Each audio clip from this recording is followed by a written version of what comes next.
2024 with the lamp lighting ceremony.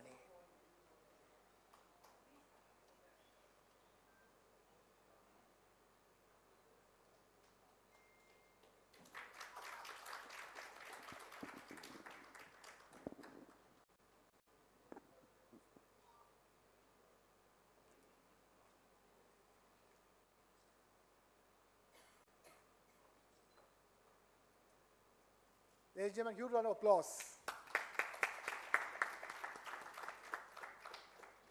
Requesting Dr. Soyan and Dr. Sangeeta Reddy to please stay on stage. Kindly please stay on stage. Dr. Sangeeta Reddy. Dr. Soyan, please take your seats. Where do I sit? Yeah. Anywhere, sir. Yeah. Requesting Mr. G.S. Vasu to also stay on stage. In fact, I'm requesting Mr. G.S. Vasu to please take the podium and deliver the welcome address.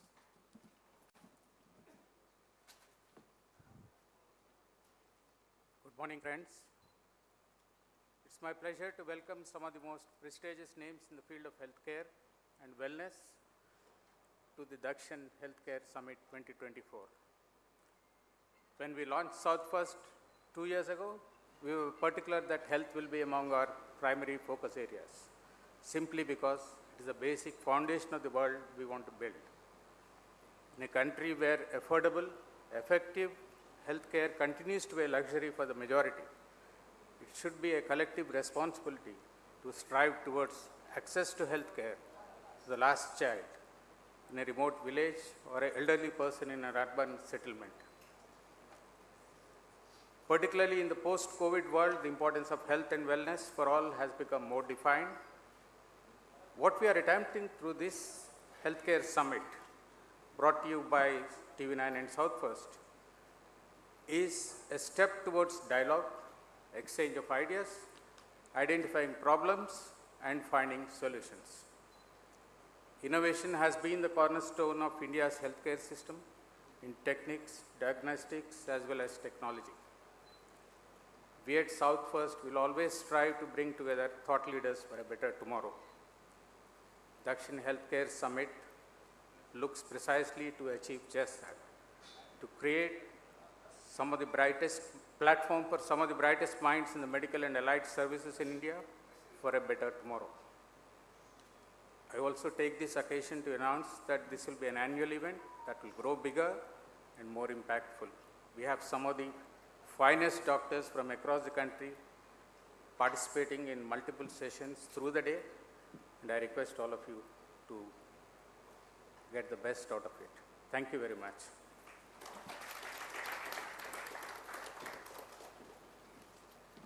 Thank you, Mr. G.S. Vasu, for that. That's right, it's going to be an annual affair. This is the inaugural edition of the Dakshin Healthcare Summit 2024.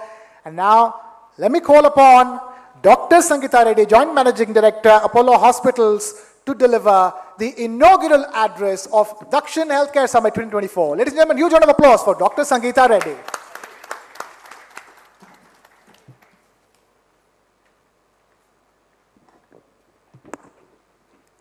Good morning, everyone, and namaste. Let me begin by congratulating all of you for putting this program together, because the time is just right. And I think the fact of saying South First, despite having Dr. Soyan on the stage, is reflective of the fact that so much in healthcare begins in the South. So I couldn't resist that shot, Dr. Soyan. But jokes apart, and very, very seriously, the promise of the future is super exciting. The fact that we are now at a stage where you can reprogram cells, recreate, a deep understanding. I mean, a decade ago, everybody said that healthcare would be transformed by the 3 Bs, which was biology. We discovered our genetic makeup. By bandwidth, we were able to connect to remote villages, to different areas. And by bytes, which was computing capacity. And with that computing capacity, our CT scans moved from 64 slice to 120 slice to 640 slice, and we began to see more, do more. And then, on the heels of that came artificial intelligence, more computing, more analytics, an understanding of why a certain person got or their gene expression varied. And in the light of all that, with so many of these changes happening, and I think it was very well described, from robotics to artificial intelligence to stem cell to virtual reality. But the point I'm trying to make here is that I wonder how many of us have put a probable age on how long we're going to live. Anyone has some numbers? Is there 100 out here? 70. Definitely. Dr. Soin is 100. Perfect. 70 is too young. Whoever said that, please think some more. So this is a combination of something. A few years ago, I began to do what is called an abundance mindset. And Peter Diamandis' abundance mindset says that the world has an abundance of resources. Nobody needs to starve. It's a different sad fact that people are starving. That we have an abundance of medical capability. Nobody needs to suffer from many of the disease. And the knowledge which is progressing at this tremendous pace is creating a longevity mindset that many of us will live beyond 100. It's a different factor that on the other side, the World Economic Forum is predicting for the world jobless growth. So people are going to live longer, but the number of jobs or the productive work is going to go down. So it's rising or creating a completely different problem. Some super intelligent minds, maybe like Dr. Soin, Dr. Chandru over there, when they realize that their first career is changing, they start moving into their second careers because they use the knowledge they've garnered and keep productive. Many in the traditional form of things are retiring, but more importantly is that youth do not have jobs. So while this conference will focus on longevity, and I'm extremely excited about it, I always believe that conscious members of society, responsible members of society, must understand the juxtapositioning of unemployed youth, of jobless growth, and of longevity. Now jumping very excitingly into longevity and what I always like to term healthy longevity. About a year and a half ago, I had the pleasure of meeting Shimizu Yamazaki. This scientist, this Japanese scientist who is now in San Francisco, discovered what is called the Yamanaka factors. And what this did is that it takes a cell and helps to reprogram that cell into any cell that is required. What we saw in the lab was pluripotent cells were treated with the Yamanaka factor, put in conjunction with other cardiac cells, and started beating like a heart cell. If you look at it as a small test tube or a small actually Petri dish in the lab, it didn't look so exciting. But if you extend your imagination to the fact that if we could inject this into the hearts of 65 and 70-year-olds, and their heart muscle begins to perform like it did when they were 35, imagine what that would do. If you could inject this into a damaged, 2 years ago in Hyderabad, we had a young boy who had a racing car accident and damaged his spine. Despite 6 months of physiotherapy, of acute rehabilitation, he is just walking. But he will never be a racer again and never get those reflexes again. Imagine if we could give him one injection and change the course of his nervous system. So the possibilities of what is evolving is tremendous. And this evolution is happening in various stages of science. I'm sure Dr. Soin is thinking, I'm going to be regenerating liver cells, and therefore at some stage he will not need to perform liver transplants. I predict that in 20 years from now, we will not be doing the joint replacements that everybody is doing routinely, because we would have treated it much earlier. Whether we're doing stem cell injections to regenerate cartilage, we're using AI to do gait analysis and therefore gait correction and prevent or reduce the extent of wear and tear on the joints and change the way we live. In addition, there are multiple factors. It's not just the knowledge and the awareness. There's an entire aspect of controlling the environment. The microplastics which have become a part of our body now, and Chandru and I were talking about this a little earlier, will we modify the detection of microplastics, the treatment of microplastic, will be put bacteriophages into our systems, therefore they're eating up the microplastic before they become part of our body. There's a transformational way of looking at things, and we are on the cusp of that across the universe and definitely across our world. And so I'm extremely excited, when I heard the topic and Dakshin called me and I heard that, you're talking about this, I was very, very excited because I also believe that this is India's time.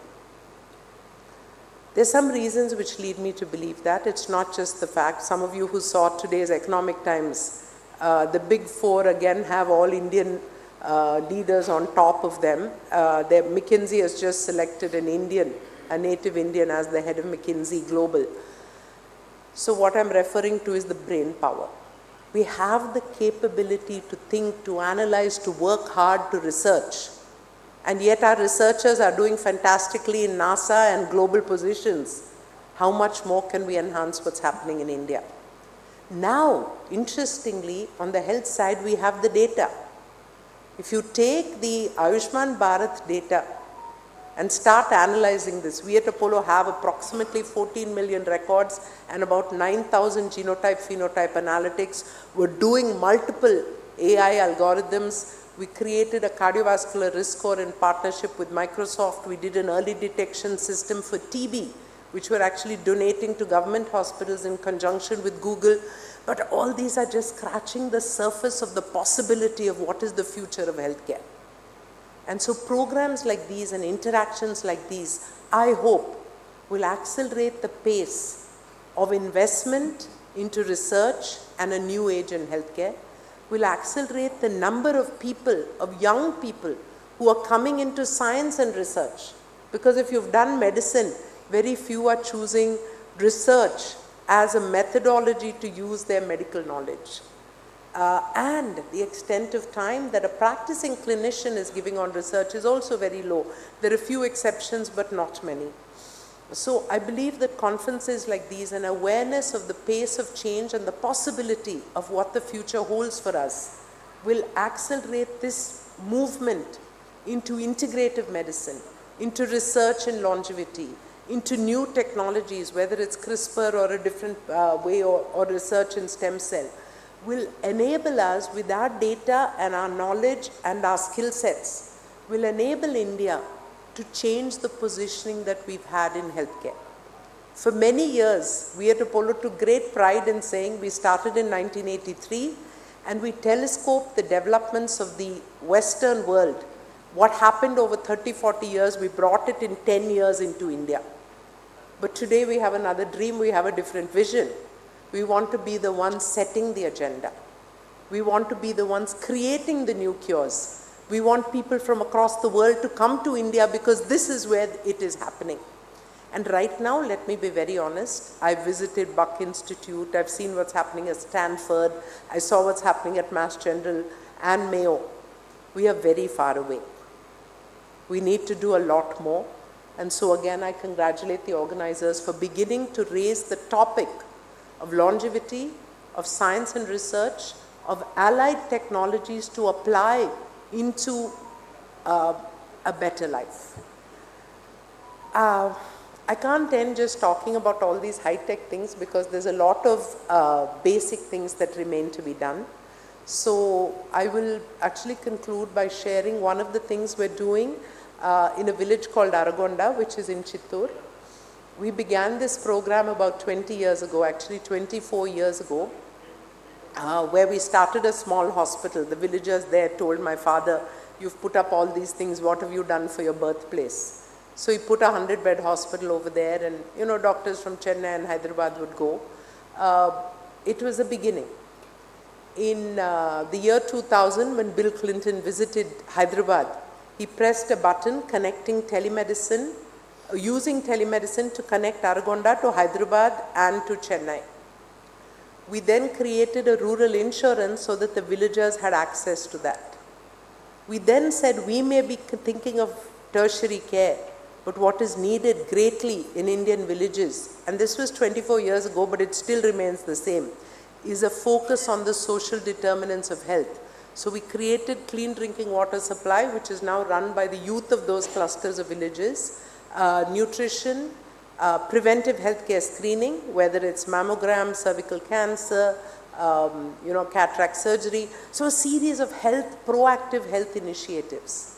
So why I'm concluding with this is, while we are aspiring to do AI and stem cell and regenerative medicine, in the same breath, we need to ensure that our knowledge that we currently have, this topic that we are speaking about over the days, about the acceleration from bench to bedside, or to keeping people out of the bedside, keeping them healthy and active. But what we also need to do is to ensure that clean water, sanitation, nutrition, and preventive, proactive health screening programs tackle what is the tsunami of non-communicable disease and ensure that we are finding these early. Because every time a cardiac surgeon does a bypass on 3 vessels and a cardiologist does stenting for 5 vessels, the question somewhere in the mind is, where was this patient when his first vessel was getting blocked? And when 65% of the cancers we detect in India are in stage 3 and stage 4, we need to ask ourselves, why didn't we find them in stage 1, and why didn't we prevent this cancer? And therefore, I conclude by saying that it's a unique time in the development of science of the world. It's a unique time in the opportunity that we as healthcare professionals or people passionate about a better healthcare need to focus on the basics, need to enhance our infrastructure, need to continue to look at preventive healthcare and preventive medicine, and regenerative and the future of medicine, focusing on not just longevity, but healthy longevity, not just healthy longevity, but healthy and happy longevity. All the best to all of you. Good luck and namaste.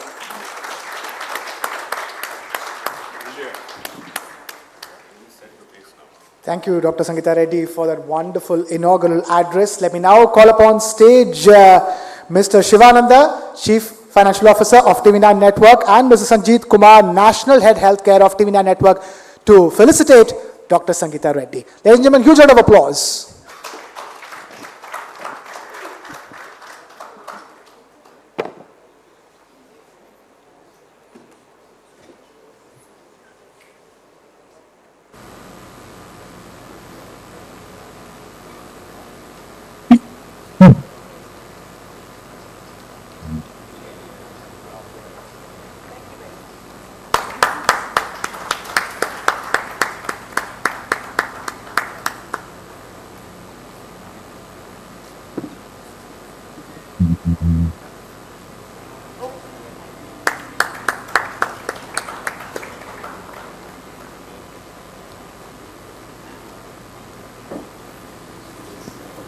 Thank you, Mr. Shivananda and Mr. Sanjeet Kumar, for that. And with that, we get started on all those important discussions I alluded to in the beginning. It's time to begin the confluence of minds and thoughts at the Dakshin Healthcare Summit 2024.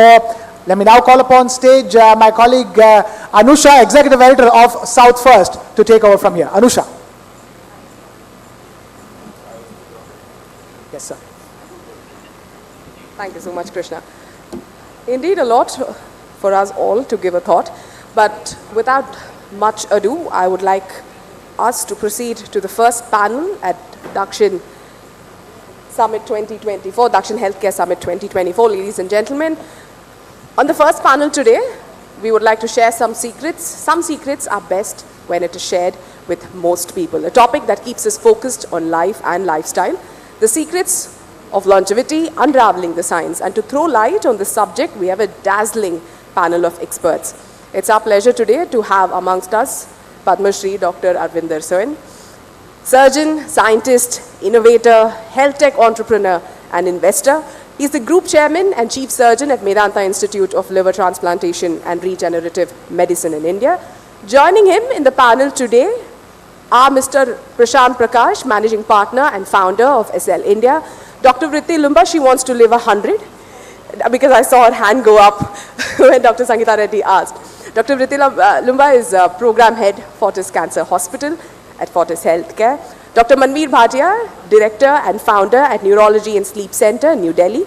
Dr. Umair Khadir is joining us all the way from London. He is Clinical Process Lead Physician at Hook. Dr. Deepak Saini, Professor of Department of Developmental Biology and Genetics, Convener, Longevity Institute at Indian Institute of Science. And Mr. Saurabh Khusrushahi, Founder of SOFIT.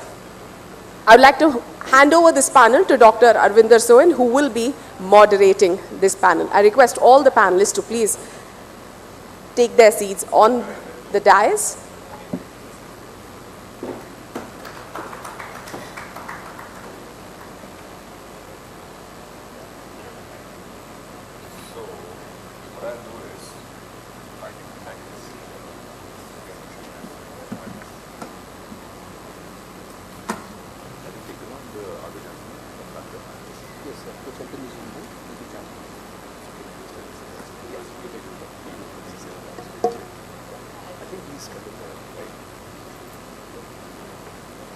I'll just coordinate that. This is the big up of the presentation. Okay, I'll just coordinate. So I can sit there and do it, right? Just get to there. Yeah. And I'll see the slides there. Cool. And where will the rest of the crowd be? Okay. Are we getting in the way? No, that should be fine. It's up to them. Good morning, everyone. First, I'd like to thank Dr. Sangeeta Reddy, because, of course, you'll agree that it was a brilliant speech, and I was just telling her that research and innovation at the Apollo Hospitals group is in safe and competent hands. She really set the pace and the vibe for the rest of the deliberations today. Thank you all for joining us. Before we get started on the panel discussion, I'd like to thank Mr. Vasu Gandikota, Mr. Krishna, South First and TV9 for putting this futuristic health summit together. So, in the panel, we will hopefully take you all for an amazing ride in the next hour or so. A ride at the end of which you will all emerge thinking that you should have raised your hands when Dr. Sangeeta Reddy asked you whether you live 100 years, because you can. And we'll try and show you with the longevity champions here how you can actually do that. The overriding theme for today's panel discussion will be, how do you see yourself in 2050? Right? Now, I mean, if we all shift the focus of healthcare from sick care in hospitals to making sure that everyone's well and remains healthy as possible, if we actually start dedicated centers to wellness, positive health and longevity, because that is definitely the need of the hour, because we find that in tertiary care, quaternary care hospitals, you have preventive medicine in one little floor or one little corner of the hospital, and the rest of the hospital is all geared to managing critical patients and doing procedures, etc. So the focus does have to shift from sick care to positive health and care in a way that keeps people healthy. And if you actually aim, because you have to aim to be healthy in 20, 25 years from now, then you can get there easily, and we'll try and show you how. So, look at these guys.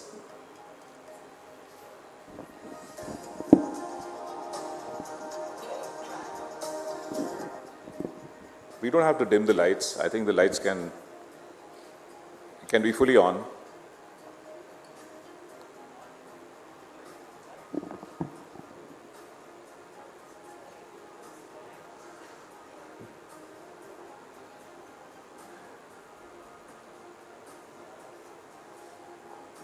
I don't think you can get the music, but you get the idea, right?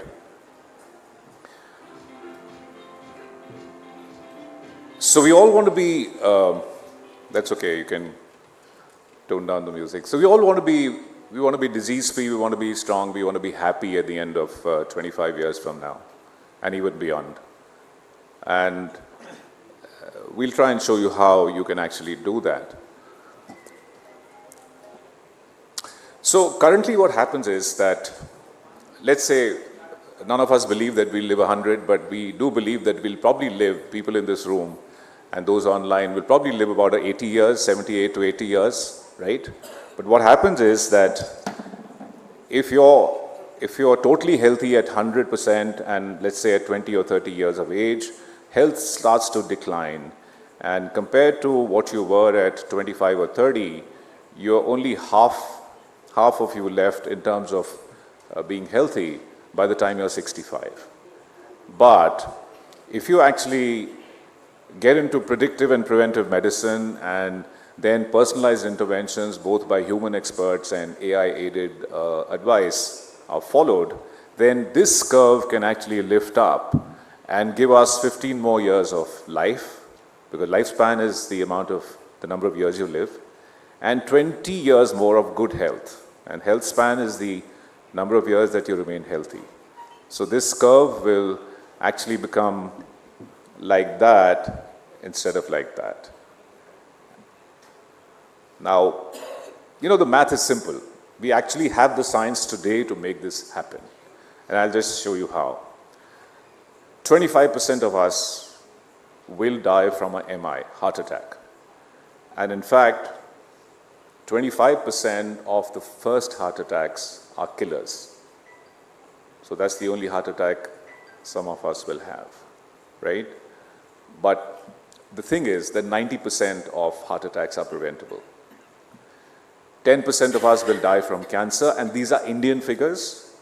We've actually searched all papers and resources, and these are Indian figures, right? So 10% will die from cancer, 50% of it is preventable, 10% will die from a brain stroke, 80% preventable.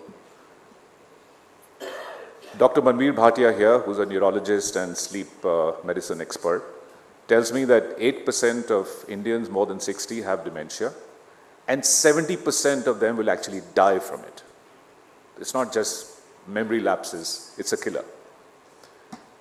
And nearly half of them are preventable. 20% of Indians die from respiratory disease, 70% preventable. 5% die from diabetes directly and its complications. 90% deaths are preventable. 4% liver disease, 90% preventable. 3% kidney disease, again 90% preventable. So, there you have. If we actually prevent or diagnose early all the diseases that kill us, naturally you'll live 15, 20 years longer and healthier. I mean, it's just very simple. And the science exists today, and that's what we're going to discuss in the next 60 minutes. So now, Riti Lumba, who takes care of the Fortis Cancer Institutes across the country and is very interested in preventive and predictive healthcare as applied to oncology, do you want to tell us how you can actually detect disease early or even predict disease before it actually happens? What sort of diagnostics you use specifically in relation to the 4 or 5 killer diseases like diabetes, cancer, heart disease, and neurovascular disease and neurodegenerative disorders. So take us through the diagnostics, basics and advanced that help us diagnose these things in a way that we can predict disease and detect early disease. You can just talk from there, because I'm going to come there and now I'm going to keep sitting there. Okay. Yeah, I'm more comfortable standing and talking.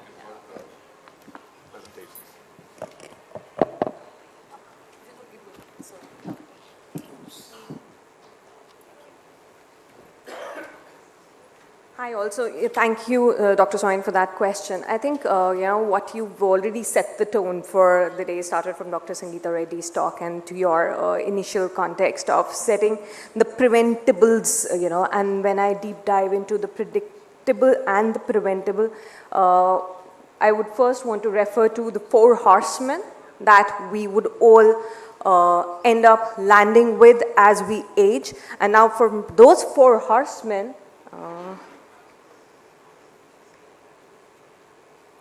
from four of those horsemen, I would want to start with the metabolic syndrome. Now, metabolic syndrome per se was something that was developed as a cluster of problems which are very, very basic. Today, we talk about cholesterols. So high triglycerides, low healthy cholesterol, which is the HDL, a high blood pressure, high sugars, and the cluster, and truncal obesity. When all of these five combine, they call the metabolic syndrome. When all five of these are present in a patient, it was earlier in the 1980s referred to as something like a syndrome X, which evolved as metabolic syndrome, and now this metabolic syndrome actually becomes a precursor for rest of the 3-4 horsemen as we develop during time.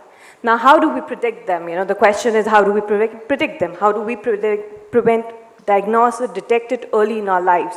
So, obviously sugars, we all talk about sugars, but what we do not talk about when as the sugars are rising, they're taking those trends, we do not talk about insulin resistance. That is a very, very important marker. And if your sugars are good, sugars are normal, then we also do not talk about putting stress on our system to check, through maybe an oral glucose tolerance test to see that, how well are we performing in terms of our sugars when the body is put under pressure.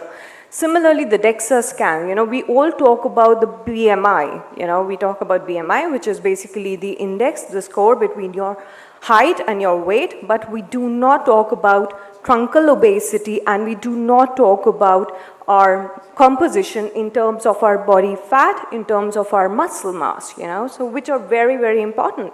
I mean, for truncal obesity, just for starters, more than 40 inches your waist circumference for men and more than 35 for women is truncal obesity. We are not referring to that, and all those things combined are actually precursors for when we land into a heart disease, a stroke or a neurodegenerative disorder, and the cancers. Now, obviously, this metabolic syndrome is, I'll want to spend one more minute on metabolic syndrome, because now this is where the problem is. This is where the problem is when I say that it increases the risk of cardiac problems by around 70%, 75%. So close monitoring of blood pressure becomes very, very critical when we talk about heart disease, because atherosclerotic disease, once set in, reversal is another thing. But if we just monitor our blood pressures, as simple as that, and if we have a genetic predisposition by virtue of having a parent or a sibling who's gone through a heart attack, there should be nothing that stops us from a CAC score. Now, if there is calcium in your coronaries, we are pretty late in the day, but that is like a very, very big red flag. And it's an absolutely non-invasive procedure, one can just go through. And if there is, if you want to go one more step further, a CT angio is something that is a very, very definitive result, that gives you a very definitive response. Now, AI has come into play when the sensitivity of your CT angio is far more, it can pick up a soft plaque of up to, a 10%, where that, those are the soft plaques which dislodge and cause an MI attack, and when Dr. Soin says that, 25% of people's first heart attack will be their last. That is a very, very alarming figure, and we all need to be prepared to not land up in such situations. And I think the famous singer KK, he shook the industry, he shook the country, he was just doing a performance, and when he had an MI, and we all know what happened after that, it was his last. So obviously all those scary, and it was almost a similar time when a sultan in Dubai had a similar episode. I think it's all time, we are sitting all on ticking bombs, and all we have to do is just those 5 tests, check your cholesterols, check your regular monitoring of your blood pressures, your truncal obesity. If you have truncal obesity reversals, that's absolutely reversible, right? You just have to put in right measures there. And there are obviously there are more advanced lipid testing when you go into the details. When you talk about stroke and neurodegenerative disorders, MRI. Again, today there is a trend of, in the West, they're talking about whole body MRIs with MRI in the brain, which is with AI enabled, which is more specific, which will be able to pick up the early signs of your dementias and all the neurodegenerative disorders setting in. The ApoE4 gene for that matter, which is a predictor for Alzheimer's. And when we do all of this, and as I come to cancer screening, now there's a lot being spoken about cervical cancers. I have not put it here, but seeing the audience, I'm quite intrigued to ask a question. How many of you have taken the cervical cancer vaccination?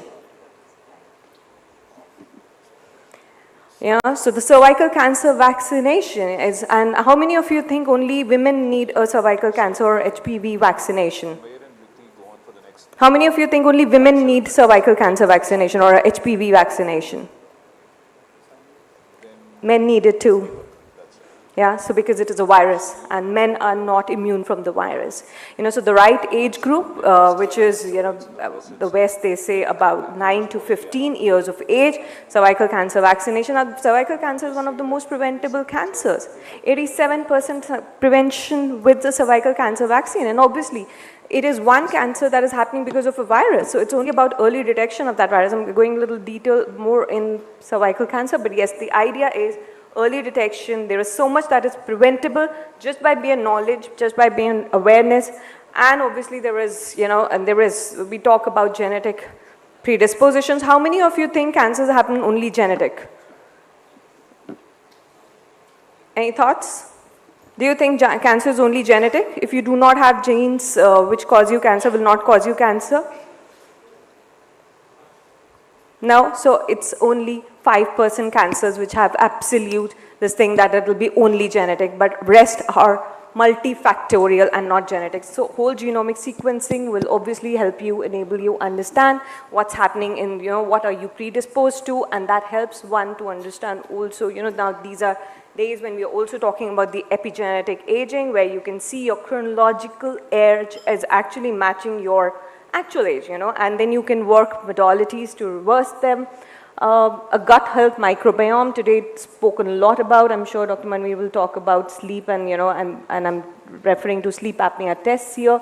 Cognitive function tests in depression and anxiety screening, and, and all these are very, very basic, simplistic, early predictors, changes in this, so I always say, you don't know exactly what's happening inside your body till you actually look inside. You have to look into it to know what's happening and prevent it and early detect and reverse it.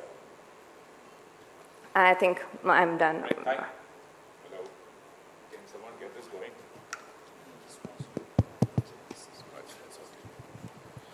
Yeah, thank you very much, Riti.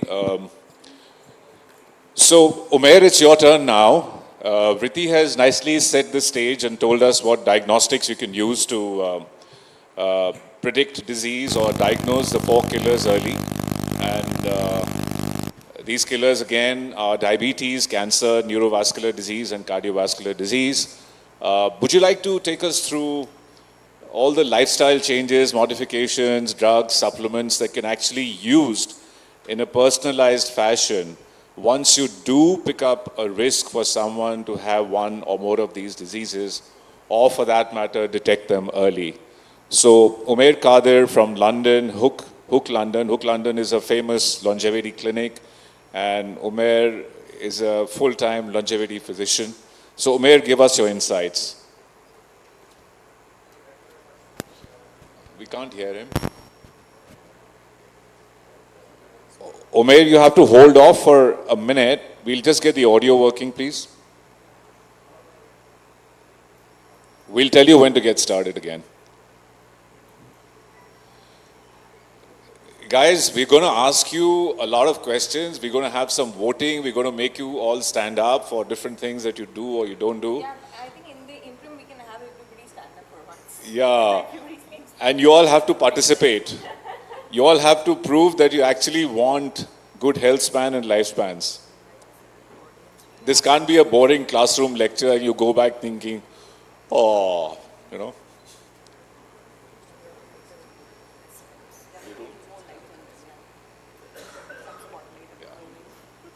So guys, tell me when you're ready for Umair. Umair, do you want to try now? No, we can't hear him.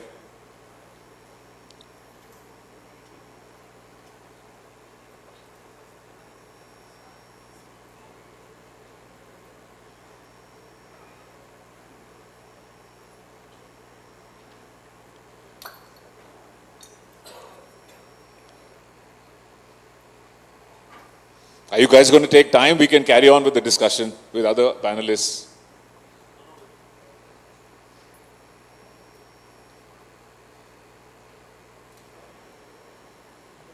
It's just falling nicely in sequence because Vritti outlined the diagnostics and, I was hoping Umair will tell us about the interventions.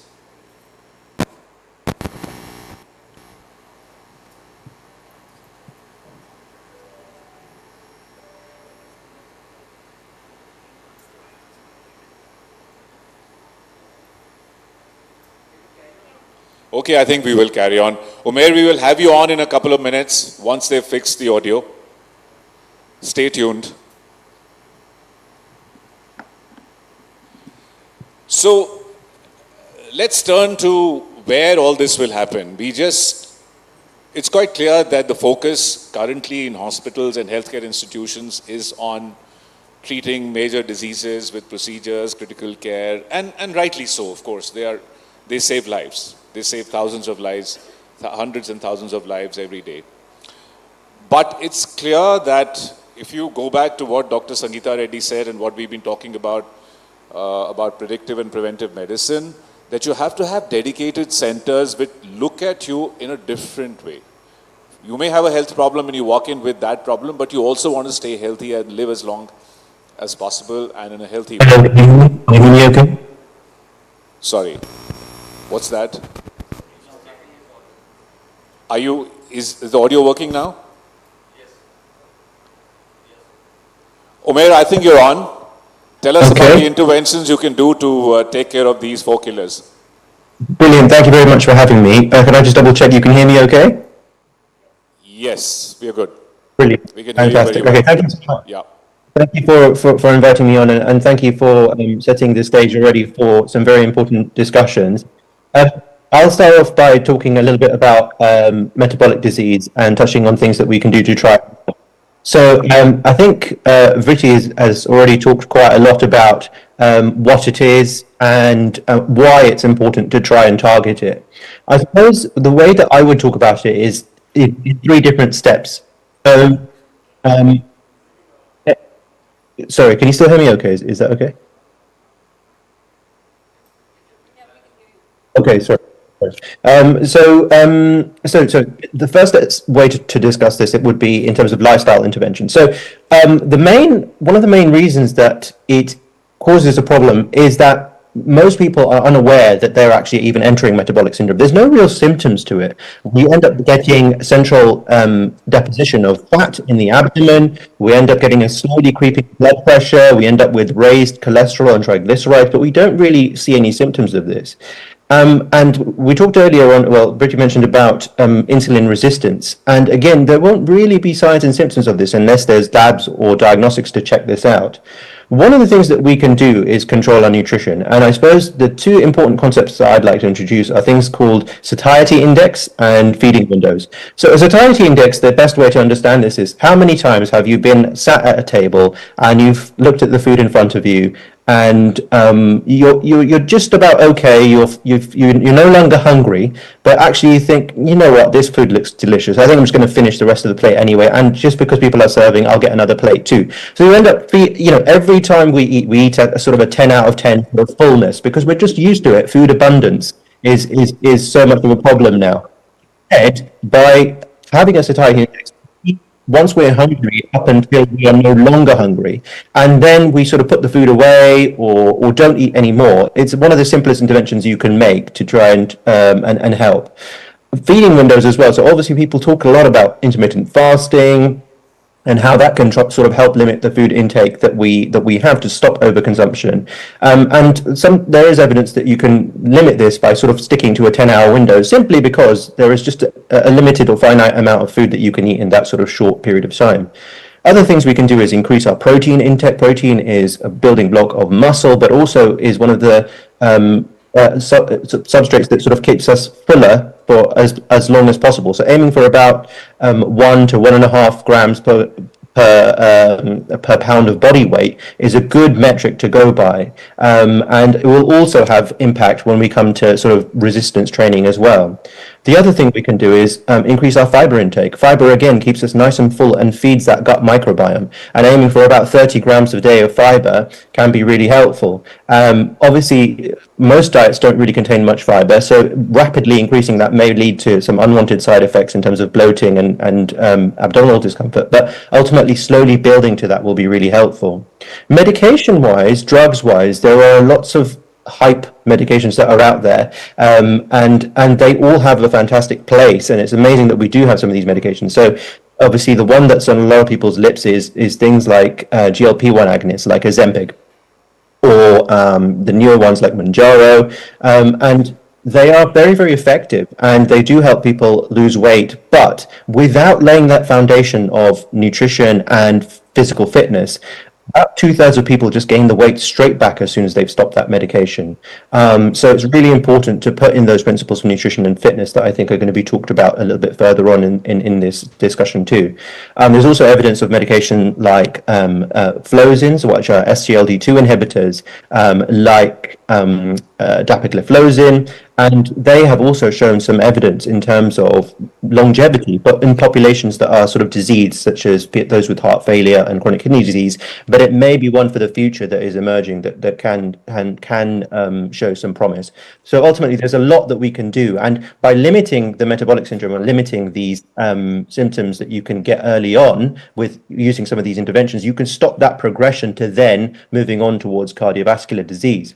So I'll move on to cardiovascular disease now, and it's as we had alluded to earlier, these conditions are sort of interlinked. When you start on the path of one, you can develop the other. So metabolic disease will inevitably lead to risk factors that develop cardiovascular disease, which will both combined lead to risk factors that can cause cognitive decline, and that can also lead to metabolic being obese is a risk factor for having developing cancer as well. So in this slide, you can see me there doing a VO2 max test very poorly. But essentially, what we need to do in cardiovascular disease, again, is institute some factors that can try and help. So from a nutrition point of view, salt. And we know that there is a lot of salt in our food. Some is hidden, some is visible. But simply limiting our salt intake. So a study showed that from a high salt intake, which was around 2.2 grams per day versus 0.5 grams a day, if we switched from that 2.2 to 0.5 grams per day, you could have an equivalent blood pressure reduction as if you were adding in a blood pressure medication, which is pretty significant.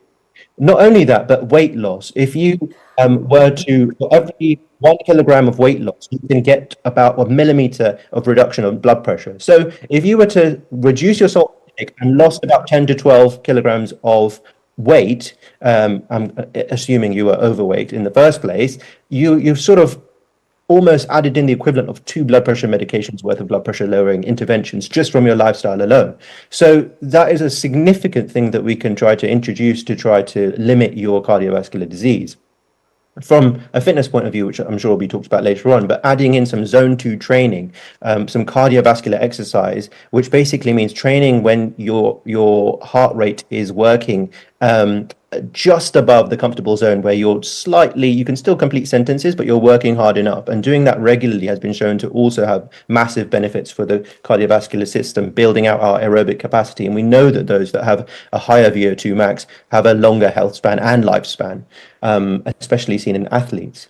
In terms of medications, there are new medications, and we know just linearly, the lower our LDL cholesterol, the lower the risk of cardiovascular disease, and the lower the risk of major adverse cardiovascular events like heart attacks and strokes. So we can use those diagnostics that Virti alluded to earlier on to decide how aggressively to lower the lipids, and it may not be the same for everyone. So for some people, they may have a family history, they may be smokers, they may have just a genetic predisposition by having a higher level of lipoprotein A, which decides how sticky their cholesterol molecules can be, and therefore they may need a more aggressive strategy to reduce their cholesterol levels. I'll move on a little bit just for the interests of time. But in terms of neurodegenerative conditions, so here you can see a big one, sleep, and that's not often talked about. And actually, it can impact all of these horsemen that we've talked about today, but specifically neurodegenerative disease. How many times have you seen people sacrificing sleep to try to work as hard as they possibly can, juggling hundreds of different things at the expense of sleep and feeling tired throughout their day. That then leads them to reach for quick energy snacks, unhealthy things, to try and provide energy for the rest of the day to fuel them, which then fuels metabolic syndrome, which then fuels cardiovascular disease. So it's all linked together. And the glymphatic system is a system that clears neurofibrillary tangles and tau proteins and amyloid proteins that build up that lead to Alzheimer's disease and dementia. And we know that by sleeping, that works more efficiently. In terms of nutrition, again, eating healthy by reducing saturated fats, increasing our intake of vegetables. There's a diet called the MIND diet, which you can look into and specifically has shown some degree of evidence to try and lower the risk of Alzheimer's disease. We know about the benefits of fitness and exercises that have shown that, just a simple introduction of aerobic exercise a couple of times a week has been shown to improve brain factors, and in some cases has shown enlargement of the hippocampus, which is the area that is associated with memory, and even in patients who are older. So that is a significant benefit from the cardiovascular perspective. And managing modifiable risk factors for individuals is really important. So the best way you can sort of control your risk of Alzheimer's and neurodegenerative conditions is by controlling the same things that we would do for cardiovascular and metabolic disease. Keep your blood pressure low, keep your weight levels low, and do regular fitness exercises. Has actually been shown to be better than sort of doing your daily Sudoku or your crossword puzzles in terms of helping reduce the risk of neurodegenerative conditions. And then I'll move on to the last slide, which is sort of preventing cancer. And again, very important mention by Richie that actually, only 5%, less than 10% of cancers are genetically inherited. So there, 1 in 2 of us will get cancer. It's as we live longer, that is also a risk factor. But 4 in 10 cancer cases are preventable. The simple things that we can do by stopping smoking, reducing our alcohol intake, and reducing weight, they sound simple, but just by doing that alone, you are significantly reducing your risk compared to the rest of the population. Of course, most of cancer is about trying to get it early. We know that the earlier you catch it, the better your outcomes will be. And there are newer tests that we can do to try and catch this early, as well as engaging in screening programs, engaging in proactive tests, as we mentioned, turning up for your smear test, doing your stool test to check for, is there microscopic amounts of blood in my stool? If you're getting symptoms early, just making sure that you have a set of labs, making sure that you've seen your doctor and you're regularly up to date. And if anything runs in your family, making sure you pay more attention to that. So ultimately, there are a number of different things that we can do, and all of these are sort of overlinked. And you'll see that actually a lot of the interventions are quite similar for each area. But ultimately, they are all interlinked, and there is a significant amount that we can do to try and target them. Thank you very much, Umair. So as you've all heard, the theme is common. You have to be the right weight, you have to eat the right things, you have to avoid the wrong things, and you actually land up preventing cardiovascular disease, neurovascular disease, and even cancer. But, people say, Umair, that they've heard ad nauseum about all these 5 things, diet, exercise, sleep, nutrition, diet, exercise, sleep, and drugs, and supplements, and emotional therapy, and keeping happy. What about anti-aging drugs? We keep hearing about metformin, we keep hearing about hyperbaric oxygen therapy. So, Vritti, do you want to take us through whether you think there is any anti-aging magic in metformin and hyperbaric oxygen therapy? And then stay tuned. Umair, we're going to ask you about 2 others. So I think you just here, right? Yeah, it's audible. So there is some, so there's a lot of work happening. In fact, when we talk about metformin has shown stark results in terms of people who were on metformin for diabetes also, they live longer as compared to people who were not on metformin, and that's where all of this started. Because what it does is metformin basically improves your sensitivity to insulin, and obviously insulin is a good thing to be in at the right time. And a lot of it was, so it's obviously there's a huge study happening, and that is why metformin right now has been introduced for off-label use. It's not available as a already prescription. There are studies happening to evaluate if there are any side effects to this drug if given for healthy individuals. Now, obviously, giving for diabetics is very straightforward, but giving a drug in a healthy individual, there's a TAME study that's happening just on to evaluate that. But yes, metformin is definitely showing very positive promises in the sense that yes, it seems to be, if it is on, we will be able to reverse both in men and women. But yes, there are a few risk factors which I'm not tabling here, but yeah. And hyperbaric oxygen. So if people wanted to go on metformin and they are otherwise normal, they don't have diabetes, are there any adverse effects?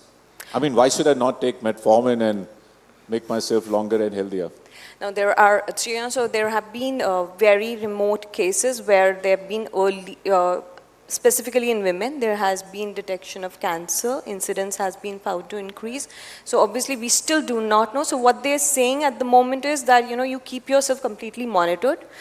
Do not take metformin. You start low dose, start like a 500 mg kind of a thing, and do not take it every day, take it, take it in pulses. So I mean, obviously there is a lot of caution there. So as long as yes, you're getting your health checks done routinely, yes, if you want to experiment with things like metformin, with the rider that it's not completely scientifically approved everywhere in the world, go for it. I agree. What about oxygen, hyperbaric oxygen therapy? Should you just lock yourself up for 2 hours a day and you live like 150 years? Yeah. 5 decades added to your lifetime, 7 decades from 80 to 150. Well, hyperbaric oxygen therapy, again, there's a lot of good things that have come out with this therapy. Basically, what you're doing is you're locking yourself in a chamber and you're getting exposed to high concentrated oxygen. Now, that has shown a definitive anti-inflammatory, and as we said, because this is basically inflammation, chronic inflammation syndrome, which sets in the whole body that leads to aging. That's aging.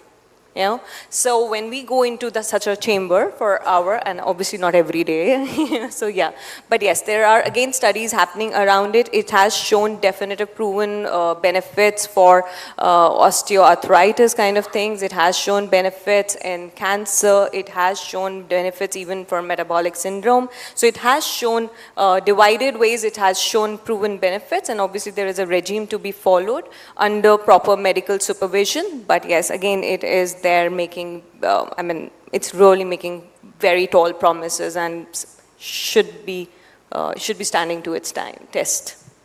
What about, Umair, what about resveratrol and rapamycin? These are the two other names floating around in the longevity world. Yeah, okay. So, again, I would caveat these with, unless we're instituting all the other factors that we discussed earlier on, this is sort of the cherry or the icing on the top of the cake for a very limited few people that have got every other thing right.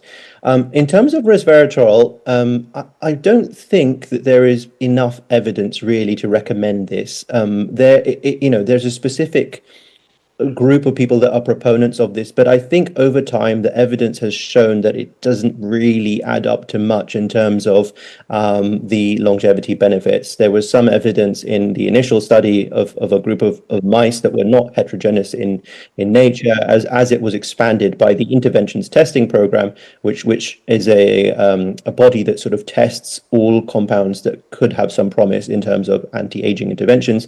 It sort of didn't really replicate its early promise, and therefore I just don't feel that it would add very much value. The absorption is actually quite poor as well in an oral form, and therefore to gain any benefit, even if there was some, you would have to take very, very high doses of it, of which we don't know whether or not there are side effects. It was acquired by a major pharmaceutical company, and I believe they have shelved their investigation of it because it just really didn't live up to much in the end. So personally, I'm not a fan of resveratrol. Rapamycin, however, is a bit of an older compound. It was discovered in around about the 60s from Rapa Nui, which is an island, and was shown to have some essentially found because people visited that island when they were sick, and they would sort of touch the soil and start to feel better. So it was seen as sort of a miraculous compound. It has obviously been used, and Dr.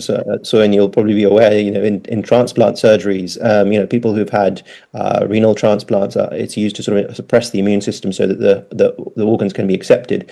Now, how do we think that this sort of medication could benefit us? Well, actually, it has shown in multiple life forms, rodents, worms, that it can, and in yeast, that it can enhance lifespan in all of these organisms. Now, does that extend to humans? Oh, we don't know. Humans, we live a lot longer, so it takes about 80 years and 100 years to find out. And these organisms live sort of 3 years, from a couple of months to a few years. So it has shown promise. But would I recommend someone take it now? Probably not. I think that you have to get everything else right. There are some immune suppressive effects of it, so we have a higher risk of infections. And I think we just need more data. And there are trials that are ongoing looking at the effects of this on various important factors. But I think it's to keep an eye on. It definitely is promising, but maybe a bit early to pull the trigger just yet. So thanks. So obviously, resveratrol not ready for prime time. Rapamycin, little more promise, but it has some side effects, and believe me, I use it every day on transplant patients. And in fact, there was an interesting study that questioned the enhanced survival with rapamycin in a certain cohort of transplant patients on its anti-aging effect versus its immunosuppressive effect. This was like published 4 or 5 years ago, not recent. I mean, not very recent. So I think the research is still on, and don't pop these pills. These are not over-the-counter anti-aging pills, so stay away. But lifestyle, yes, please adopt healthy lifestyle modifications. So Prashant, will turn to you. It's clear that you need dedicated centers and institutions that promote wellness and positive health. I have some figures from the US. So the longevity ventures funding has gone up to 4 billion plus in the US in 2022. And the anti-aging drugs and longevity drugs market is actually totally exploding. And that's in the US.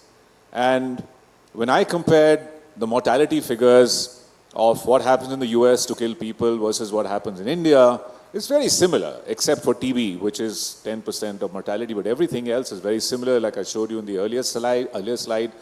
So do you think these institutions need to come up in India? And the reason I ask you is, Prashant is a leading early investor in longevity in India. He believes in the longevity story of India. So tell us about how investors look at this. What boxes do you have to tick to get money to start these centers? Thank you, Suman. I think it's more like 7 billion over there. Just Altos Labs got 3.5 billion in 2022. So it's a different orbit there. But I think in longevity, there are broadly investing, there's 2 spaces in my mind. There's longevity now, and then there's longevity now, and then there is longevity next, right? So longevity now is where I would put these 3 large areas. One is the longevity clinics you spoke about. I think there's a blurring of lines between the pharmaceuticals and nutraceuticals. So I would put that as second area that we are investing in. The third area is devices for red light therapies, mitochondrial health, hyperbaric, all of these areas, right? And there's a fourth area, which is the most fertile area for investing, which is skin, right? So if you ask me where has everybody made money in anti-aging today, it is in skin. And whether you believe it or not, if there is one area where age reversal has been demonstrated, it is with skin, right? So let's so right, because you may look very fit and you may be absolutely healthy, but if you look like an old hag, then people will still not know that you're actually healthy inside. Yeah, and important to look good, I guess. And there have been actually trials done where they've looked at, what does the feeling of how you look do to your healthy longevity or health span. It makes a difference. So anyway, that's a whole nother discussion. But I think what's the difference between a longevity clinic and, functional medicine doctors have been there forever, preventive health has been there forever. What's the difference, right? I think there are two big differences.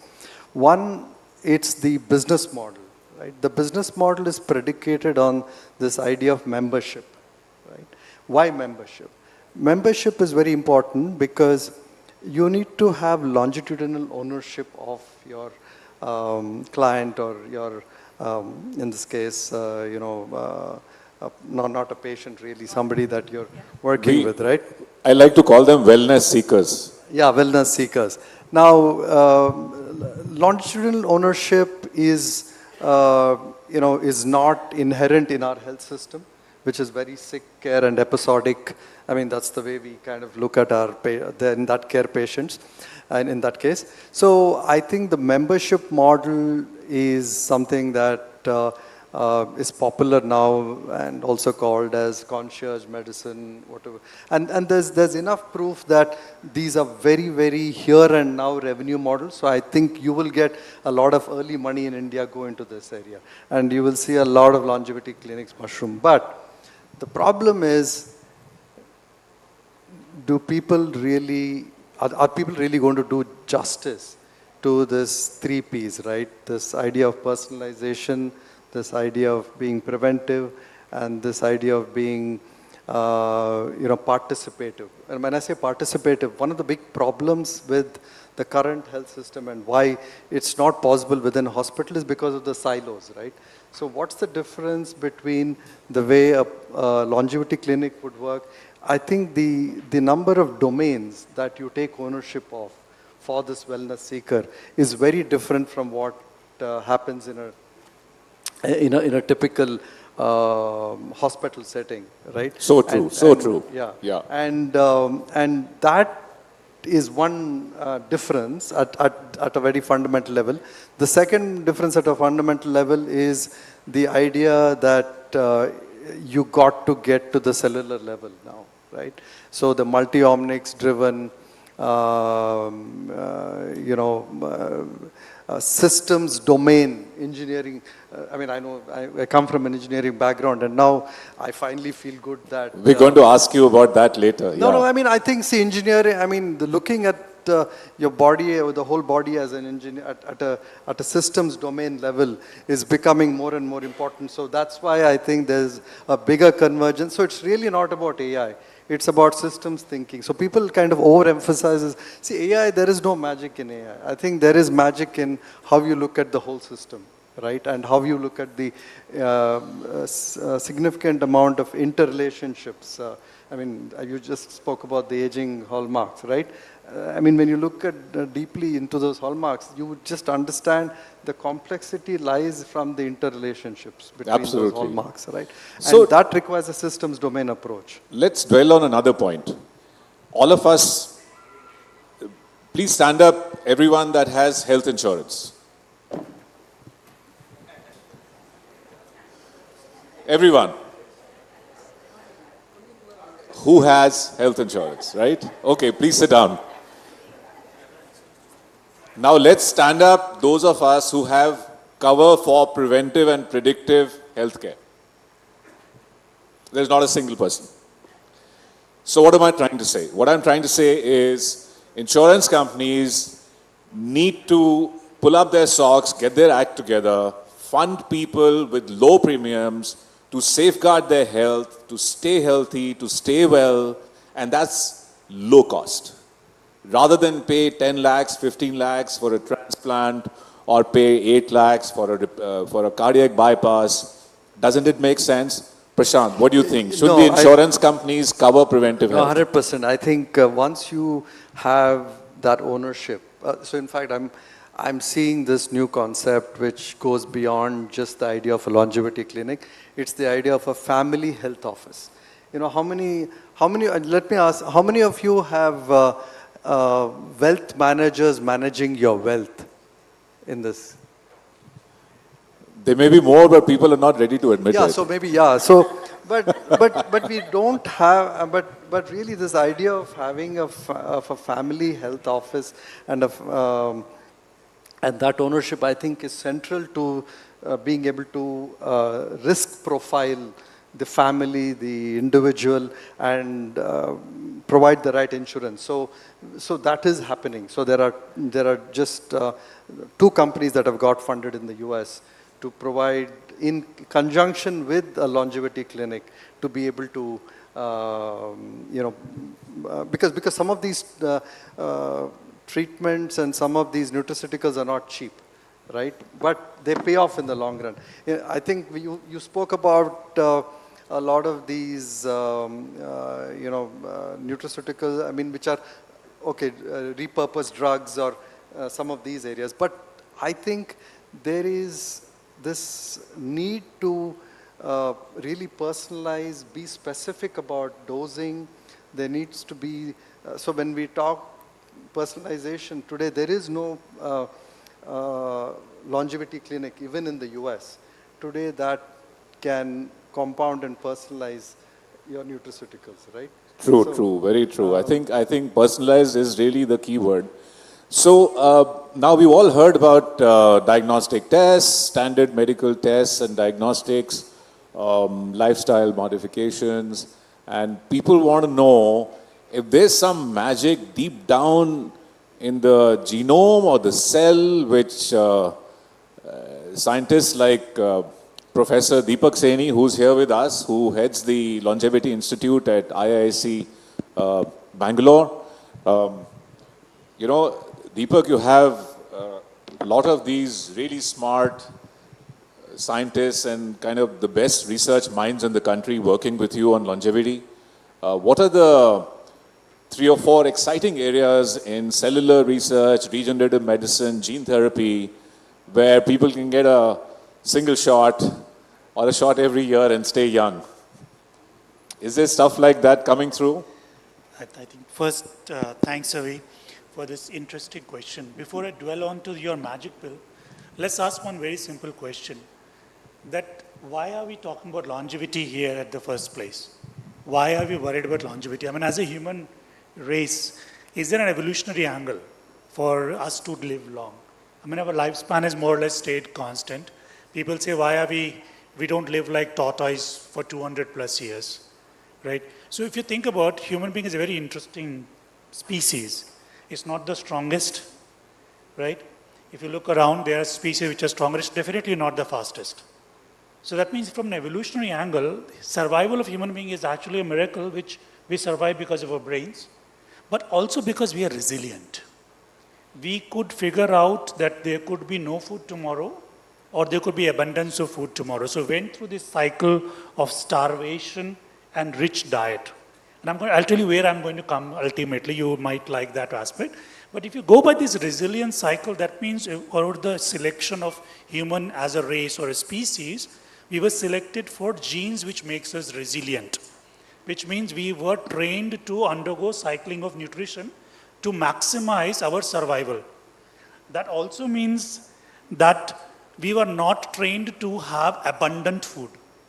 So ultimately we're coming out that this abundance of food which we currently are facing, basically we are fought off starvation and nutrition paucity. We have fought off all the infectious disease. The only next big hurdle for us is living longer. And from that angle, we're coming back to the same aspect, that how does our body utilize this abundance of nutrition? So it's all about metabolic health. And that's what longevity in the long term for all of us is going to be, that how we manage our metabolic health. So where is the wonderful drug, molecule, gene therapy is going to come from? It's going to come from a simple idea that what can we do to improve your metabolism? And metabolism means how do we use available resources, resilient usage of resources. We were not trained to use this much sugar. Actually, nature has very interesting design of things. It makes things which we need in enough quantity easily available. Those which do not need enough quantity makes them more sparse or difficult to get by. So if you look around you, wheat, rice, which are our staple diets, actually are so difficult to extract from the plant because you need to dehusk, you need to remove, you have to powder and everything. Whereas the fruits and vegetables are easily accessible. So now if you think very carefully, what we are doing is we are consuming which nature does not design us to consume more, which is making us undergo that metabolic shift or transition from fight to survive, now to eat to live. That's what's happening. So where is the therapy going to come from? I think every molecule which we have talked about, metformin, rapamycin, or resveratrol, every molecule hits upon a central metabolic axis in our body. How do you use our sugar or calories in your body? How much protein, fat, carbohydrate do you need to consume to stay fit or live long is going to affect you. So in our fundamental research which we do, as Avi said, we have a great team. Somebody is looking at ovarian health, somebody is looking at pancreatic health, we look at lung health. There's only one feature which actually improves quality of that organ, just give them less sugar. So basically caloric restriction is only known evidence. I think the people here will agree that only known evidence of living long is restrict calorie. But I've also been told by a lot of people, I mean on a passing by, that no fun living that way. So I think longevity is battling fun and it's not going to be easy. But from a gene therapy perspective, we are far away from that. The reason being, there are so many genes of our body which are geared towards resilience, making us a better human being. So to removing one or improving one gene function is not going to be a simple solution. So improving quality of life, health span, is going to be a multifactorial process. It would involve improving your lifestyle, improving your nutritional uptake, and also giving support for what is missing in your body. So I think that's where a lot of our fundamental research is also aimed at. So you talked about missing all the fun if you go on a specific diet and don't eat the things that you love. I mean, Manveer, do you think we can reprogram the brain to like things which are good for us? I mean, it's just a off-the-beat question. Manveer is a well-known neurologist and a sleep specialist. So in fact, I was going to take that cue when he said that life is not worth living if you don't eat well. All the people that I see, if I tell them to stick to some kind of a schedule for sleep, they say life is not worth living. So how can you expect us to go to bed by 11, 12? So that's the whole culture. So I was thinking it's youngsters, but it's starting late. It starts around class 10, but it's going on to 30s, 40s, 50s, 60s, 70s, 80s. So there's a huge science which is called as a circadian rhythm science. And the scientists who believe or who are followers and researching on that, they feel the root cause of all our problems, the metabolic syndrome, our wrong choices for food, why do we eat, why do we get craving, what's happening to the satiety centers is all because of our mismatch of our circadian science. And, so we can talk a little bit more about that. But that's so you actually come on with your expertise now and tell us how important is good quality and quantity of sleep for rejuvenation of the physical and the mental self. And all of us have had sleep problems sometime in our lives, or probably will do. Lucky are those who haven't had any. Yeah. So tell us how to get good sleep and what good sleep does to us. Yes, so I think, over the years, there has been a lot of focus on nutrition and exercise. But the last few decades, US and Europe are definitely waking up to sleep in a very big way. And with the finances and investors here, the sleep is growing as a leaps and bounds in the billion-dollar industry. Because everything related to sleep, whether it is from the environment, to the beds, to the sheets, to the mattresses, his and her sides of the pillow, the mattress. One side becomes cool, one side becomes warm. So I went and lay on them. It's like amazing what all is happening. Earthing mattresses. Earthing mattresses. No, my choice mattress, my number mattress. So all that is happening. So anyway, so that's where we are. So if, I think the lights are very dim at the back. So the audience at the back is definitely, it's very conducive to dozing off, we say. Dim lights, monotonous voice, some people talking, some people only listening. So let's see when Dr. Soin asked this question about quantity and quality of sleep. So let's say who gets more than 7 hours of sleep per night? Okay, so that's about, how much percent? About 60? Who gets less than 6 hours? Let's stand up. No? Okay, let's stand up. Less than 6 hours. No, I get more, so I'm not standing up. Less than 6 hours. No. So less than 6, is it? So now, so that's how much the range is, but what does the science tell us? The science tells us that we need about 7 to 8 hours, but like everything, like, you have food, regulation, similarly you have sleep. So there are some people who need less, some need more. So quantity is pretty easy to estimate that you get this hours. About quality, so how do we test about quality? How many people feel rested, fresh, ready to go, happy when they wake up in the morning? Let's stand up again. How many people feel rested, happy, fresh, ready to go? This table? This table is not. The whole idea is that they are not. So, okay, so the other way around, the rest, let's see who stands up when they are not rested, when you wake up in the morning, not feeling good. Some lights in the audience, please. Okay, so we don't have the mics there, but we would like to know from somebody right in the front. So what do you feel when you wake up in the morning? What's the... Can we circulate a mic in the audience, please? So what is it that you feel? So if you're not rested, happy, ready to go, what are the feelings that you get? Anybody who got up and said, I'm not rested, just what do you feel? So we will... Anxiety. Okay, any more? Stress. Sorry? Craving for food.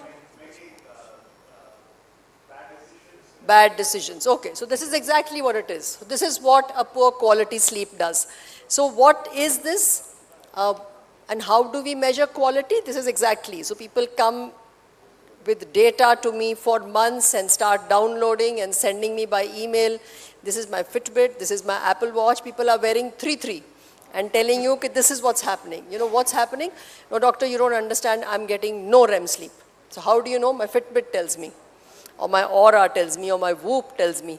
So that's the era that we are in. But in simple terms, when we go through sleep, we are not in one stage. Like I tell people that you're not unconscious and you wake up. You go through these different stages.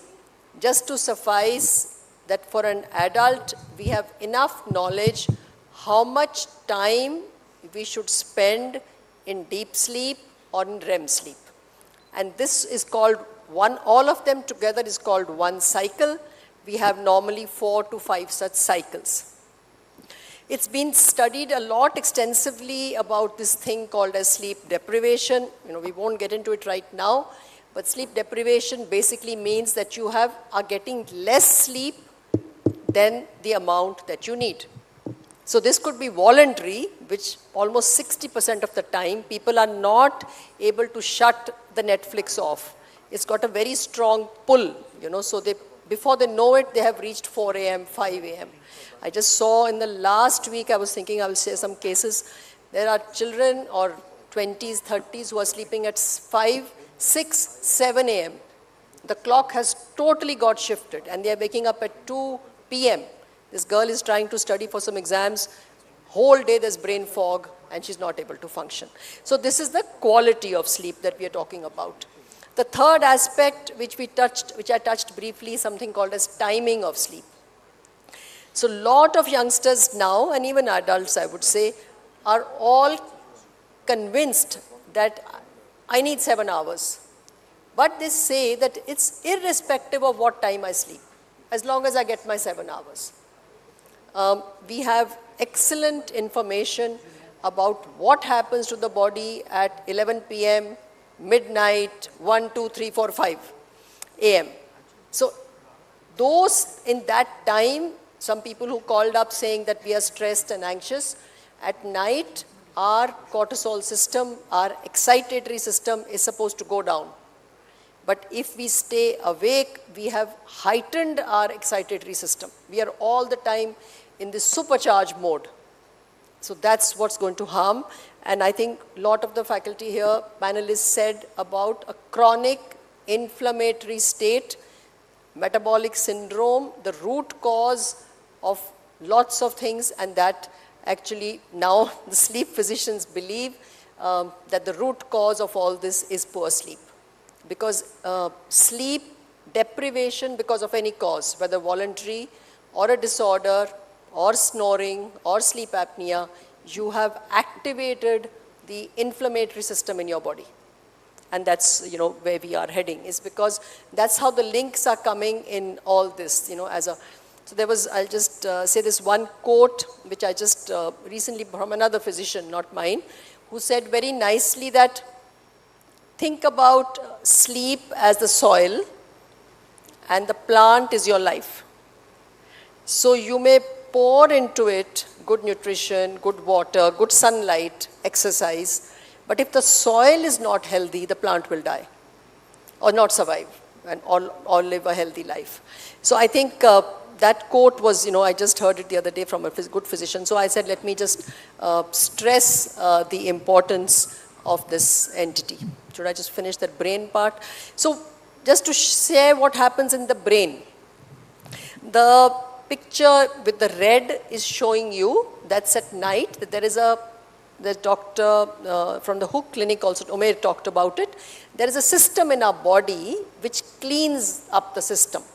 So there's research now that blood flow at night, not blood flow, sorry, the G lymphatic system wipes away the junk. So this cartoon I show because it kind of leaves an impression that there is vacuum cleaning, housekeeping, whatever word you want to keep in your mind is happening at night. When we are sleeping at the right time, not at night when you sleep in the middle of the day. So that cleaning removes all the junk that is accumulating.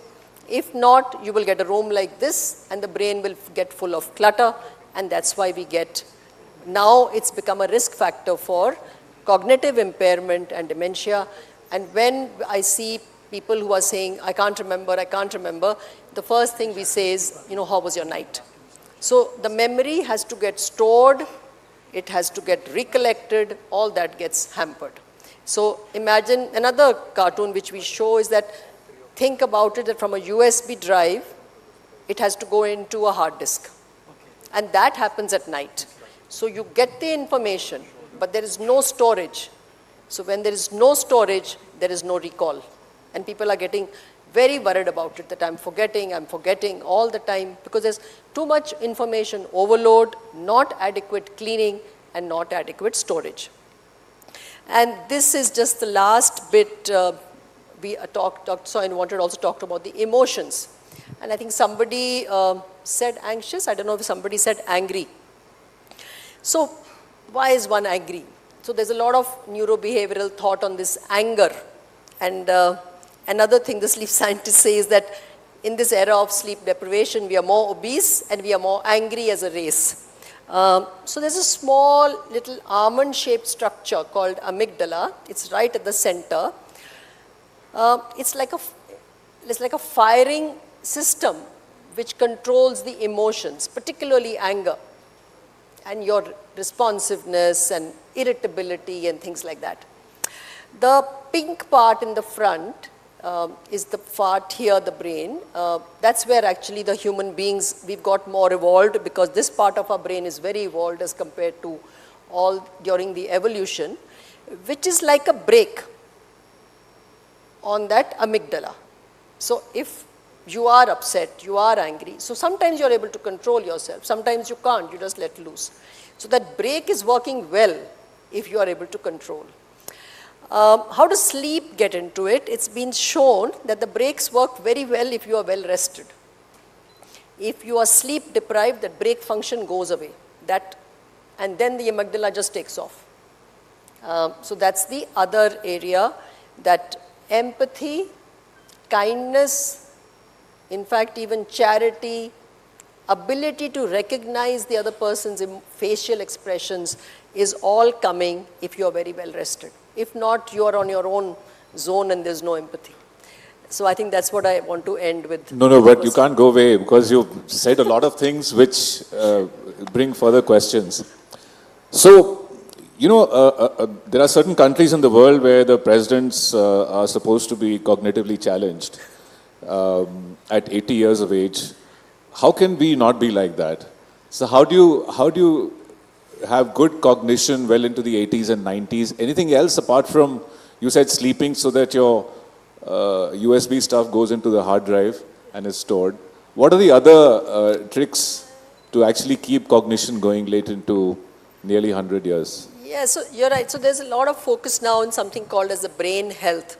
So the World Federation of Neurology, the World Academy of Neurology, everybody's talking about brain health. So there was this whole thing about cardiac health a few years ago. Cardiac health was considered, there was a Life's Essential 7, and about 2-3 years ago, the American Heart Association made it Life's Essential 8 and added sleep to it. So that's one part. So brain health is actually similar to what all normal health they were talking about. First is to take care of the risk factors. And that is all medical comorbid illnesses like diabetes, blood pressure, please treat. Because it's been seen that they produce small little clots in the brain, which may not cause big strokes, but they will impair the connectivity. So billions of neurons are continuously in connection, networks we call them, so they will get impaired, and that's why the cognitive impairment will come. So control those. Second is, of course, take care of these three vital things, the three pillars as they are called, the nutrition, exercise and sleep. Third, which is gaining a lot of importance now, I think especially this post-COVID, it's even risen because we have seen devastating results on the mental health with the COVID, is a social connection. So that social connection is not phone connection, it's not WhatsApp connection, it's face-to-face connections, meeting each other. So half the people I'm telling, when the elders come and they come with their, the kids or the whatever, so I tell them that please, once in a week, once in 15 days, take some outing for them, what they want, whether it's a lunch, whether it's a tea, whether they want. And the ones who are playing cards, for instance, are doing really well. So 80s may they are playing cards. So social connection and learn something new. So this learn something new has become like one big thing. Everybody is doing Sudoku at night. So we are not saying do Sudoku at night, do something which you enjoy. The bigger factor is that I need to be enjoying what I need to do, then my brain will work much better and you will release really nice chemicals, so which are going to be keeping you healthy. Thank you. And now we've been saving the best for the last. We have Saurabh Khushroshahi here. He's a corporate lawyer turned fitness enthusiast, but he actually believes in fitness in a more holistic sense and for the long haul. So Saurabh, tell us, how does one continue to hike when you're 90 years old, or be able to carry 2 suitcases when you're in your 90s, or run the treadmill, or climb 2 flights of stairs when you're in your 80s? How does one make that happen? How do you build up muscle strength, mobility, and stamina for the long haul? How long do we have? I need you have 5 minutes, okay. But we have the next 30 years, right? We all decided that. Yeah. Okay. I am supposed to talk about fitness, and you've obviously put a lot of pressure on me by saying best for the last, so I'm going to try. One of the biggest problems we have today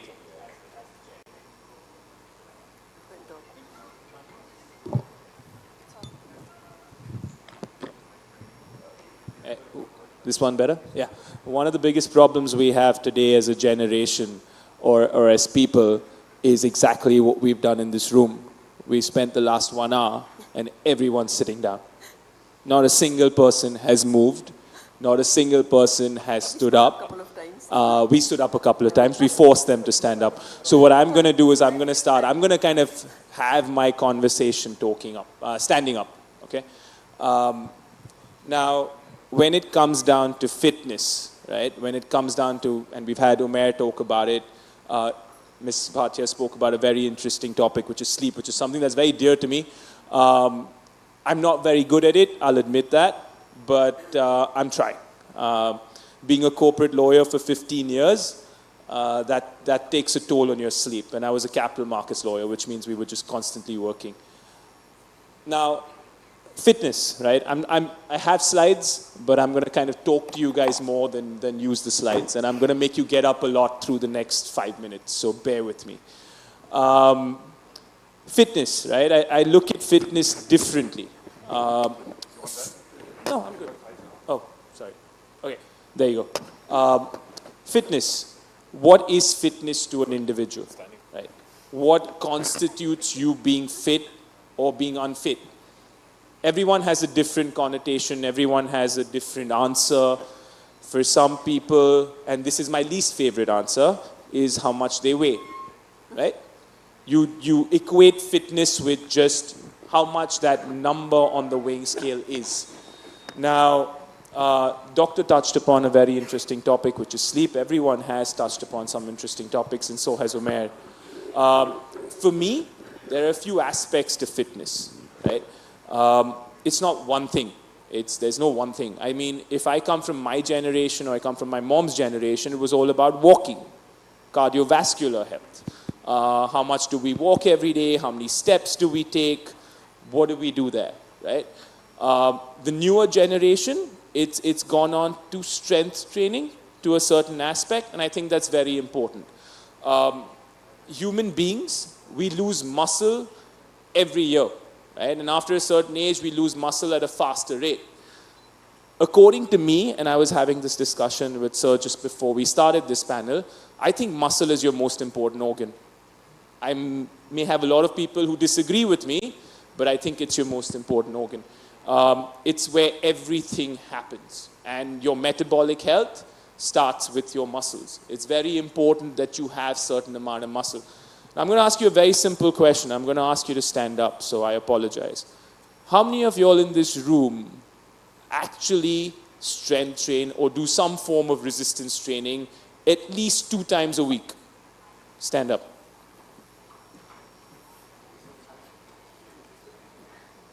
That's not even 50%, right? 20. We look at about 20 to 30%. How many of you all go for a walk every day? Every day? Or let's say 3 to 4 times a week. So this is much better, right? So that's where I'm kind of coming to, right? We look at how much we walk, and for us, walking is exercise. I hate to break it to you, walking is not exercise. Sorry, that's my opinion.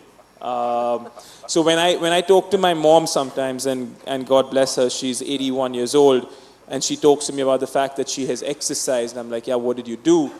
And she's like, I went for a walk. I'm like, I'm sorry, not exercise.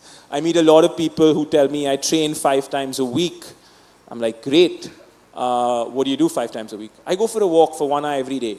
Sorry, that's not exercise. In my book, that's not exercise.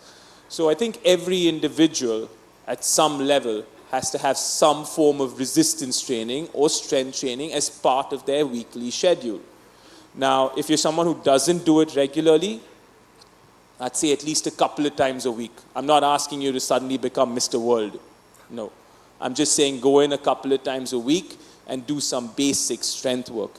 And honestly, I think the older we get, the 50s, the 60s, the 70s, we need it even more. I think the mindset's slightly different. We believe that 20-year-olds and 30-year-olds need to do it, but I think 50, 60, 70-year-olds need to do it even more. And that's what me and my team kind of focus on. We've got a bunch of students who are over the age of 65. My first student ever, when I made the switch from being a lawyer to kind of coaching, was a 63-year-old gentleman called Mr. Ajay Piramal, a founder, head of Piramal Industries. One of the most amazing people I have met in my life, because at the age of 64, he used to get up and go to the gym 3 times a week at 5:30 in the morning, without fail. And I love him to bits, but at that time I used to curse him because I'm like, you're making me wake up at 4:30 in the morning to come to you at 5:30. So different aspects. Now, there's 2 more aspects, or 1 more aspect of fitness which I think people ignore, which is your recovery. And that breaks into sleep and nutrition, right? We believe we're training, we believe we're doing really well, but we don't really focus on our food. And from what I saw right now, we don't even focus on our sleep. And to me, that's more important than what you do in terms of exercise. So everyone's different. So I left you with one thing, right? I said you've got to try and get strength training in twice a week. Everybody in this room, irrespective of your age, right? The second thing I would urge you to do is actually listen to Dr. Bhatia and get some sleep in. And I'm one of those who came from that era where we were like, oh, we're cool if we don't sleep. I'm sorry, that was a thing that happened. Sleep is a waste of time. I'm wasting my life by sleeping. I've heard a lot of that, right? And I've told that to myself a lot of times when I was a lawyer. I'm like, what am I going to achieve by sleeping? I'll have a few years to sleep later. It doesn't work, right? It kind of causes complications in your own health and in your own system. Another topic, and I'll be very brief about it, is nutrition, right? How many people in this room actually track the amount of protein you have on a daily basis? Stand up. I'm not making you sit down. Stand up. Okay. How many of y'all, you can sit back down. Okay, just stand up since you'll track your protein. Stand up. The ones who track their protein, stand up. Stand up. How many of y'all, and if the answer to this is no, sit down, have at least 1.4 to 1.6 grams of protein per kilogram of body weight? If you don't, sit down. Or you do. Excellent. That's brilliant. But that is 10 people in this audience, right? So I think the easiest thing when it comes to food, and something I'd love everybody to look at, is how much protein are they consuming. And it's a very big problem in the Indian diet, right? Because a lot of the Indian diet is rice, rotis, dals, but we don't really focus on how much protein we get in. And I'll come to that topic on protein in 2 minutes because I think it's a very important topic, and Umair touched upon it as well. Now, I'm going to ask you to kind of do, I talked to Dr. Soin and we were going to do this in the audience, but I think it'll be unfortunate if we do this in the audience. People might kill me. Okay, so I want you to go home and do these two things, right? These two things are very important. How many people, or try this, right? It's a basic mobility test. I think mobility is also very important when it comes to training. How many people can actually sit down on the ground, cross-legged, and get up without using your hands? I'm not going to ask you to try it right now, okay? It might be a disaster. We might cause a lot of chaos. So I'm not going to ask you to try that. I love you for it. I swear I do. In a suit? I was going to do it, but... Not alone. Okay, the ones who said they can, come. Anyone wants to demo it? Anyone wants to demo it for me? Sit down and get up without using your hands. Go for it. Excellent. Right? Very, very, very simple mobility test. Would you like to do it, sir? Come, sir. Please.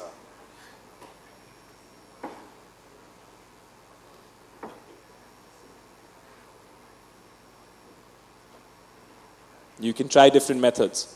Yes. That's okay. That's excellent. Thank you very much. Not a lot of people can do that. You'll be surprised. You think this is very easy and everyone should be able to do it, but go home today and try it out and let's see how many of you all can, right? That's a very, very simple mobility test. Something that I would look at from a longevity perspective, right? Doctor touched upon this when he started, and I was having a discussion before the panel started. Longevity is great, but quality of lifespan to me is more important. I might come from a different chain of thought, right? I want to be 80 or 85 or 90 or even 100, but I don't want anyone to help me do the basic things in life. For me, that is longevity. And that improves, yes, there are a bunch of medicines that you can take, and we've spoken about a lot of things here. But that improves with something very simple. It starts from within you, right? Can you eat well? Can you sleep well? Can you train regularly? Do these few things first before we go into the drugs and the preventive and everything, because this is preventive in my book, right? Second thing, I do this every day. I don't know how many of you all do it. When I sit down with my kids and eat, I sit cross-legged on the floor and eat. How many of you all do that? How many of you all do that? Stand up. You're going to keep standing up in my talk. That's great, but that's not even 50% of this crowd, right? As kids, when I was in school, I think we used to have a canteen and we used to sit on the ground and eat with our table or our desk. And that was actually brilliant. If you go back to rural India, you'll see they don't have knee problems, they don't have hip problems, they don't have any of these issues. They have the Indian toilet, they squat down, they sit down, right? That's it. They don't sit on chairs. And I think it's important. So what I try and do every day is try to get 10 to 15 minutes of sitting cross-legged on the floor. That changes your health as well. That changes your mobility. And when you change stuff like that, you improve the quality of your life. And for me, quality of life matters way more than how long I live. I'm sorry, I know that might be controversial, but for me, quality of life matters way more than how long I live. One more thing before I kind of move out and give the stage to everyone else. This is something I hear a lot of in my life as a coach, right? What's your purpose? Why do you train, right? I'm not an athlete. Why should I train like an athlete, right? In my opinion, life is your biggest athletic event. It's an athletic event. You've got to kind of look at things differently. We always, I've met so many people who come to me and say, but I'm not training for the Olympics. Why are you pushing me so much? You're training for life. And I think it's very important that everyone has a purpose in everything we do, whether that's work, life, training, fitness, longevity. You've got to have a purpose. You've got to have something you look forward to. For me, that kind of gets you what you want to get. Now, I'll tell you what my purpose is or what my idea of fitness is. And I'm happy if any one of you all want to share that, your own purpose. I became a father at a slightly late age. My second son was born when I was 40, right? Now, when he's 20, wants to play a sport, he seems to be keen on sport already. But when he wants to play a sport at 20, I'll be about 60, right? He can't be better than me, I'm sorry. It doesn't work. It could be any sport. I played cricket at the under-19s, the under-17s, the under-23s for my state. There's no chance he's beating me at cricket. There's no chance he's going to be better than me. For me, that is fitness. I don't care about the way I look. I don't care about whether I have abs. I don't care how thin I am or what my weight is. For me, fitness is the ability to do what you want to do when you want to do it without second-guessing yourself. And when fitness becomes that, and you get that as a purpose, life changes, right? And then you kind of start working on yourself a lot more. I can go on about this topic. I'm sorry. It's the most important topic for me. But I'm going to kind of finish off with a few myths. I promise you I will be done in 30 seconds. I promise you. Okay? The first thing, it's right up on the screen. Cardio is your answer to every single health issue you ever have. I don't agree with it. I think that, like I've already touched upon, strength training is a very important aspect of your fitness and your health as well. Second point is the most important one, the one I see a lot of, is women should not strength train because they look big or they look bulky or they look like men. That's the worst thing I've heard. The only people who tell women they look like men when they strength train, in my opinion, are insecure men. Right? It just doesn't make sense to me. There is no reason why a woman should not strength train. And a woman will not look bulky. You do not have enough testosterone in your body to get bulky that fast. Unless you're doing something on the side. Now that I'm not going to touch upon. And my last thing, and I've already touched upon this, is protein is not safe for you. It's perfectly safe. I have met parents who have come to me and said, my son wants to have a protein shake. And isn't that unsafe for him? Isn't that going to hurt him? I was like, oh, okay, fine. Does your son have ice cream? Yeah. Does your son have diet sodas? 100%. What's the problem with that? But protein's an issue. Right? I don't get it. It doesn't make sense to me. So that's my 2 bits about what you wanted me to talk about. Hopefully that made a little bit of sense, and hopefully you'll take something back home. So thank you. Thank you very much, Saurabh. Now, let's move on to, before we conclude, and then we open the floor for questions, let's move on to another very interesting concept in longevity, and that's blue zones. A lot of you have probably heard of blue zones. Blue zones are 5 regions of the world which have the maximum concentration of centenarians, people who live to 100 or more, and they live healthy. And delving into their lifestyle gives a lot of insight into what it takes to actually get there. So before we ask Vritti she herself has visited a blue zone, so she's researched blue zones, so she'll tell us what they're all about and how we can incorporate the good bits of living in blue zones in our own daily lives. We'll just do a couple of quick votes.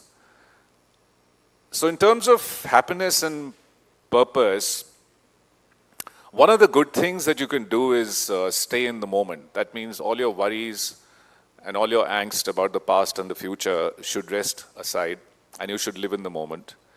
And the popular activities that you can do are music, meditation, sports. They all help you to live in the moment. So how many of us do activities that help you live in the moment, sports, music, meditation, any other, at least 1 hour a day?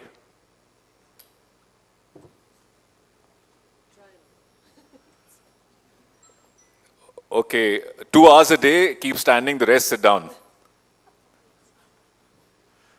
Wow. We salute you and you. Right. So Vritti, tell us about blue zones.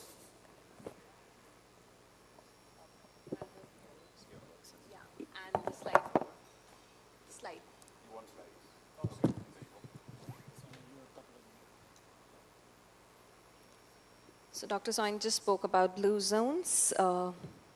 Yeah, there's a sneak peek there. There are the 5 blue zones in the world. I visited myself Sardinia, Italy as my first destination last year, and I hope to cover rest in next 2 years. Okay, so and each one has a very specific thing that they are bringing on table, but there is a very strong connection. When I read and learned about blue zones, there's a lot that is in common, and I'll quickly come to, yeah, these are my pictures from Sardinia. So I mean, here when you see this first couple is, in the first picture, the couple is, they're both husband and wife, and they are both 86. The lady is 82 and the husband is 86, and I visited their house. They were they were extremely warm people. I mean, they had a strong sense of bonding with themselves, with the family, with the neighborhood, with the community. The second family, the lady last in the sequence sitting there, she is 99 years old, and her bedroom is on the second floor. She goes up and down every day to her bedroom. And interestingly, and it was just very unique and different, which was there in our ethos as Indian, in the Indian society, she's still the decision maker of the family. The third one is, now this is a family. There is a husband, wife, and the son. So this was the family that hosted us for dinner, and we saw how their diet, that diet comes from the locals. They do not eat processed foods, and we talk a lot about against the processed food. The most interesting, the beautiful thing is that they do gardening, they do farming. Shepherd is their mainstay, like a profession, and everything that they have, including wine and meat. Meat is a very small portion of their diet, but yes, it is a portion of their diet. Their diet is largely legume-based, homemade, and they have all whole wheat-based pastas and breads. Vritti, we'll have to wrap up soon, so just takeaways. How do you make blue zones at home? Okay, so you want a crash course on that. Okay, so I think one thing which, I think couple of, it got mentioned earlier also, bonding is very, very critical. Bonding socially, bonding within the family, bonding with your, maybe your neighbors, your community. I'm not talking about during your working hours, I'm talking about after your working hours or beyond your working hours. Bonding is critical. Wisdom bridge across generations. Again, very, very critical. We spoke about what happens when we turn 80. Do we want to feel unimportant? Do we want to feel not required anymore? That wisdom bridge, because what is missing today in today's busy lifestyle is not being able to pass from the grandchild to the grandson or the granddaughter. we're not able to pass that wisdom, and that wisdom gives the sense of purpose to the elder generation, and it gives a very strong foundation to the younger generations, which is missing, and that inculcated more and more goes with the family bonds. Community rituals and celebration, this was very strongly there. Every 100th birthday is celebrated like in the whole community kind of a thing. So that with that bond continues, mutual aids, they're very, very helping to each other. I think that is something that as we are getting busier in the, so if you see there is a whole common theme that is coming out, what brings them together, and that sense of belonging. And very, very important, I want to just talk about, so they put this, there's a beautiful sardinia pictures, and they put every centenarian is like painted on the wall. One very, very important thing, if everybody has to bring a blue zone in your life, in your family, is what Saurabh also mentioned, was a purpose. I think we need to have a purpose to our every morning. We have to have a purpose to our every day, to our lives. And I think that is critical. And that is critical till the last. So, and that is where, the whole thing converges into a health span. So basically, living fit, I mean, everybody's just covered it. I don't want to spend time summarizing it, but I think purpose and bonding in addition to whatever has already been discussed.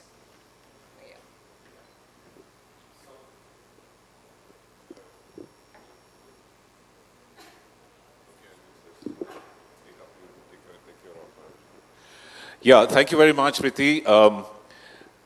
What we have now is just can I just have the slide mover?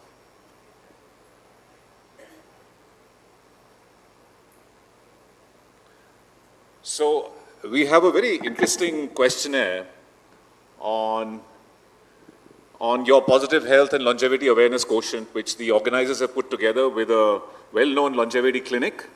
And I mean, I've gone through it already, and it's very nice. It's a QR code. So just put it on your phones and participate in this questionnaire. I mean, fill up this questionnaire. And Vasu, you promised to send us our quotient soon, in the next 48 hours? Okay, so you will receive your longevity awareness quotient in the next 48 hours. So just put it on your phones and go for it. Those who are with us online will have both the QR code and the link. So you can fill that question, and while that questionnaire is being filled up, I know that we've gone beyond time a little bit, but happy to take questions. Any of us, please address any questions that you have. We'll take 2 or 3 questions. Dr. Nagi Reddy.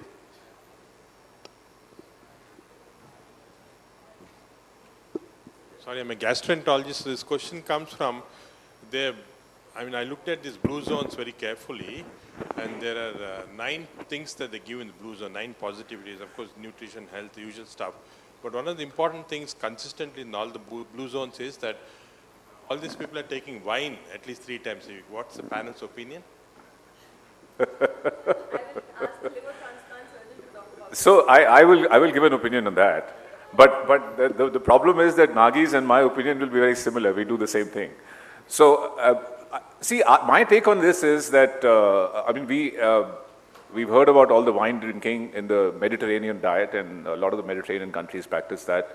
And you know it as well as I do that taking a glass of wine or 2 a day for your entire life probably does not much harm and probably does you good in terms of vasodilatation and reduced coronary artery and neurovascular disease risk. But you see, the problem is they do 50 other things, which we do not do. We just want to emulate the wine drinking. But if you don't do the rest of the lifestyle, then really you're not justified in saying that because these guys drink wine and live 110 years, I'm going to do the same. But I'm still going to have my chocolates at night, and I'm going to have all the sweet things I love, and I'm never going to move my ass and sit on my backside and not exercise. No, that doesn't work. You have to do the whole thing, right? Is that an adequate answer? Any more questions?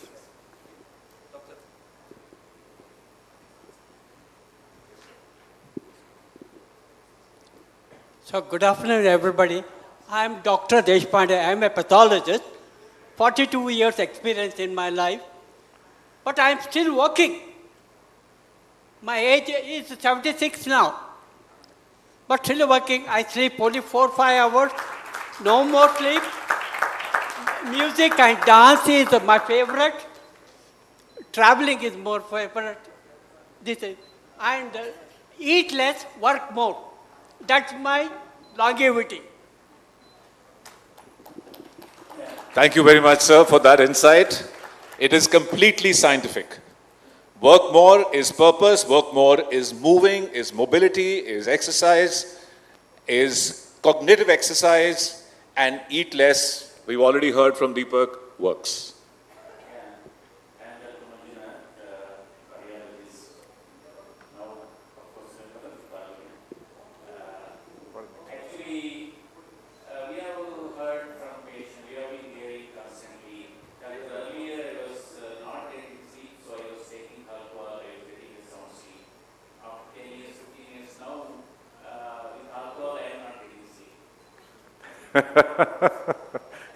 Oh gosh.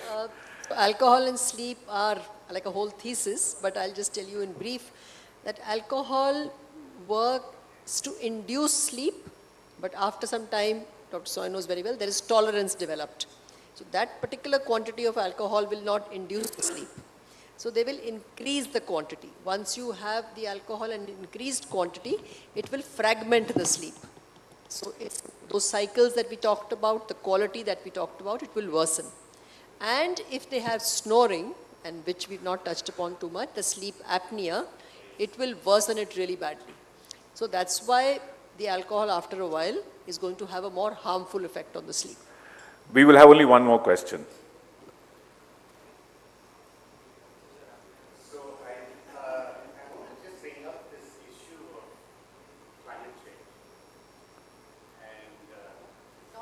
Sorry, Climate change. Right. And particularly heat wave. So, do we understand what heat stress is going to do and how it will affect life? Wow. For a lot of us in this room, we control our environments. But for the majority of the population, it's going to be affected. I think Deepak is the best person to answer that. So I think there are very interesting studies about heat, but I think the issue would be the frequency and the duration. So transient heat stress has a different impact than the persistent heat stress. There are some interesting studies where they actually show an effect of heat waves on the change in the cycle, the fertility cycle in women, the fecundity of the fetus. There are a lot of different interesting aspects which emerge because of this climate change. But when we talk about climate change, heat is not the only factor. I think it's a whole gamut of things. Given our body is exposed to external features through breathing, through food we eat, I think every aspect is going to be affected by the climate change. And again, we have to undergo the same new evolutionary cycle about trying to figure out what's Thank you, Deepak. Thank you, all the panelists. We had fun discussing. I hope you guys had fun too. Thank you very much. I'm sure it's a subject that all of us have a lot of questions about, but you can blame me for cutting it short. I would like to invite on stage Mr. G.S. Vasu, the founder and CEO of South First, to felicitate the panel that has kept us engaged. In fact, when we were speaking about about longevity, I kept going back to this dialogue in a Hindi movie. It says, Babu Moshail, Zindagi lambi nahi, badi honi chahiye. But clearly, Zindagi lambi bhi honi chahiye. So, thank you once again to all the panelists who... Lambi or badi both, take it from Ms. Vriti Lamba. I request the panelists to please stay back on the stage so that we are able to give you a small token of our appreciation. With us, Padma Shri Dr. Arvinder Soyan for moderating this extremely lively topic. On the panel, along with him, were Prashant Prakash, Managing Partner and Founder of SL India, Dr. Vriti Lamba, Program Head, Fortis Cancer Institutes, Fortis Healthcare, Dr. Manveer Bhatia, Director and Founder, Neurology and Sleep Center, New Delhi, Dr. Umair Qadir, who joined us via Zoom, Clinical Process Lead Physician, Hook, London, Dr. Deepak Saini, Professor, Department of Developmental Biology and Genetics, Convener, Longevity Institute of Indian Institute of Science, and Mr. Saurabh Khusroshahi, founder of SoFit. Thank you once again, panelists. A round of applause, audience. They made you stand up, sit. All your quota of a week's exercise is done today with this panel. Right. Before we move on to our next engaging session, a topic that is close to all of us, public health and the participation of private healthcare players, we have a small presentation from our sponsors. We would like to bring on stage Health on Us, one of the sponsors of Dakshin Healthcare Summit 2024. I welcome on stage Ganga Prasad Reddy, Head of Business and Operations, Health on Us, for this short presentation.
Very good afternoon, everyone. Very good afternoon, the panelists. Very good afternoon to the Managing Director of Apollo, Sangeeta Reddy, and Nageswar Reddy sir, and other delegates who has been presented here. It is a wonderful session which you have given on a clinical management, on the research side, on the preventive care, all the inputs which you have already passed to the public and the audience who is watching on the online. We just want to throw a question today. What changed the way you wanted to do the healthcare industry? Today we wanted to see a different change in the healthcare industry. So we wanted to present in a different out of hospital industry and home care industry.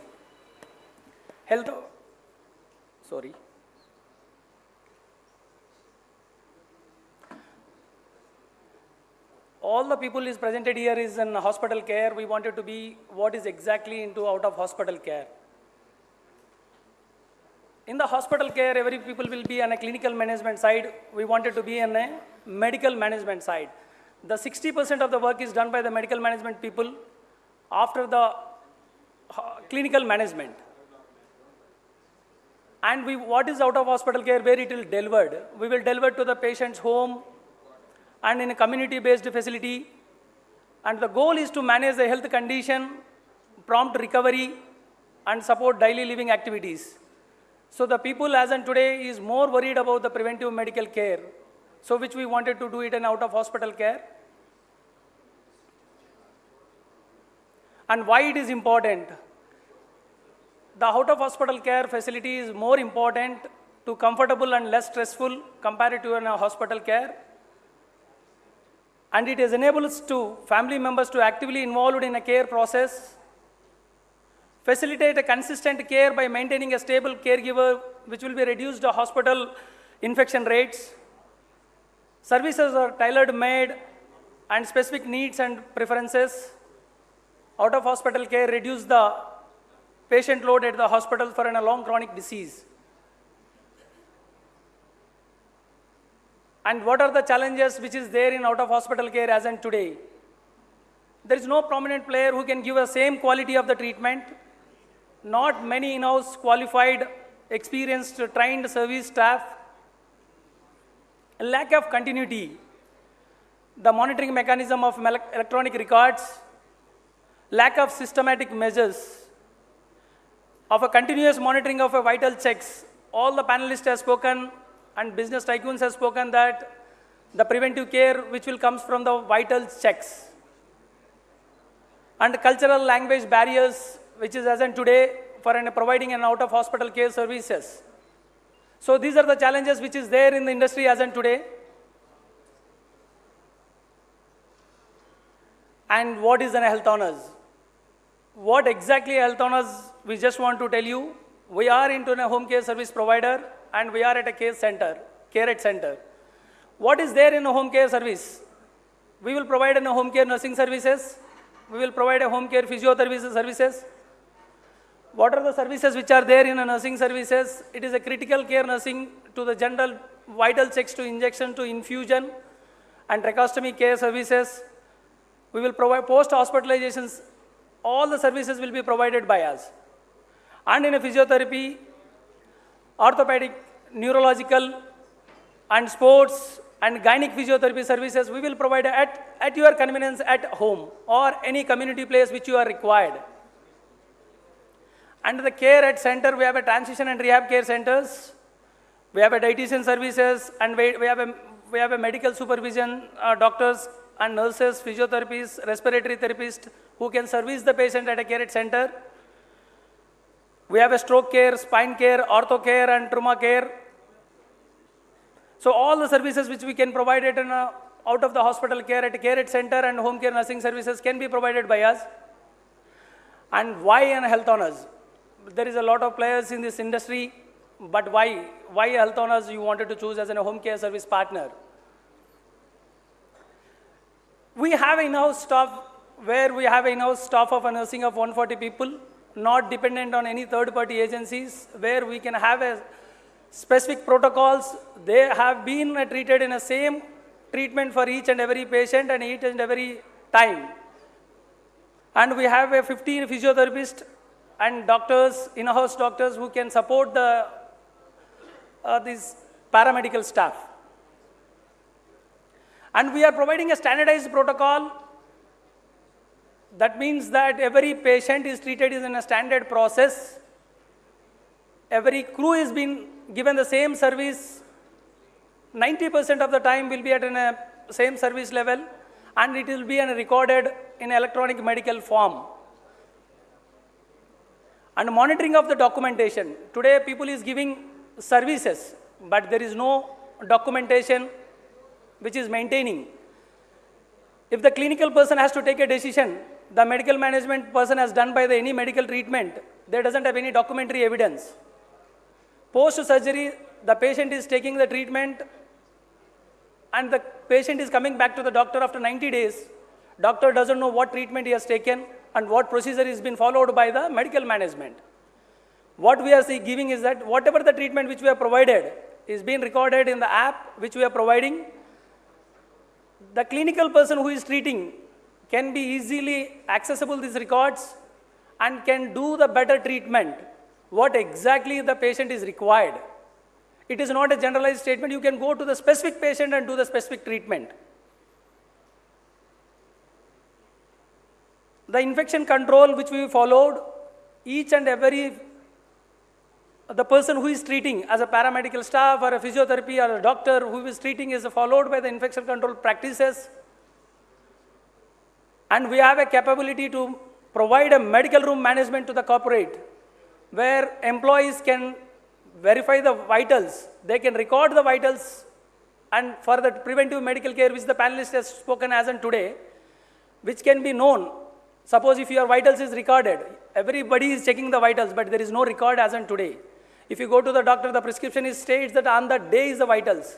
Nobody is having a visualization of what has happened in the past history of 90 days. But with this, the doctor or a clinical person can see the vitals of a last 1 year or 2 years so that the person can determine whether this disease, whatever he is asking, whether diabetic prone or hypertension prone is a recent history or it is a long standing history, so that the doctor can treat better the patient. Even if you check your vitals, if you are not recorded somewhere, you will forget. That is the reason the system of electronic medical record is more important today.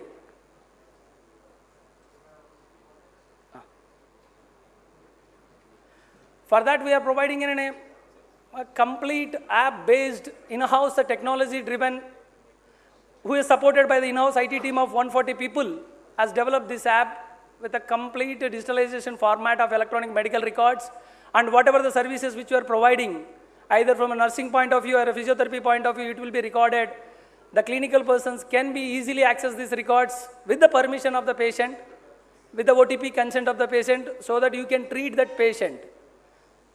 And the high security measures has been taken, and every step we as the protocols has been maintained from the app point of view, from the treatment point of view. This is for the betterment of the better India future. Overall control of an application is very high, as we have in-house staff people of IT. A lead time for any new changes, because the clinical person, we are open for any feedback from the clinical point of view. If there is any changes required, we are happy to do it in a very fast manner. Customer data is stored in encrypted format. It is nowhere, we are not accessing any data, and nobody can access the data. It can be accessible by only the patient, or with the consent of the patient, doctor can be accessed. Copyright application with this application, with the company is available with us. So we are providing complete services and a digital format, and with the transparency and accurate. With this note, I just want to close remarks. Our true friends are together with the Health Honors. Happy Friendship Day to all of you. Thanks for giving an opportunity in this forum. Thank you, sir.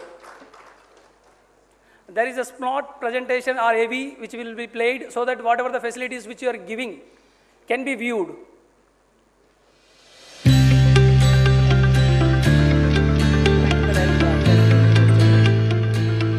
And now for our next conversation, which is probably close to all of our hearts. We've always thought about it, public healthcare. It is, in his introduction address, Mr. G.S. Vasu spoke about how health should be a larger commitment. All of us owe it to each other to ensure that the last mile connectivity when it comes to health turns into a reality.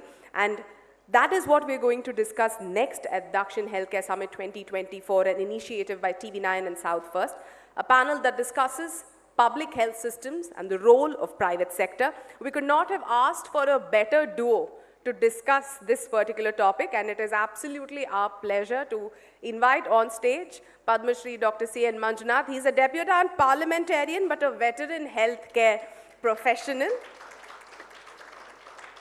And discussing with him today will be Dr. D. Nageshwar Reddy of AIG Hospital, who will bring the perspective of the private sector, the challenges it faces in a country that is so dependent on private sector to deliver healthcare services as well, and to engage both of these healthcare experts in a conversation. We have with us Chetna Belgare, editor for Health and Wellness at South First.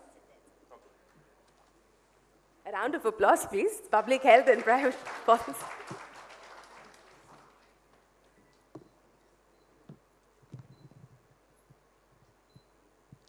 Good afternoon, everyone. Are you all hungry and angry? I will not waste time. We will go ahead with the panel. I am Chetna Belgare, editor for South First. Welcome, sir. It's a privilege to moderate this esteemed panel on the vital topic of improving public healthcare and the role of private hospitals. These days, healthcare is becoming more and more of burden for people, whether it is rising costs or out-of-pocket expenditure or just getting the access to the care they actually need. You can't ignore the growing tension between what the public healthcare can actually offer and the expanding influence of private hospitals. Private institutions have no doubt stepped up whenever public healthcare has actually faltered. But then there are some serious questions to ask. Are we at the risk of turning healthcare into something only the privileged can afford? Can private hospitals really support public health without always putting profit first? Will private medical insurances actually become a hindrance or, to access healthcare? What are some concerns that private hospitals face to support the government in their health schemes? These are some of the real challenges that we need to tackle as we look at how private hospitals can help ease the strain on our healthcare system and make public healthcare accessible to all. To begin, let me introduce two esteemed doctors, Padma Shri and Padma Bhushan awardees, whose contributions have significantly shaped Indian healthcare, Dr. C.N. Manjunath and Dr. Nageshwar Reddy. It's my privilege to introduce Dr. C.N. Manjunath, a visionary leader in Indian cardiology and the driving force behind the transformation of Karnataka's Jayadeva Institute of Cardiology into a world-class healthcare institution. With over 16 years of dedicated service as its director, Dr. Manjunath has raised the standards of the public institution into nothing less than a private healthcare hospital. Recently elected as Member of Parliament from Karnataka, Dr. Manjunath carries a philosophy that healthcare should touch every life, no matter how remote. His insights on balancing public and private healthcare will be invaluable as we discuss the future of healthcare in India. We welcome you, sir. It's my pleasure to introduce Dr. Nageshwar Reddy, a Padma Shri and Padma Bhushan awardee and a true leader in gastroenterology. He is the chairman of Asian Institute of Gastroenterology in Hyderabad, which you might know as AIG Hospitals. Dr. Reddy isn't just about medical excellence. He is also deeply committed to giving back to society a value. He says he got it from his father, Dr. Bhaskar Reddy, a well-known pathologist. Dr. Reddy, in an interview which I was listening to, he mentioned that his father once called him at the dining table and said, I'm very disappointed with you. So when Dr. Reddy was confused, wondering, he had got into medicine, he had started his practice, he was earning good money for himself, so where have I really gone wrong?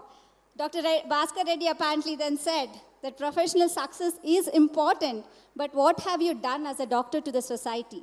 Have you done your research? Have you done any research? Have you started any institution? Or you're only making money for yourself and that is not success. Dr. Reddy says this belief has been guiding force in his career, ensuring his work benefits not just the elite, but everyone who needs it. With his extensive experience and leadership in private healthcare, I'm assuming that he's going to bring all the challenges that private healthcare actually faces in collaborating with the government. We welcome you, sir. Without much ado, I want to ask the first question to Dr. Manjunath. Dr. Manjunath, first of all, what were the key challenges and strategies in transforming Jayadeva into a top cardiac care center? And how did you balance affordability with excellence? Yeah. First of all, many thanks for invitation to be this unique model of conference, because this is where we have to take it forward. All the time we are talking about technology, explosions of technology, and regarding market forces. This is one unique meeting. The agenda was regarding longevity and prevention, and because prevention is always better than cure and precaution is still the best. So that is the unique model. This sort of meetings we should have rather than discussing about only diseases and diseases, because this is one thing. And this creates a lot of awareness among the people. The awareness program is very, very important. And because there is no happiness in medicine, but there is medicine in happiness. That's a very popular saying. So, and we have to take care of an extension, of course, this discussion, before getting into the actual discussion, we have to take care of 6 S, that is salt, stress, spirit, smoking, and physical activity, and sugar and salt. Sugar. Sedentary life, salt, stress, spirit, sedentary activity, and sugar, and smoking. These are these things. And as we discussed, anyway, today nearly 35% of healthcare services is given by the public sector. Another 65% is given by the private sector, only 35% by the public sector. So we need to work in tandem. So that is very important. See, in a public institution, one of the biggest challenges, okay, one is on the infrastructure side, and the second is there will be a lot of inertia. So one of the biggest challenge in an institution is to really manage people. Managing people is one of the biggest thing. Managing because they have a different mindset, they have different culture, and to bring a corporate culture in a government setup, it is extremely a difficult task, and this is where the leadership matters. We have to take everybody together. That's very, very important. And most important, you should allow space for others to grow in the organization. So you should allow, because, okay, with your talent, with your hard work, with your skill, you can reach the top position, that's fine. To remain in the top position for a longer time, your attitude and your behavior and all those things matters. So another important thing is, one of the biggest incentive for the growth of an organization is non-interference. That is one of the biggest incentive, whether it is a government institution or whether it's a private institution. Non-interference is one of the biggest incentive for the growth of an organization. And the most another important thing in a public thing is, yesterday I was talking in the parliament about the same topic. What happens, yes, our focus always in a government setup, what happens is only on construction of an hospital or construction of a medical college. But we have to change, there has to be a transition from construction to creation of posts, from creation of posts to recruitment. So what is happening, we are focusing only on construction, yes, fantastic physical structure will come, but where are the posts? So this is where we have to really balance, and we have to create an atmosphere of ownership in a public institution. That is again leadership. People should be strong, and there has to be some mechanism of decentralization, and also decentralization mechanism should be there. You should not try to really centralize the whole thing as head of the organization. You have to give some freedom, and you should also take everybody together. You should be a great listener. You should be a great listener. A listener is a leader. That's what a popular saying says. And another important thing is, you have to have a good rapport with the, you should have a good rapport with the government. That's very, very important. Many times I have realized a lot of good things can be done with the goodwill of the bureaucrats. The goodwill you have with the bureaucrats we can have a lot of impact. Because when I took over Jayadeva Institute of Cardiovascular Sciences in 2006, the bed strength was 300. Today we reach 2,000 cardiac beds exclusively for cardiac care. Nowhere in this thing. Nowhere in India we have a cardiac institute with 2,000 cardiac beds. See, the problem is, yes, with government grants alone is not sufficient to run a public institution, because they have a fixed grant. So this is wherein we have brought in a public-private partnership. 3 P's we call it as public-private partnership. See, the other 2 P's will come if the first P is strong. If public institution is strong, and we roped in about 50 charitable organizations to support the treatment. But of course, most important is if they are convinced whatever donations they give, whatever the philanthropic activity they do, if they are convinced if it is going for a right cause, then only funds will flow. So in fact, one of the biggest thing I have to mention here, our Infosys Foundation Chairman Sudhamurthy and Narayan Murthy, they have built in a 350-bedded world-class cardiac hospital in the same premises and handed over to us. So they asked me one question, Manjunath, how much of tenure is left as a director for you? At that time it was 3 years. Then they said, we are going to build because we have a strong faith on you and trust on you. So then November 2021, this facility was handed over to us, November 21st. November 24th, we started working with full faculty. So, so these are some of the important things. And again, we have to bring some amendments. because government rules are a lot of throttling effect. Just for example, in fact, we are the first institution in the country to introduce an incentive scheme to prevent brain drain among the faculty in 2007 itself. This was based on performance, productivity, and punctuality. There was a lot of opposition from the government. No, Manjunath, if you ask, even other institution will ask, other medical colleges will ask. So then I told them, no, you just put a rider. You give permission to start an incentive scheme, not from government grants. It is only subject to effective internal resource mobilization. Then nobody will blame. So because the mindset of our people is, you give even 10 lakh salary. They are not, they don't talk about salary. You give just 50,000 incentive, they only talk about that 50,000 incentives and all. Then other thing is creation of post. I will tell you, that is the biggest challenge in a public sector. They always approve. So this is where, when a government clears a project, whether it's a medical college or a multi-speciality hospital or a super speciality hospital, in the same cabinet decision, the post should be approved. Otherwise, you have to go around and those things and all. Right, sir. Then promotions should be given on time. That is the only way we can help keep them in good spirit.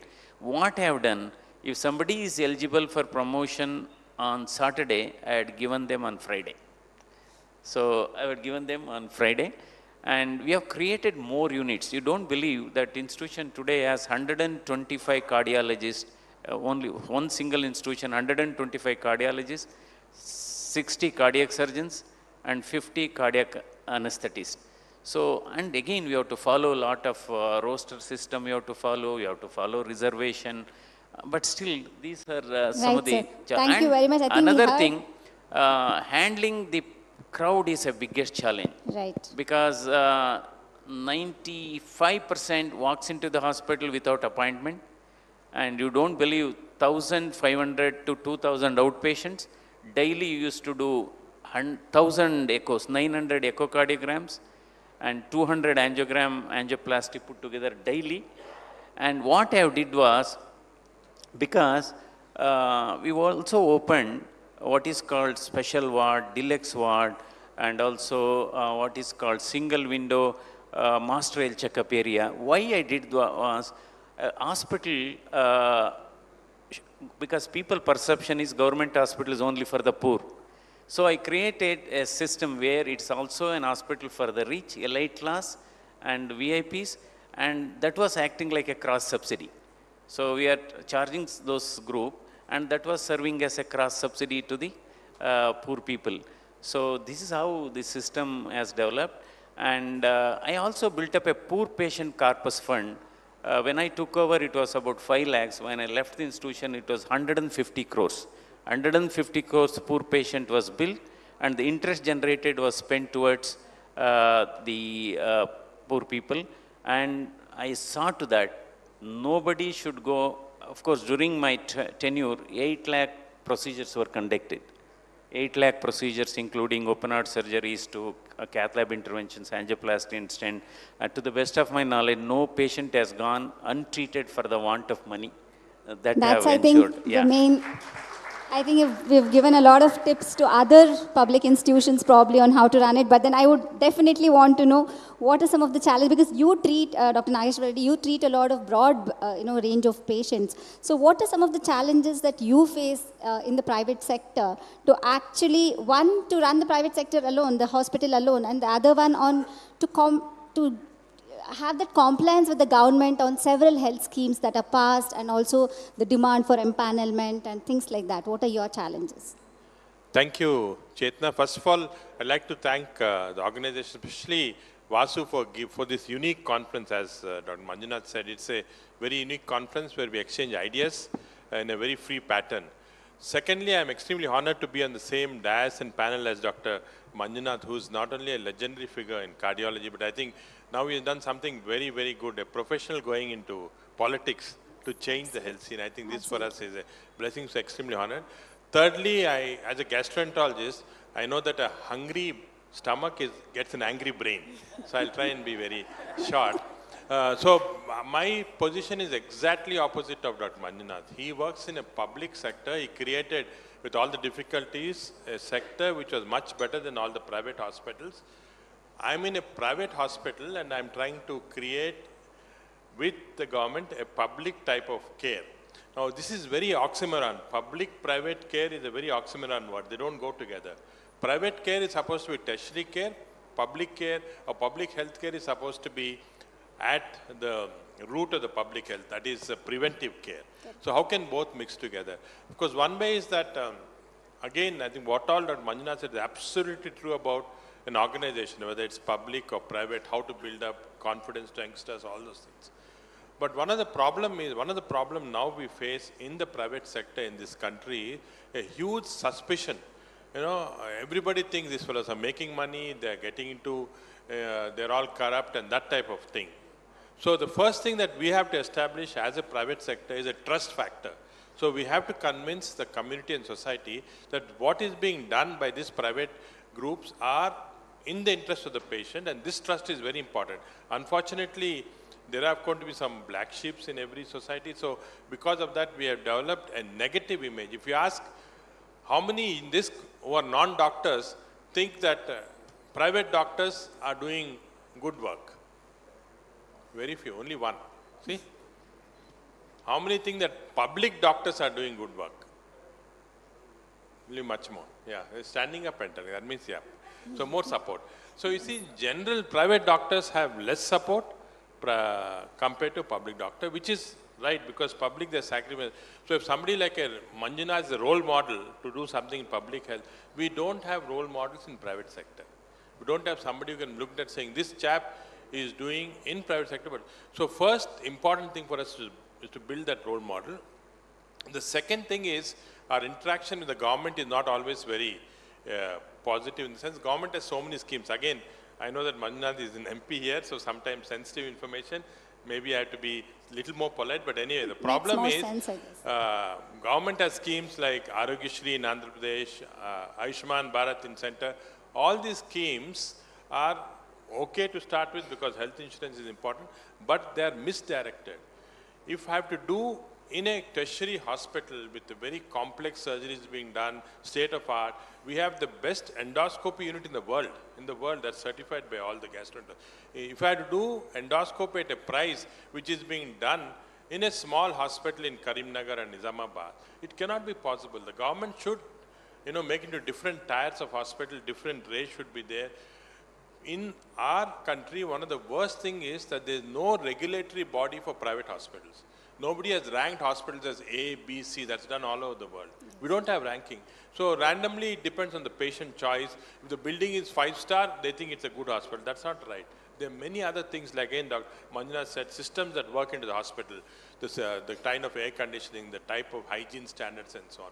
So we have to work. So first, just to summarize, one, we have to create icons in the private system so that you're looked upon as delivering good health service that happens. For example, Mayo Clinic, private hospital, iconic.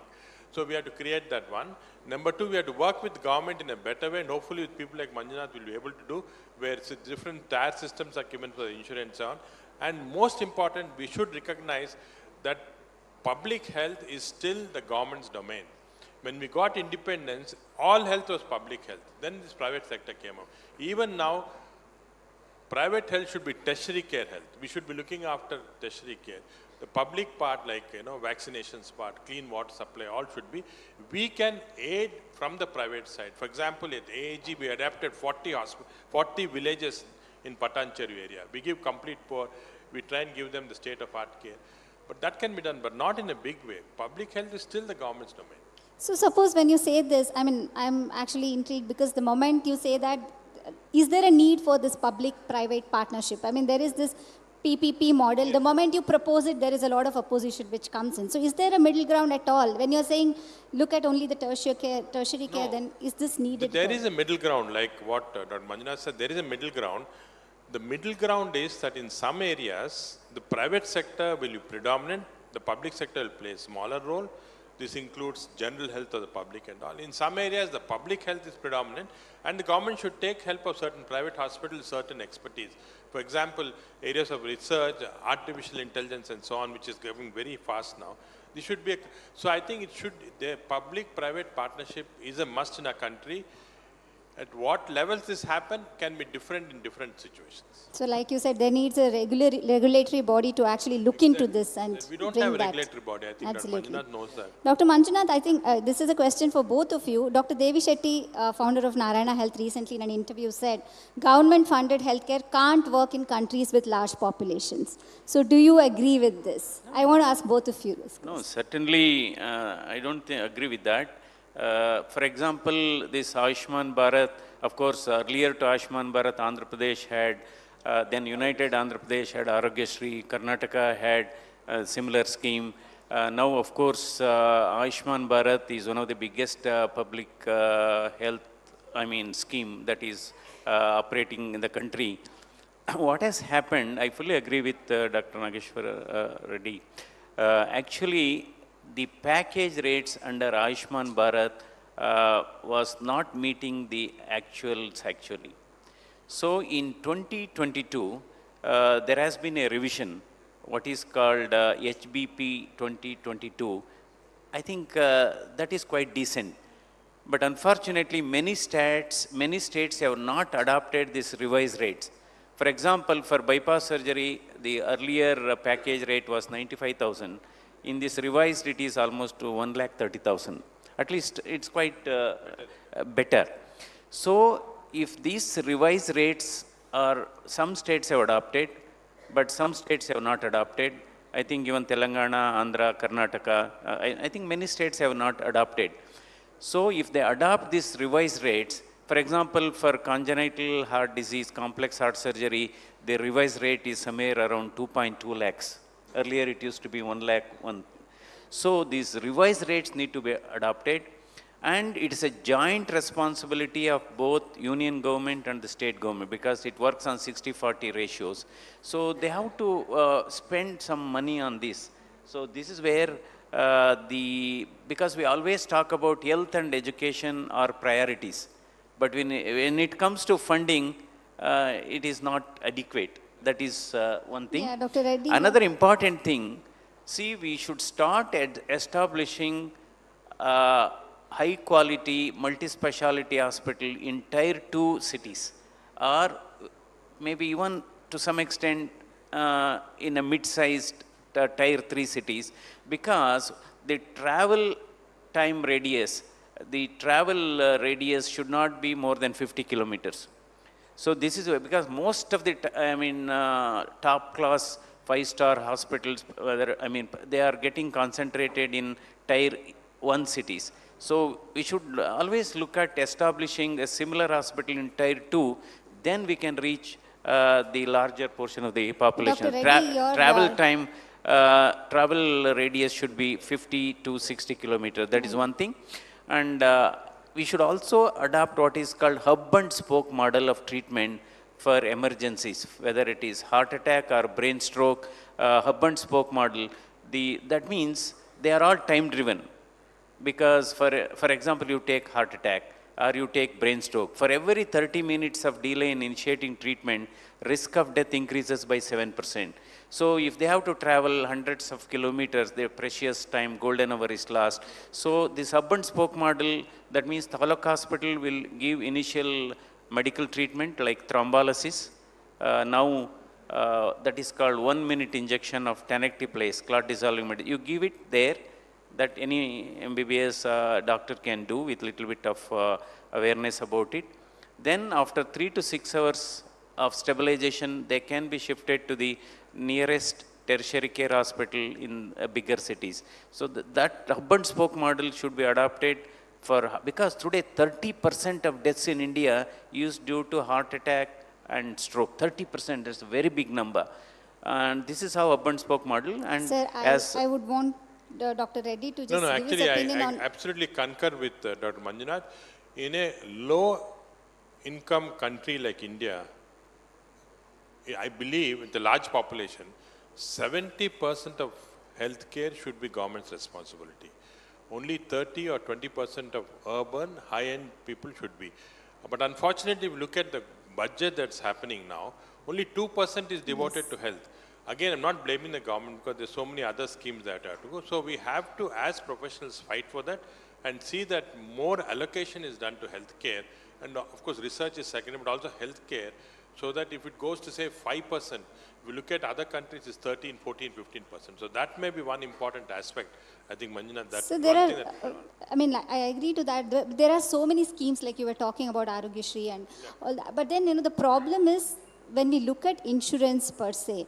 So there is a lot of push from the private hospitals as well now to take up insurance. Again, you're accusing us now. No, we are not accusing. I mean, I don't know any other way. Like if I have to take care of my health, I personally believe that probably I have to go in for an insurance because I can't depend on a public health insurance, right? So now, but then this can also mean that it can become a hindrance to access at all, access to healthcare at all. I don't think US has kind of failed No, in doing I think it's this. a wrong concept. So US please, has could you explain failed, on? No, US has failed not because of insurance. US has failed because their healthcare was pushing to very high-end tertiary care, which the society cannot afford.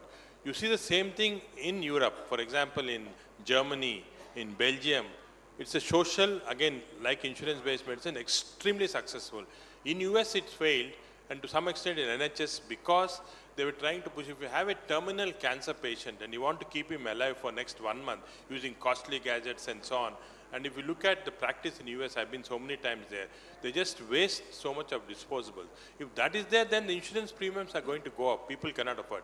But the kind of insurance premiums we have in this country are extremely good for the patients. It is a wrong concept. I would say opposite of what you said, that we should promote insurance as it is now, so that more and more middle class, upper middle class, that type of people have access to insurance. Otherwise, a middle class family sometimes, again, Manjunath, like when they come for a major cardiac surgery, sell their whole house, sell their farm and all that and come. That's not right. So insurance is a must. No, in fact, Ayushman Bharat actually has recruited 12 lakh crore families, which comes to around 60 crores. It covers So 60 talking crore about private population. medical insurance. No, So, yeah, that is yes. one. Another thing, in the last 5 years, nearly 6 crores patients have been treated under Ayushman Bharat. That's a great thing. See, another important thing, our Indian still, despite all these, some of these limitations, the people who appreciates the Indian healthcare system is our own NRIs. When they come and visit, oh, they are puzzled. Oh, I'm getting this procedure done same day. I could able to see the consultant same day.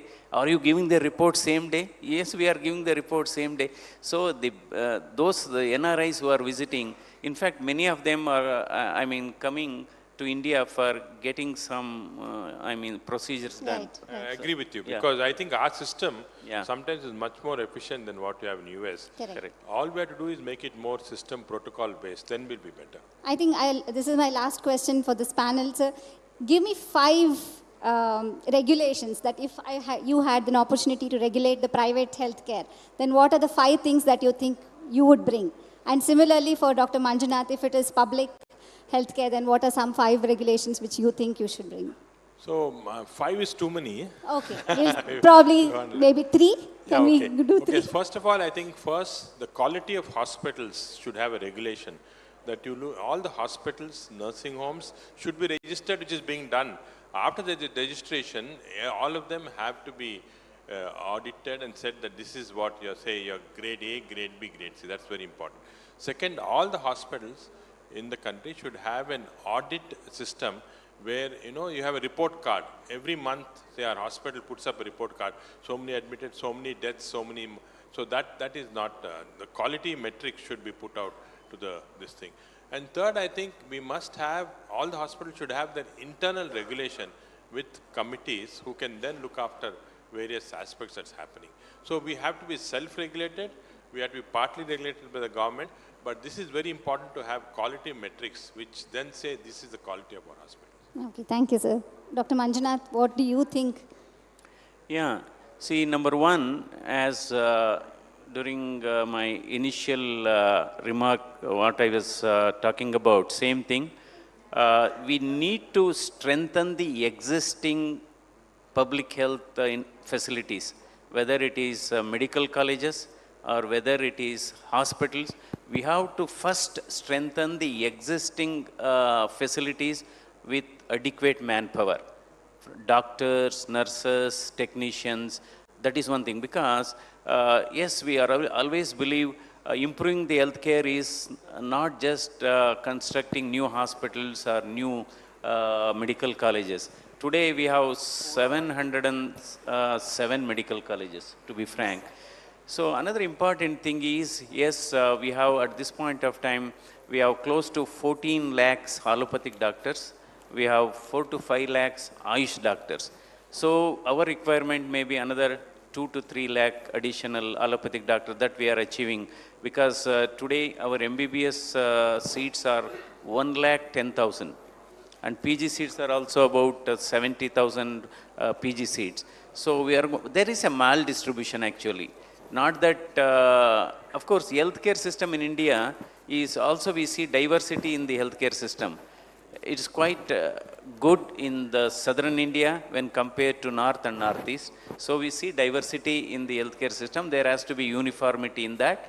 And we have to really, another important thing, we are talking about this only number of seats. The quality of training is very, very important. So quality of the products. So that's what I was talking in the parliament yesterday. The number of MBBS seats in any medical college should not be more than 150. If it is 250 and all, in many medical colleges, we see there are more medical students than the patients. So the training will not be adequate, and hands-on experience also will be very less, and off-baked, undercooked, undertrained doctors, sometimes they are more harmful than the disease. So that is one thing. And there has to be, even in a public hospital, there has to be a limited decentralization and delegation of powers. For everything, small things, you should not go to the government. There has to be some decentralization and delegation of power to the heads of the organizations, and that is one thing. And yes, we have to rope in certainly the CSR activities. You have to rope in CSR activities. Certainly nowadays a lot of CSR funds are flowing, so we should establish that system. And the fourth one is, yes, there has to be a good public relation mechanism in a public hospital. Public reception should be good. The first contact is the one that matters. And one has to also bring in some sort of an incentive scheme for the employees. Incentive schemes should not be only for the doctors, even from the sweeper, for a technician, even a Group D worker. That's how we should improve the system. And another one is, yes, as Professor Nageshwar is telling, we have to work together. So because trust is a very, very important factor, and the healthcare should be affordable, it should be accessible, it should be available. So that is one important thing. And health for all is the desire of the nation. It is the dream of the nation that healthcare should be for all. Health for all should be our right. But hospital services alone will not provide health for all. You should provide clean air, should provide clean water, and you should provide clean food also. These are the three things, health for all. Thank you very much, Doctor. I think while the motto for both public healthcare as well as private is health for all, let's hope that we actually achieve that and we take some ideas, whatever has been discussed here, and not just leave it here in the room, and it actually reaches the parliament. And, Sir Dr. Manjunath has the onus now to take it forward, I guess. Thank you very much. It was wonderful panel. We can now open the discussion for the If you would indulge us, I think a couple of questions from the Yes, audience. please. Sir, thanks a lot for insights. So I have 3 questions, sir. First, what are the thoughts on the managed healthcare? In a country, low-income country like India, where affordability is an issue. Second is, Sir Manjunath, sir, you talked about quality of practice and quality of doctors, right? And let's say a doctor really practices, he wants to become an expert when he joins, right? How will you manage that with, say, like every patient needs best care? Everybody wants to be operated by what 3 years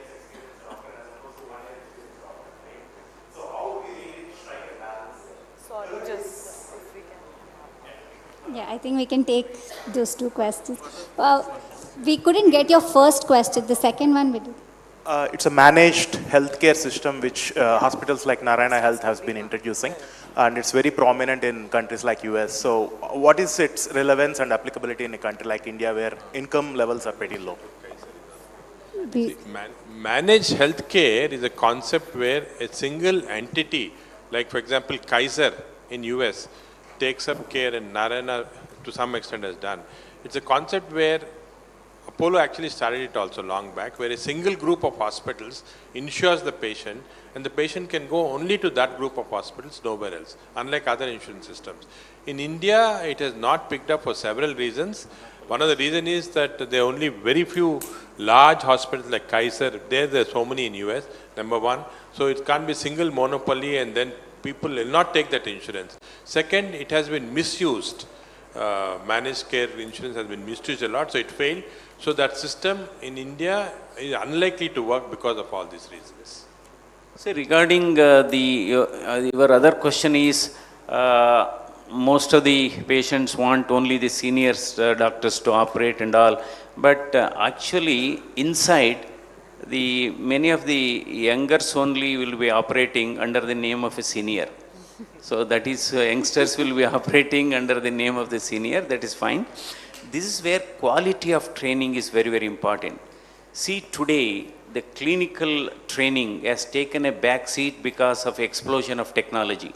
So still that basic science teaching is basic examination is very, very important. So it should not be just gadget or it should not be investigation centric. It should be a patient centric treatment, and basic examination still holds the key despite explosion of technology. We have various diagnostic measures. We have CT, we have MRI, we have ultrasound, we have various tests and all. Still, three T's are very important: talk, touch and treat. So that brings in trust.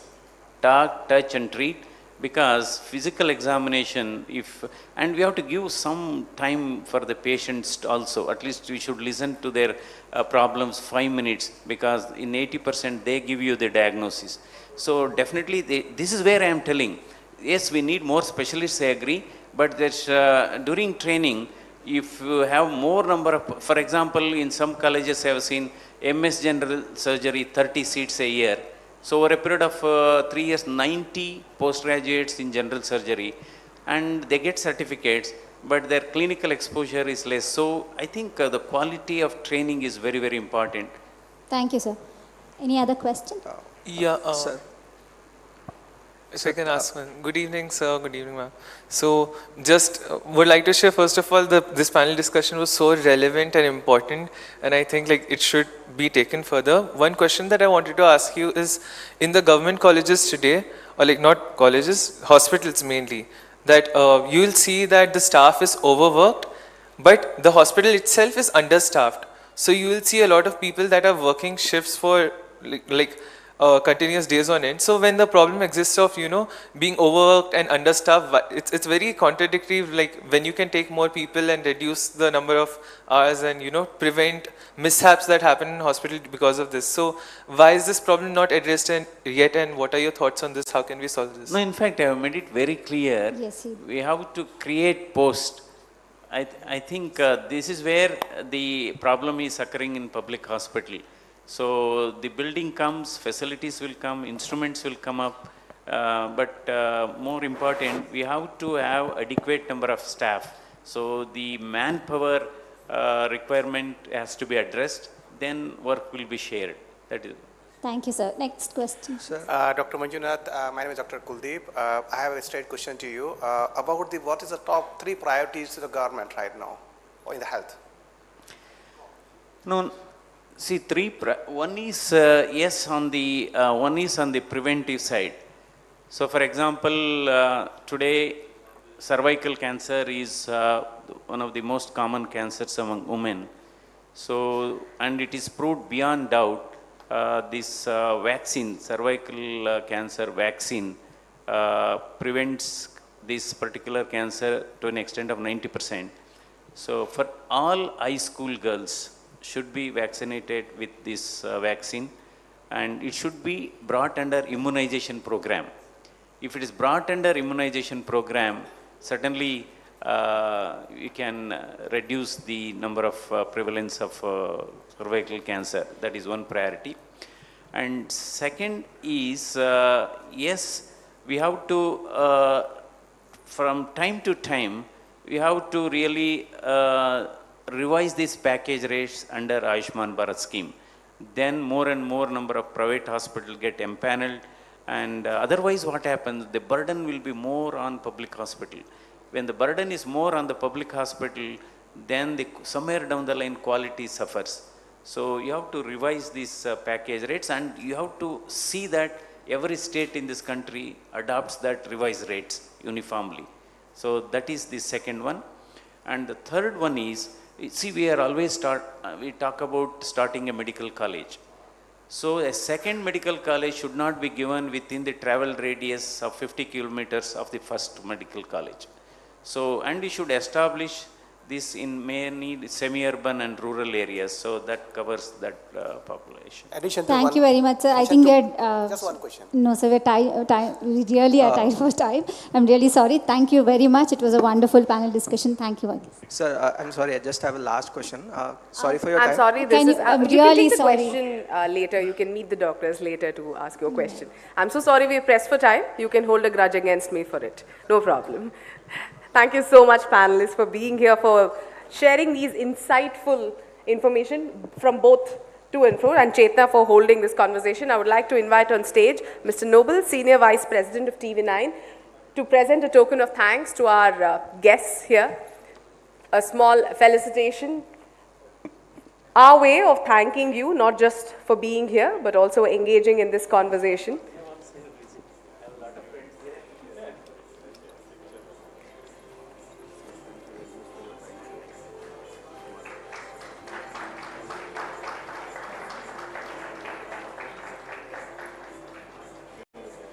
That was Dr. C.N. Manjunath and Dr. D. Nageshwar Reddy speaking about public health systems and the role of private sector.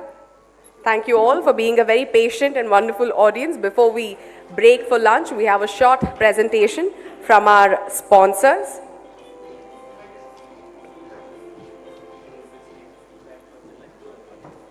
I'd like to welcome on stage Akula Praveen Kumar, AVP of Sales for Vasavi Ananda Nilayam Project, Sagar, Senior General Manager of Sales for Vasavi Sarovar Project, and Daniel Amarchand, General Manager of Sales and Operations, Vasavi Skylar Project, for a sponsored presentation.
So I am explainer of the Vasavi Group.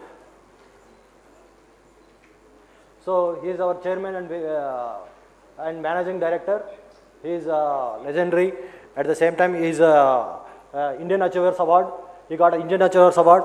At the same time, we are constructing almost 10,500 apartments in the next 5 years.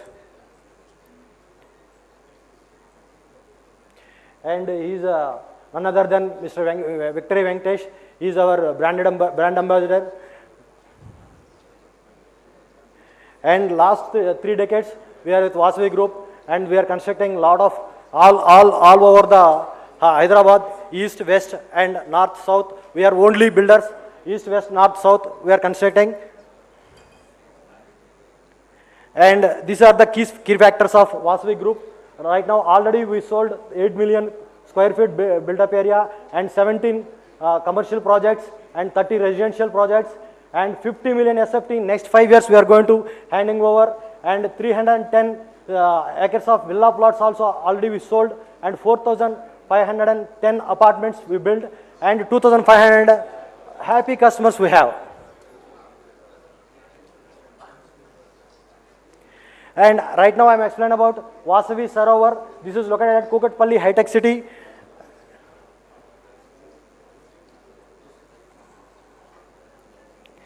And this is the elevation of the project. Oh shit.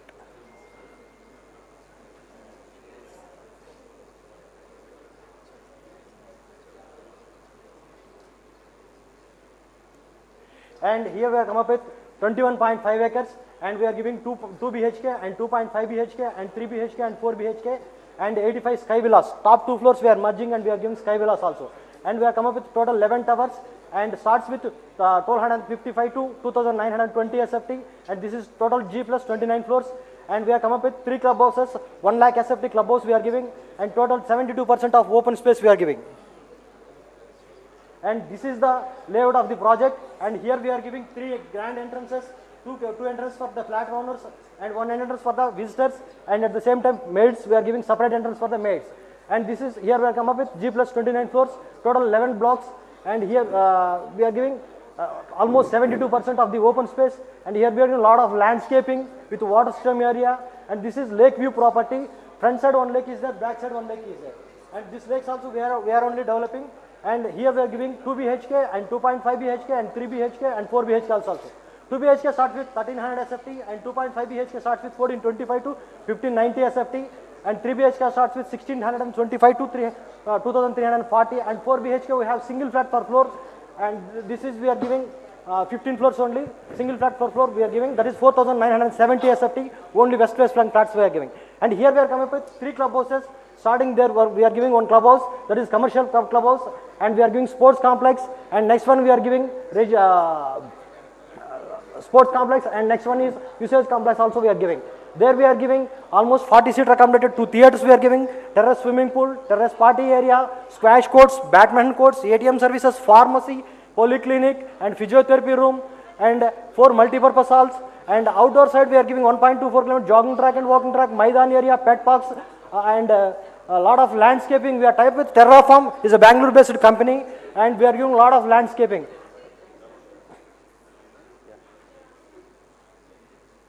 And this is the beauty of the location. This is very near to the MMTS and metro station. Within 1 kilometer radius, we are giving metro. Within 1 kilometer radius, you can find out metro station and radius and MMTS. And there we are giving.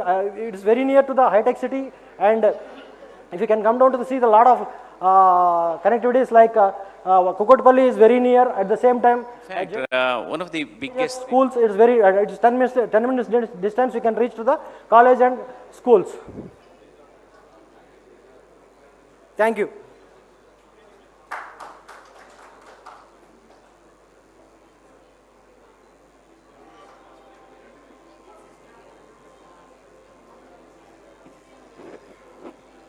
Good afternoon, everybody.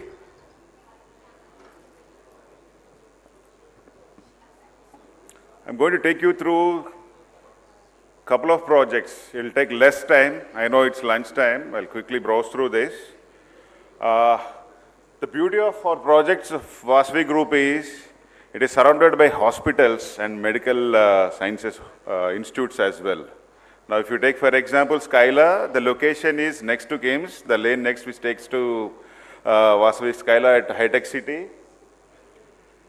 This project is total of 6 acres and which has around 600 units, which is having differentiation of 3 and 4 bedroom only, which is of 33 floors. And the beauty of this is, right now we see most of them are doctors and the software engineers who have come back for good to India, and few business class customers we have. And further details I can share you. We have placed a stall next to the lunch area. You can visit there. This is about Skyla. And the location, I hope most of them are aware of the high-tech city. This is surrounded with the premium schools, hospitals, and of course the IT corridor is right next to it. That's about Skyla. And I'll talk about Anandanilayam. This is at LB Nagar. And it's very close to the NIMS, which is going to come up at Kottapet. So this is spread across 30 acres. And we have 11 towers in this.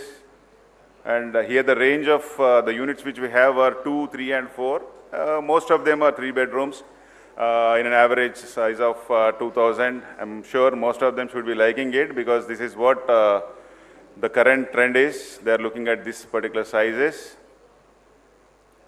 It is again very close to the premium hospitals like Omega, your Yashoda, Kamineni, KIMS, and of course the premium schools are nearby, and IT corridor of Adibatla or Pocharam are also near to this. The beauty of Anandanilayam is the connectivity and the location. This is right at LB Nagar next to the metro. And this is the gateway to the major roads, you know, your national highway and the state highways, which takes you to the Pune or Bangalore or the Vijayawada highway and Warangal, Srisailam, Nagarjuna Sagar, they are all next to it. Further detail I can share with you. We have, as I told, we have a stall set up right next to the lunch area. Please do visit the stall and we can share about the few payment options we have. Different payment options as per your requirements we can, and we also have the PMI options. Please visit our team. I am also there, and look forward for a healthy afternoon. Thanks from Vasavi Group. Yeah.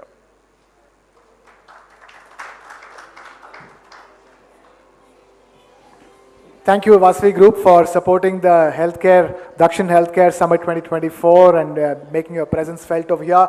Ladies and gentlemen, we are taking a very short breather now on the Dakshin Healthcare Summit 2024. It is lunch time, so requesting all of you to please join us outside for lunch, and we will be beginning shortly with our second half of some engaging discussions right after the lunch. Time now to take a short break. Thank you so much.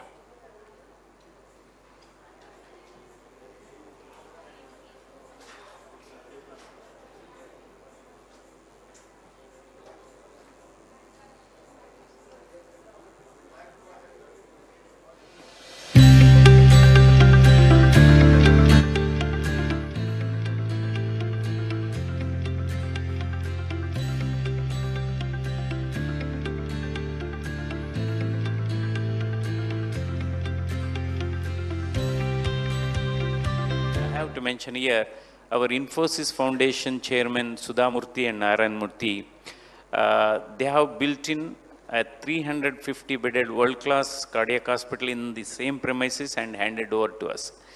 So they asked me one question, Manjunath, how much of tenure is left as a director for you? At that time it was 3 years. Then they said, we are going to build because we have a strong faith on you and trust on you.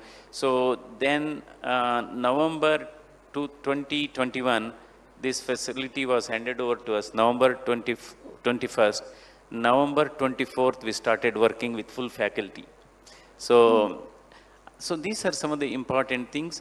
And again, we have to bring some amendments because government rules are a lot of throttling effect. Just for example, in fact, we are the first institution in the country to introduce an incentive scheme to prevent brain drain among the faculty in 2007 itself.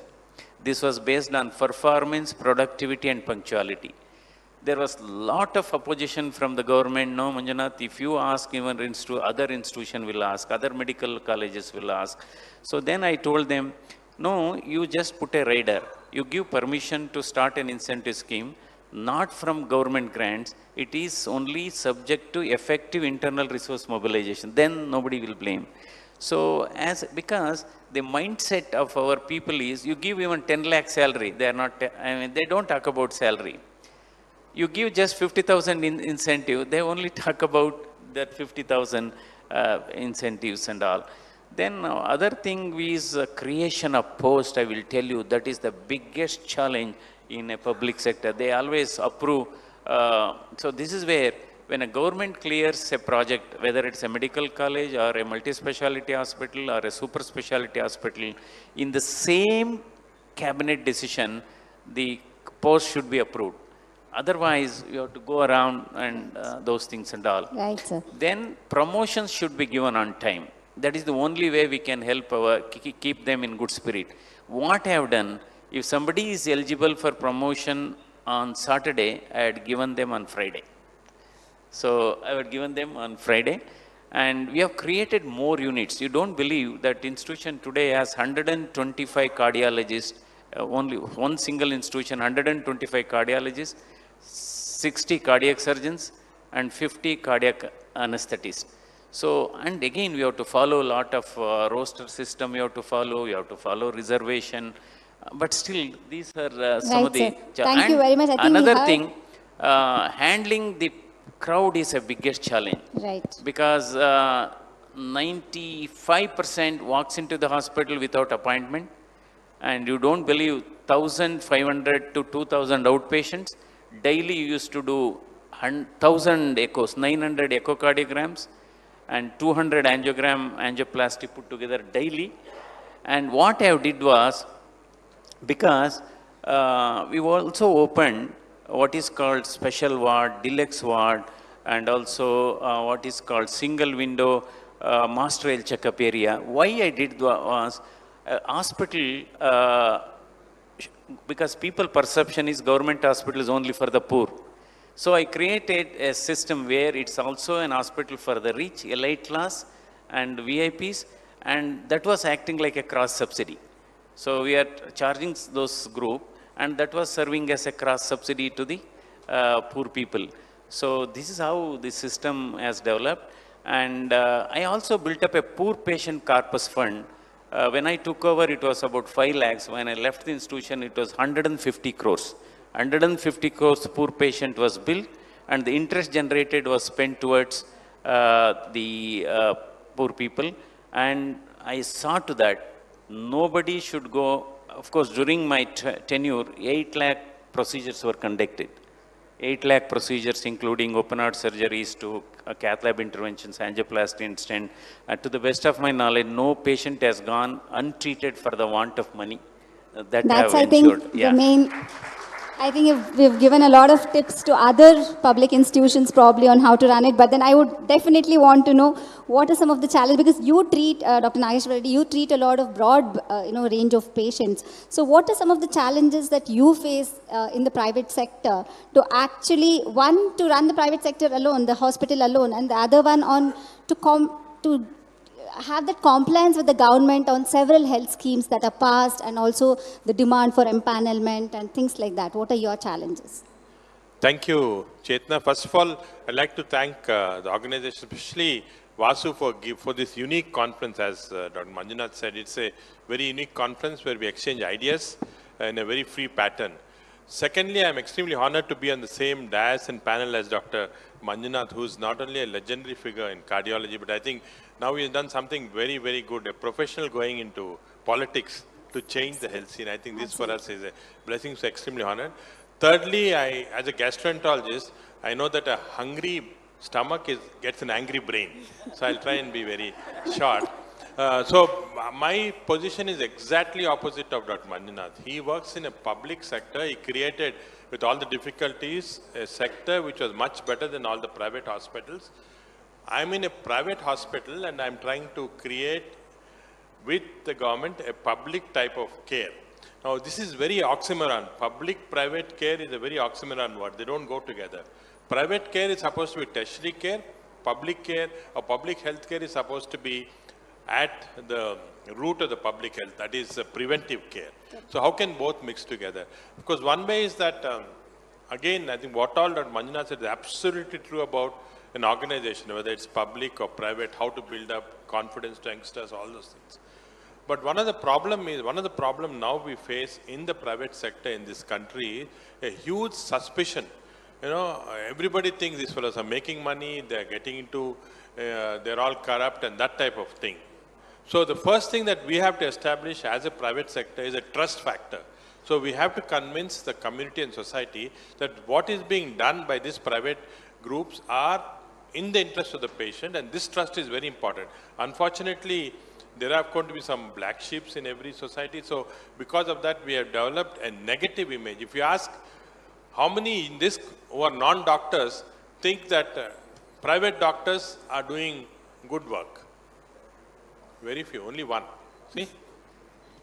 How many think that public doctors are doing good work? Only much more. Yeah, they're standing up and telling. That means, yeah. So more support. So you see, general private doctors have less support compared to public doctor, which is right, because public they sacrifice. So if somebody like a Manjunath is a role model to do something in public health, we don't have role models in private sector. We don't have somebody who can look at saying this chap is doing in private sector. But so first important thing for us is to build that role model. The second thing is our interaction with the government is not always very positive, in the sense government has so many schemes. Again, I know that Manjunath is an MP here, so sometimes sensitive information, maybe I have to be a little more polite, but anyway, the problem is government has schemes like Arogyashri in Andhra Pradesh, Ayushman Bharat in center. All these schemes are okay to start with because health insurance is important, but they are misdirected. If I have to do in a tertiary hospital with the very complex surgeries being done, state of art, we have the best endoscopy unit in the world that's certified by all the gastroenterologists. If I had to do endoscopy at a price which is being done in a small hospital in Karimnagar and Nizamabad, it cannot be possible. The government should, make into different tiers of hospital, different rates should be there.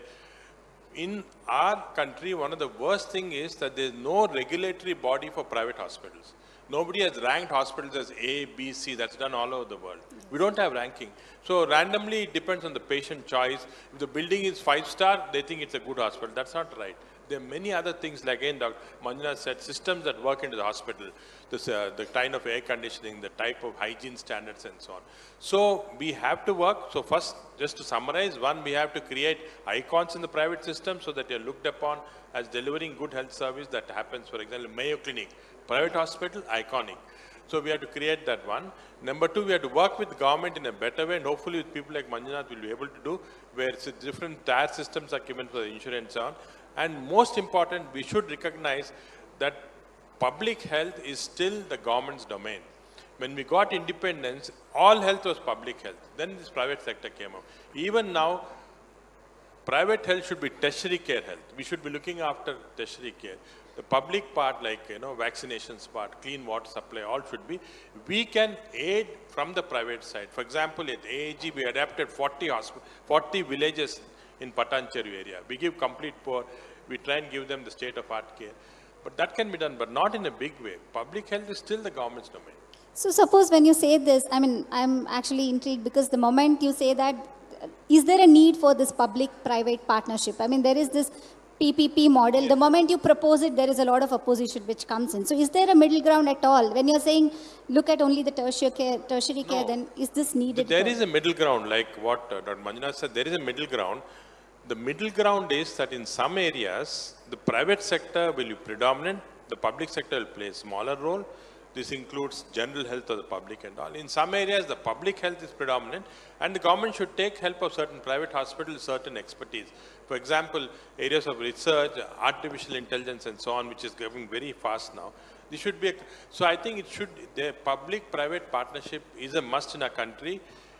At what levels this happen can be different in different situations. So like you said, there needs a regulatory body to actually look into this and We don't bring have a that. regulatory body. I think Dr. Absolutely. Manjunath knows that. Dr. Manjunath, I think this is a question for both of you. Dr. Devi Shetty, founder of Narayana Health, recently in an interview said, government-funded healthcare can't work in countries with large populations. So do you agree with this? I want to ask both of you this question. No, certainly I don't agree with that. For example, this Ayushman Bharat, of course, earlier to Ayushman Bharat, Andhra Pradesh had, then United Andhra Pradesh had Arogyasri, Karnataka had a similar scheme. Now, of course, Ayushman Bharat is one of the biggest public health, scheme that is operating in the country. What has happened, I fully agree with Dr. Nageshwar Reddy. Actually, the package rates under Ayushman Bharat was not meeting the actuals actually. So in 2022, there has been a revision, what is called HBP 2022. I think that is quite decent. But unfortunately, many states have not adopted these revised rates. For example, for bypass surgery, the earlier package rate was 95,000. In this revised, it is almost 1,30,000. At least it's quite better. So if these revised rates are, some states have adopted, but some states have not adopted. I think even Telangana, Andhra, Karnataka, I think many states have not adopted. So if they adopt these revised rates, for example, for congenital heart disease, complex heart surgery, the revised rate is somewhere around 2.2 lakhs. Earlier it used to be 1 lakh. So these revised rates need to be adopted, and it is a joint responsibility of both union government and the state government because it works on 60-40 ratios. So they have to spend some money on this. So this is where because we always talk about health and education are priorities, but when it comes to funding, it is not adequate. That is one thing. Yeah, Dr. Reddy. Another important thing, see, we should start establishing high quality multi-speciality hospital in tier 2 cities, or maybe even to some extent in a mid-sized tier 3 cities, because the travel time radius, should not be more than 50 kilometers. So this is because most of the, top class 5-star hospitals, they are getting concentrated in tier 1 cities. So we should always look at establishing a similar hospital in tier 2, then we can reach the larger portion of the population. Dr. Reddy, Travel radius should be 50 to 60 kilometers. That is one thing. And we should also adopt what is called hub and spoke model of treatment for emergencies, whether it is heart attack or brain stroke. Hub and spoke model, that means they are all time driven.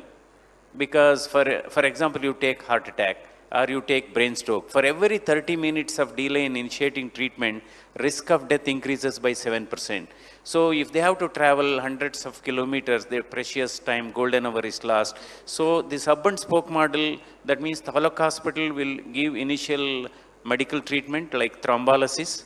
Now that is called 1-minute injection of tenecteplase, clot dissolving medicine. You give it there, that any MBBS doctor can do with little bit of awareness about it.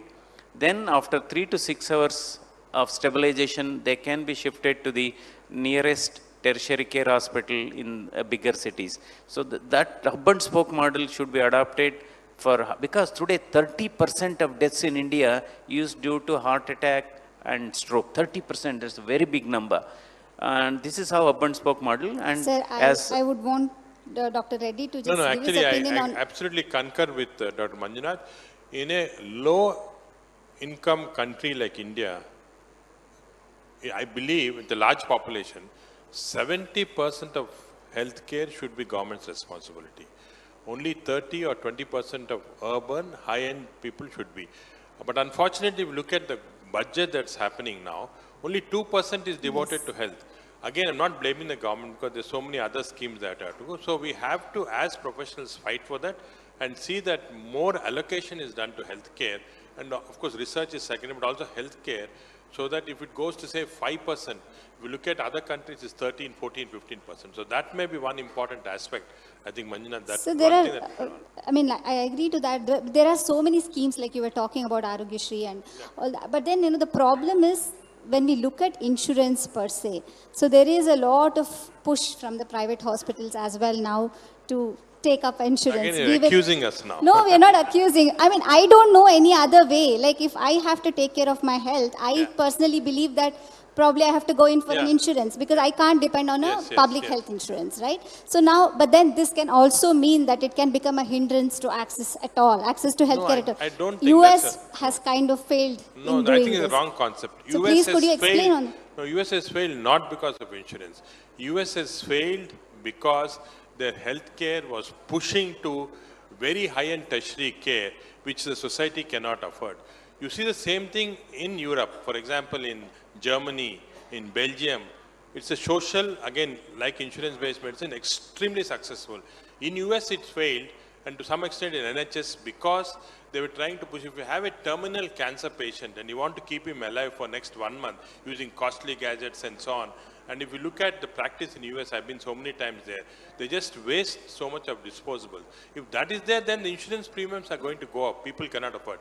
But the kind of insurance premiums we have in this country are extremely good for the patients. It is a wrong concept. I would say opposite of what you said, that we should promote insurance as it is now, so that more and more middle class, upper middle class, that type of people have access to insurance. Otherwise, a middle class family sometimes, again, Manjunath, like when they come for a major cardiac surgery, sell their whole house, sell their farm and all that and come. That's not right. So insurance is a must. No, in fact, Ayushman Bharat actually has recruited 12 lakh crore families, which comes to around 60 crores. It covers So 60 talking crore about private population. medical insurance. No, So, yeah, that is yes. one. Another thing, in the last 5 years, nearly 6 crores patients have been treated under Ayushman Bharat. That's a great thing.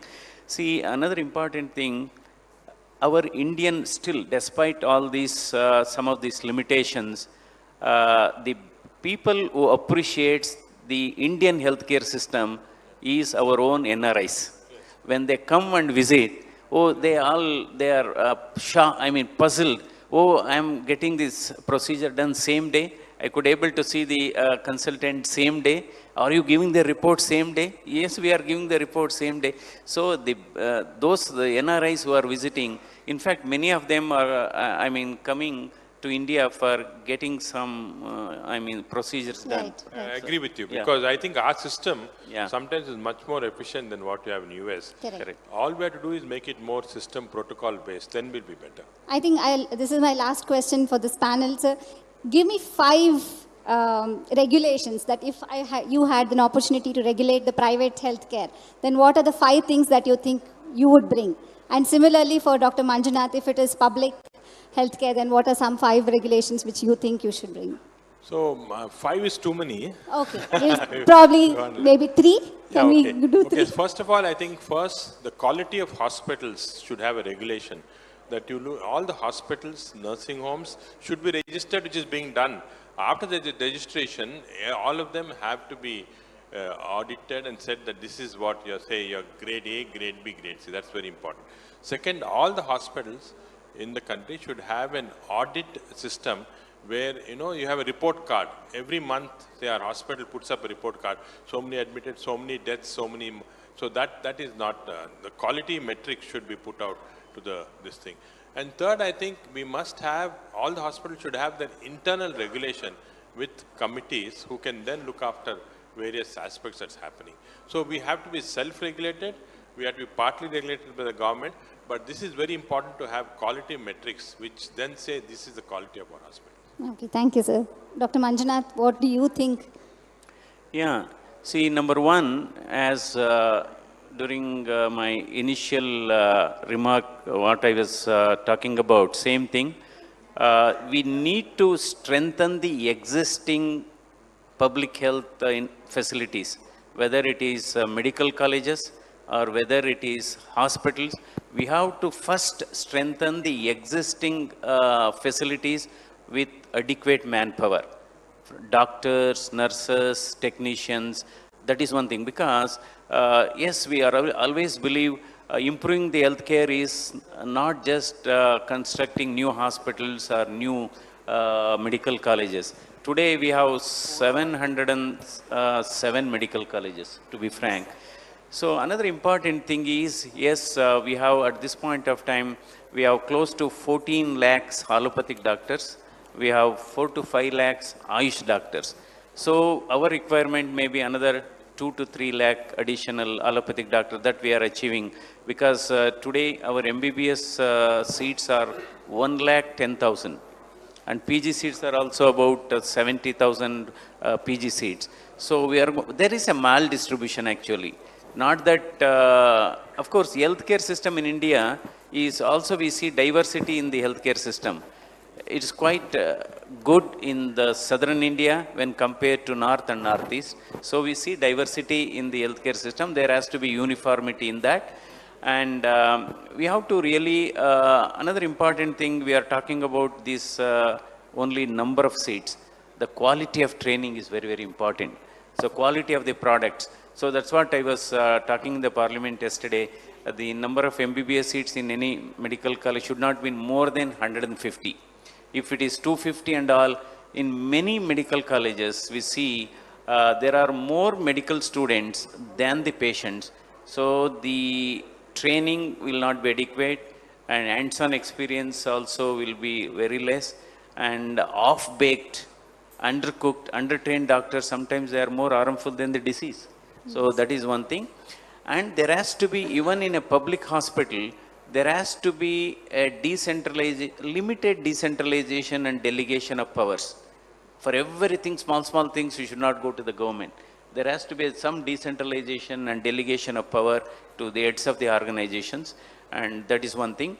And yes, we have to rope in certainly the CSR activities. You have to rope in CSR activities. Certainly nowadays a lot of CSR funds are flowing, so we should establish that system. And the fourth one is, yes, there has to be a good public relation mechanism in a public hospital. Public reception should be good. The first contact is the one that matters. And one has to also bring in some sort of an incentive scheme for the employees. Incentive schemes should not be only for the doctors, even from the sweeper, for a technician, even a Group D worker. That's how we should improve the system. And another one is, yes, as Professor Nageshwar is telling, we have to work together. So because trust is a very, very important factor, and the healthcare should be affordable, it should be accessible, it should be available. So that is one important thing. And health for all is the desire of the nation. It is the dream of the nation that healthcare should be for all. Health for all should be our right. But hospital services alone will not provide health for all. You should provide clean air, should provide clean water, and you should provide clean food also. These are the three things, health for all. Thank you very much, Doctor. I think while the motto for both public healthcare as well as private is health for all, let's hope that we actually achieve that and we take some ideas, whatever has been discussed here, and not just leave it here in the room, and it actually reaches the parliament. And, Sir Dr. Manjunath has the onus now to take it forward, I guess. Thank you very much. It was a wonderful panel. We can now open the discussion for the If you would indulge us, I think, a questions. couple of questions from the Yes, audience. please. Sir, thanks a lot for insights. So I have three questions, sir. First, what are the thoughts on the managed healthcare? In a country below, going to a country like India, where affordability is an issue. Second is, Sir Manjunath, sir, you talked about quality of practice and quality of doctors, right? Unless a doctor really practices, he wants to become an expert, then we join, right?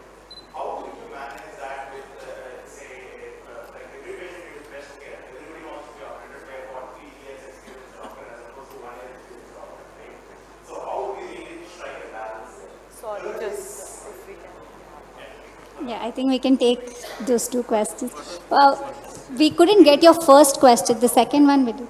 It's a managed healthcare system which hospitals like Narayana Health has been introducing, and it's very prominent in countries like US. So what is its relevance and applicability in a country like India where income levels are pretty low?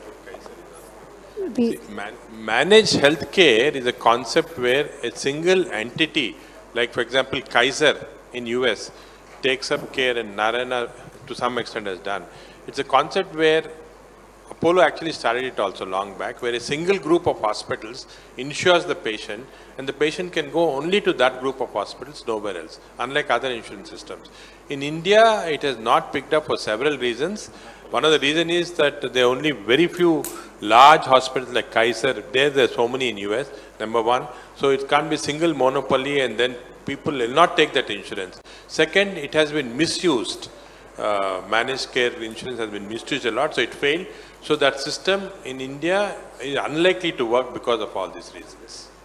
So regarding your other question is, most of the patients want only the senior doctors to operate and all, but actually inside many of the youngers only will be operating under the name of a senior.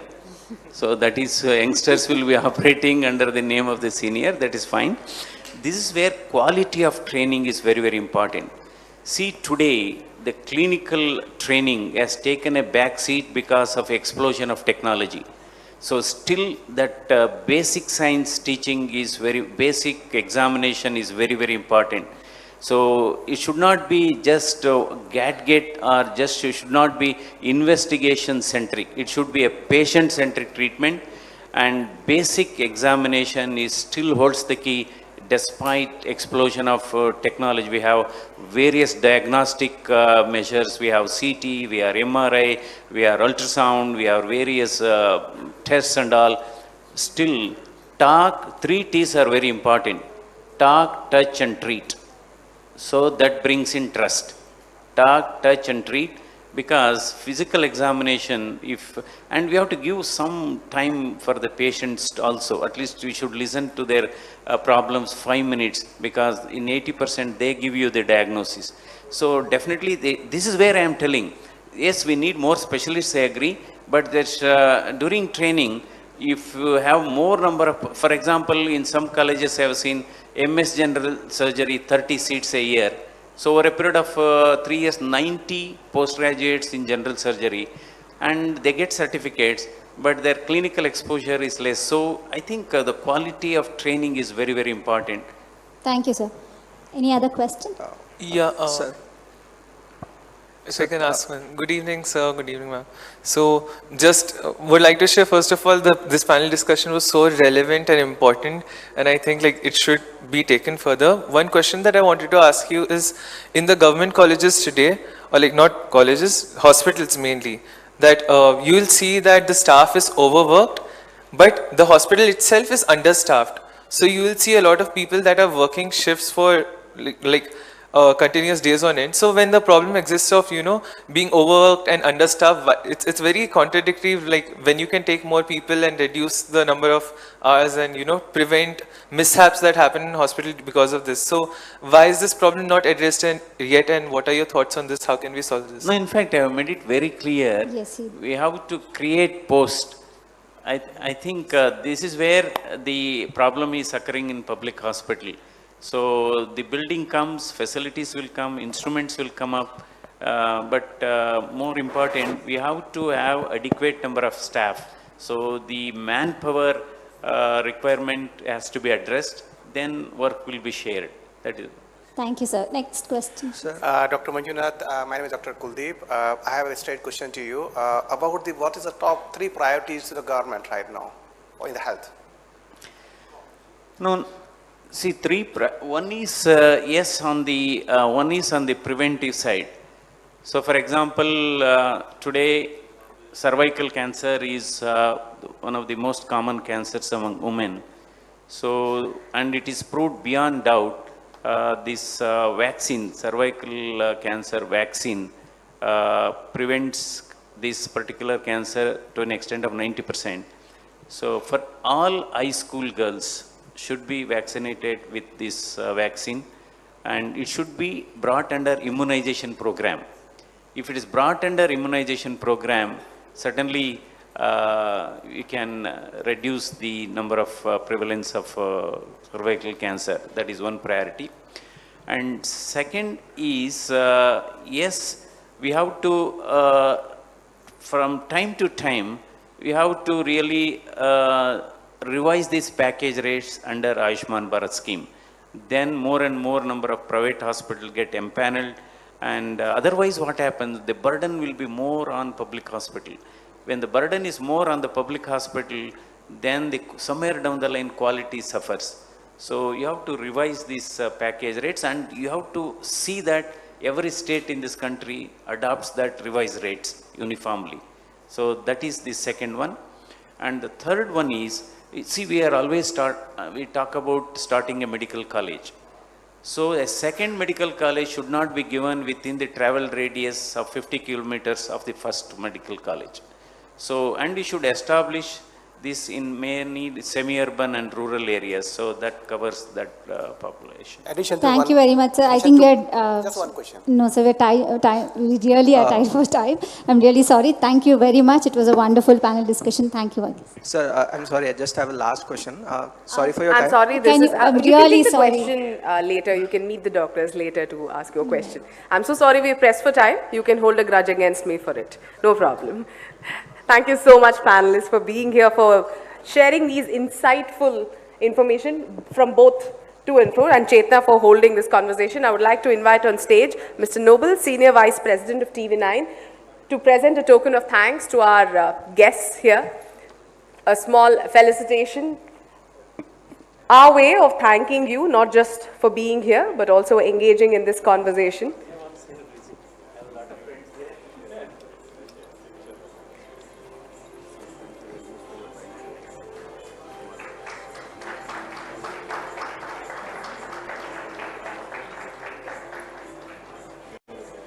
That was Dr. C.N. Manjunath and Dr. D. Nageshwar Reddy. In fact, one of the biggest things I have to mention here, our Infosys Foundation Chairman Sudha Murthy and Narayan Murthy, they have built in a 350-bedded world-class cardiac hospital in the same premises and handed over to us.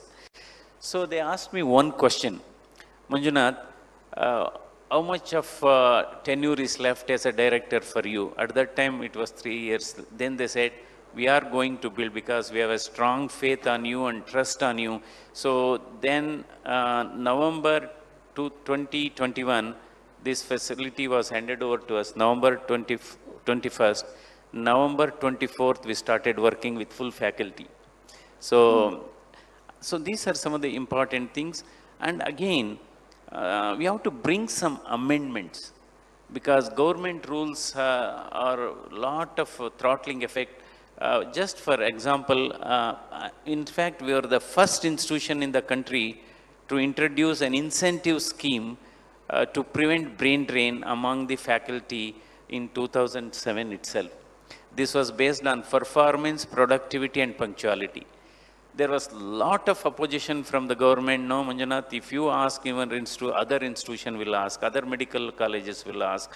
So then I told them, no, you just put a rider. You give permission to start an incentive scheme, not from government grants. It is only subject to effective internal resource mobilization. Then nobody will blame. So because the mindset of our people is, you give even 10 lakh salary. They are not, they don't talk about salary. You give just 50,000 incentive, they only talk about that 50,000 incentives and all. Then other thing is creation of post, I will tell you, that is the biggest challenge in a public sector. They always approve. So this is where, when a government clears a project, whether it's a medical college or a multi-speciality hospital or a super speciality hospital, in the same cabinet decision, the post should be approved. Otherwise, you have to go around and those things and all. Right, sir. Then promotions should be given on time. That is the only way we can help keep them in good spirit. What I have done, if somebody is eligible for promotion on Saturday, I had given them on Friday. So I had given them on Friday.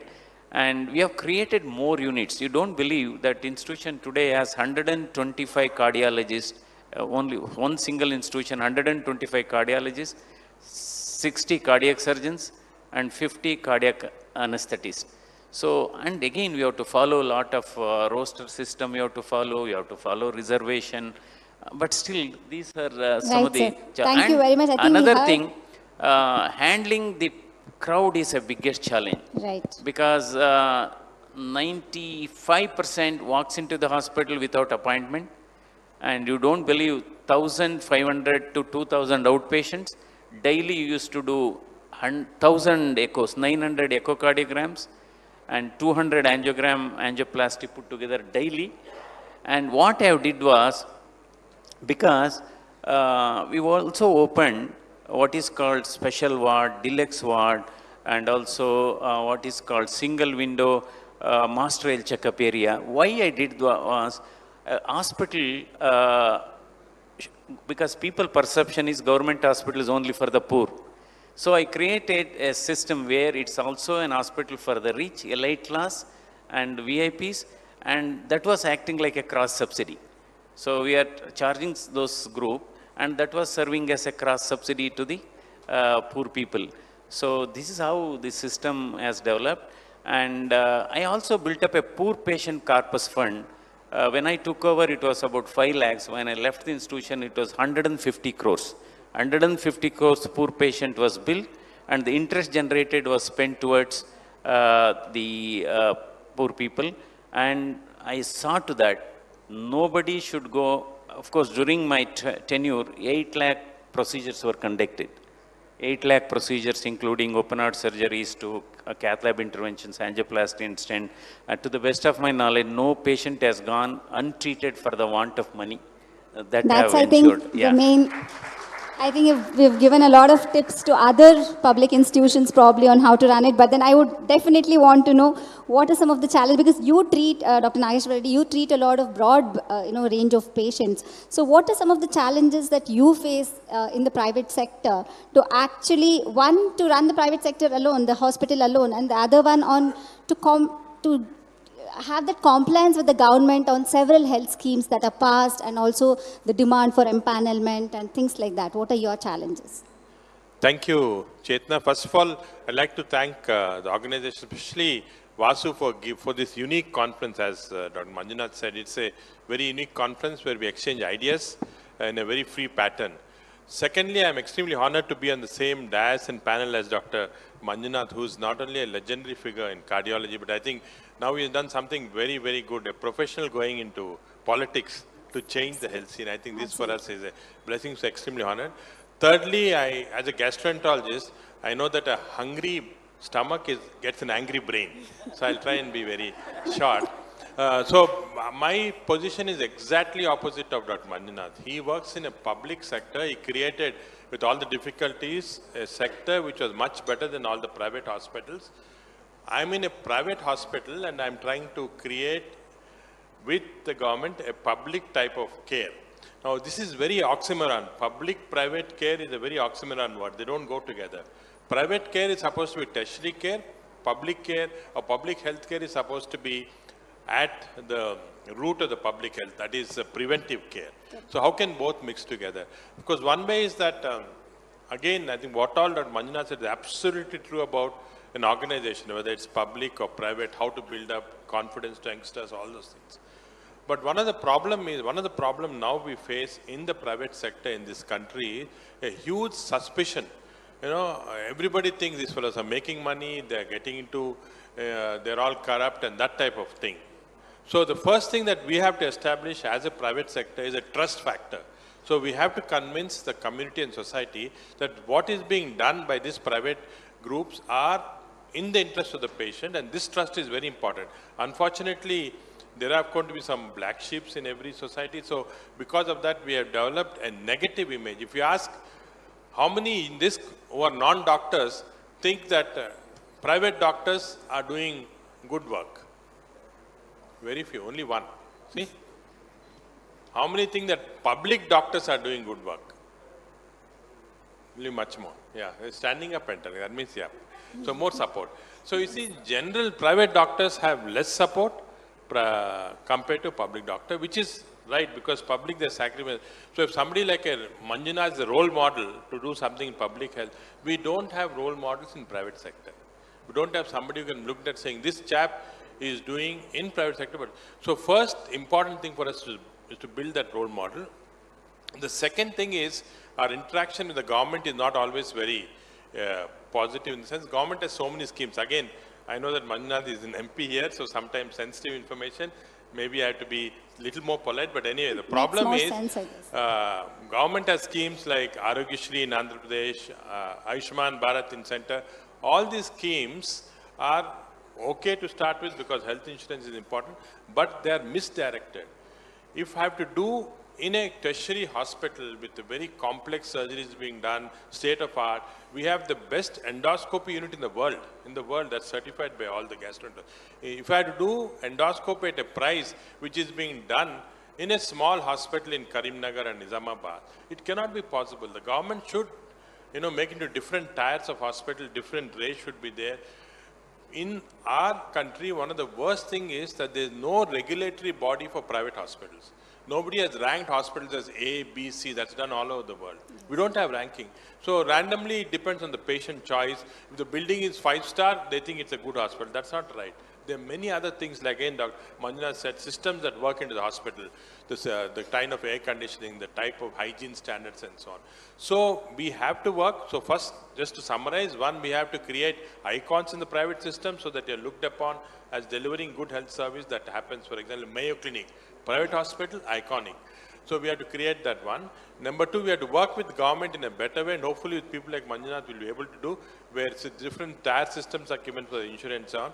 And most important, we should recognize that public health is still the government's domain. When we got independence, all health was public health. Then this private sector came up. Even now, private health should be tertiary care health. We should be looking after tertiary care. The public part, like, vaccinations part, clean water supply, all should be. We can aid from the private side. For example, at AAG, we adapted 40 villages in Patancheru area. We give complete poor. We try and give them the state-of-art care. But that can be done, but not in a big way. Public health is still the government's domain. So suppose when you say this, I'm actually intrigued because the moment you say that, is there a need for this public-private partnership? There is this PPP model. Yes. The moment you propose it, there is a lot of opposition which comes in. So is there a middle ground at all? When you're saying, look at only the tertiary care, then is this needed? There is a middle ground, like what Dr. Manjunath said, there is a middle ground. The middle ground is that in some areas, the private sector will be predominant, the public sector will play a smaller role. This includes general health of the public and all. In some areas, the public health is predominant, and the government should take help of certain private hospitals, certain expertise.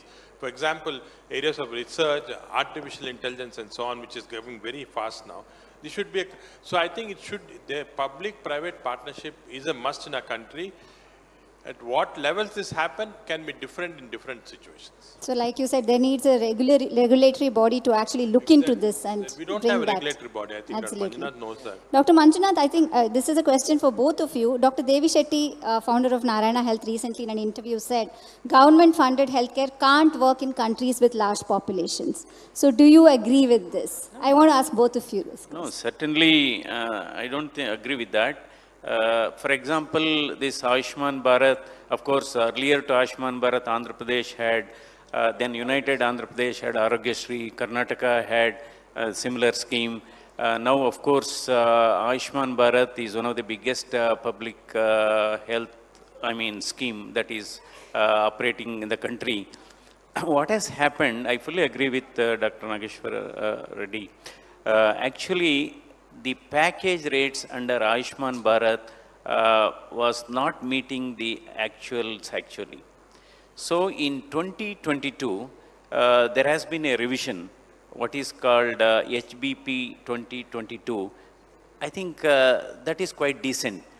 But unfortunately, many states have not adopted these revised rates.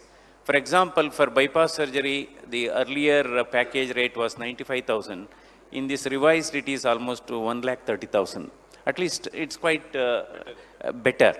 So if these revised rates are, some states have adopted, but some states have not adopted, I think even Telangana, Andhra, Karnataka, I think many states have not adopted.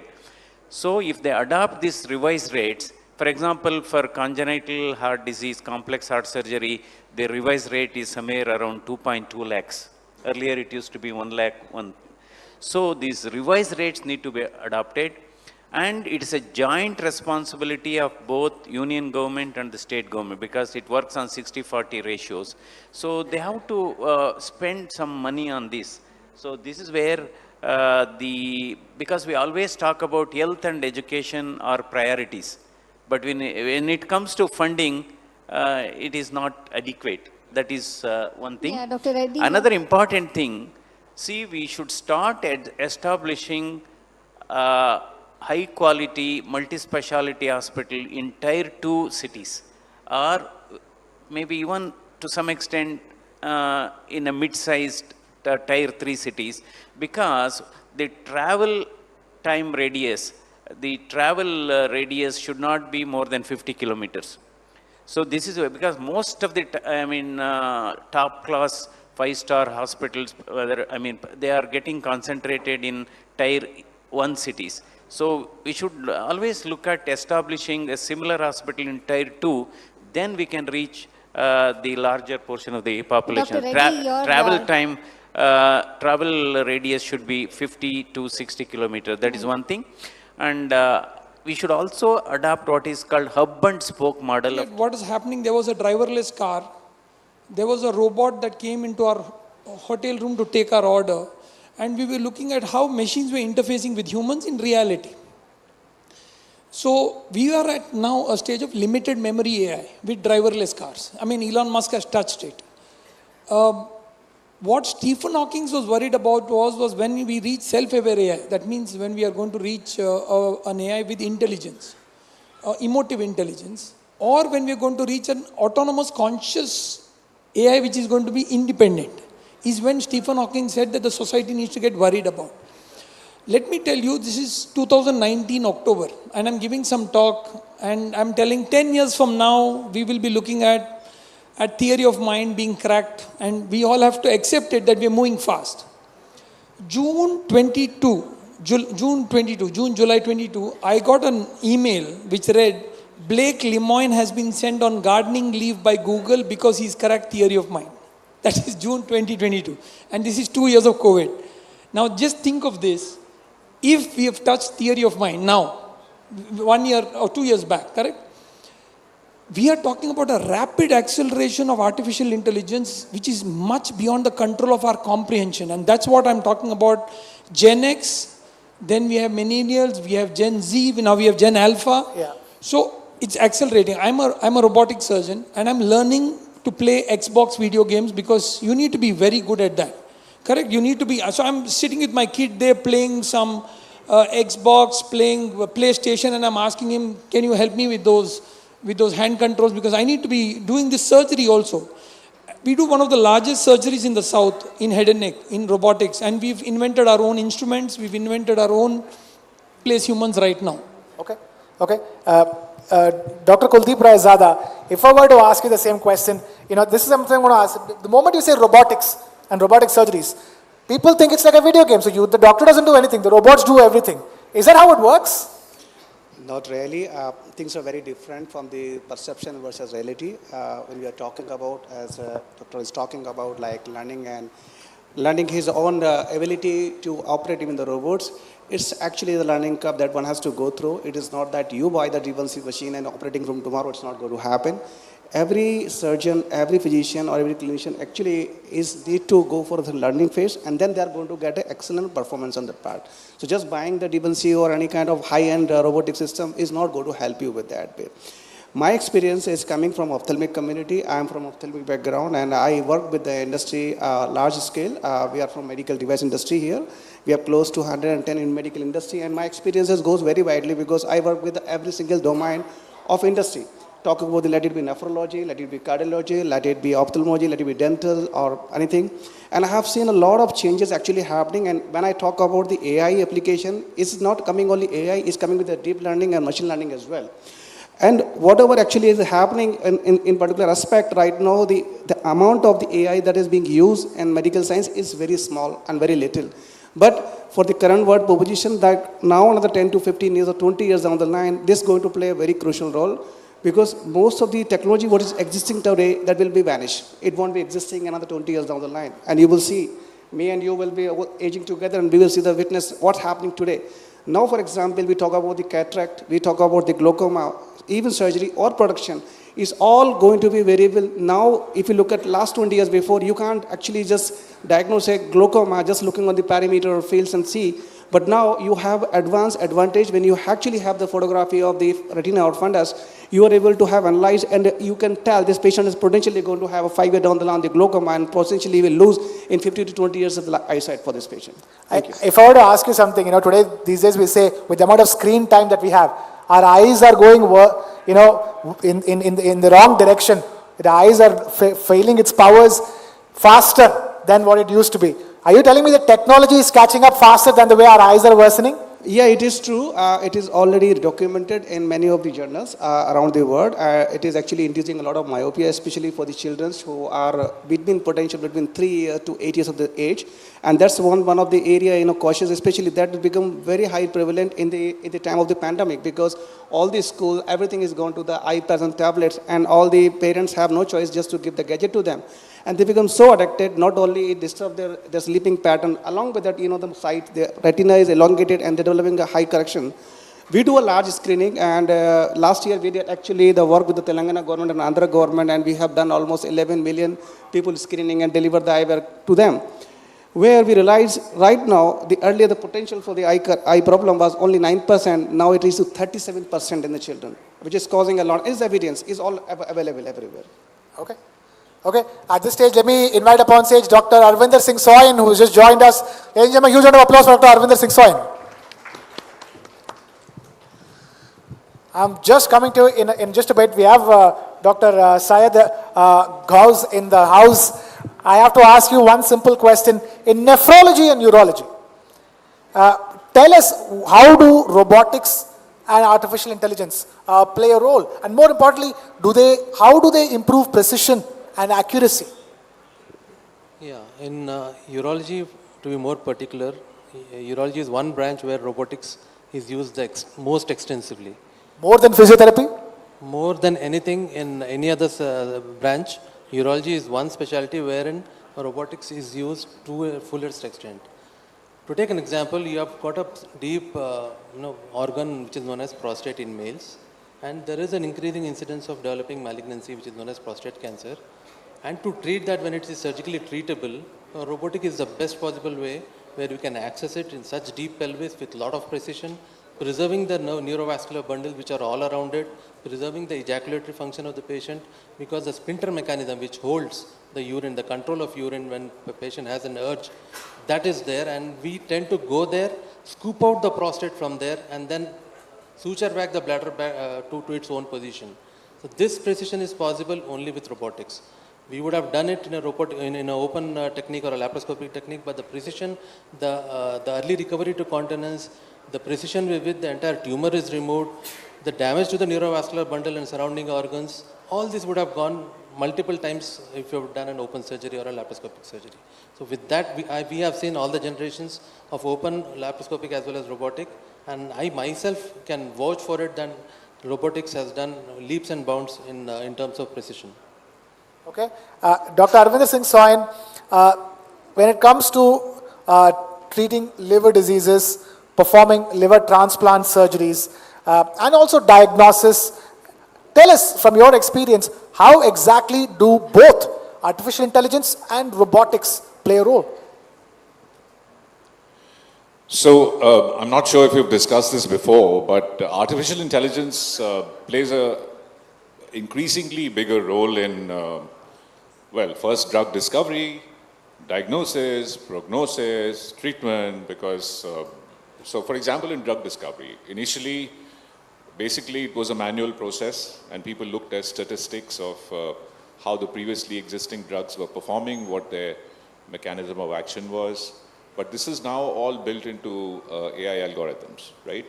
So from a choice of 10,000 molecules, it's easy to zero in on 5 or 10 that are likely to work because the algorithm has the mechanistic evidence. That means how a particular drug works, how well they work, on what populations they work, with what symptoms and what diseases they work. So all this is into machine learning and AI algorithms now. And basically, if you're asking a question, you will get a pat answer that these are the 10 molecules or 7 molecules you guys should research and should be interested in the order of, I mean, there's a pecking order.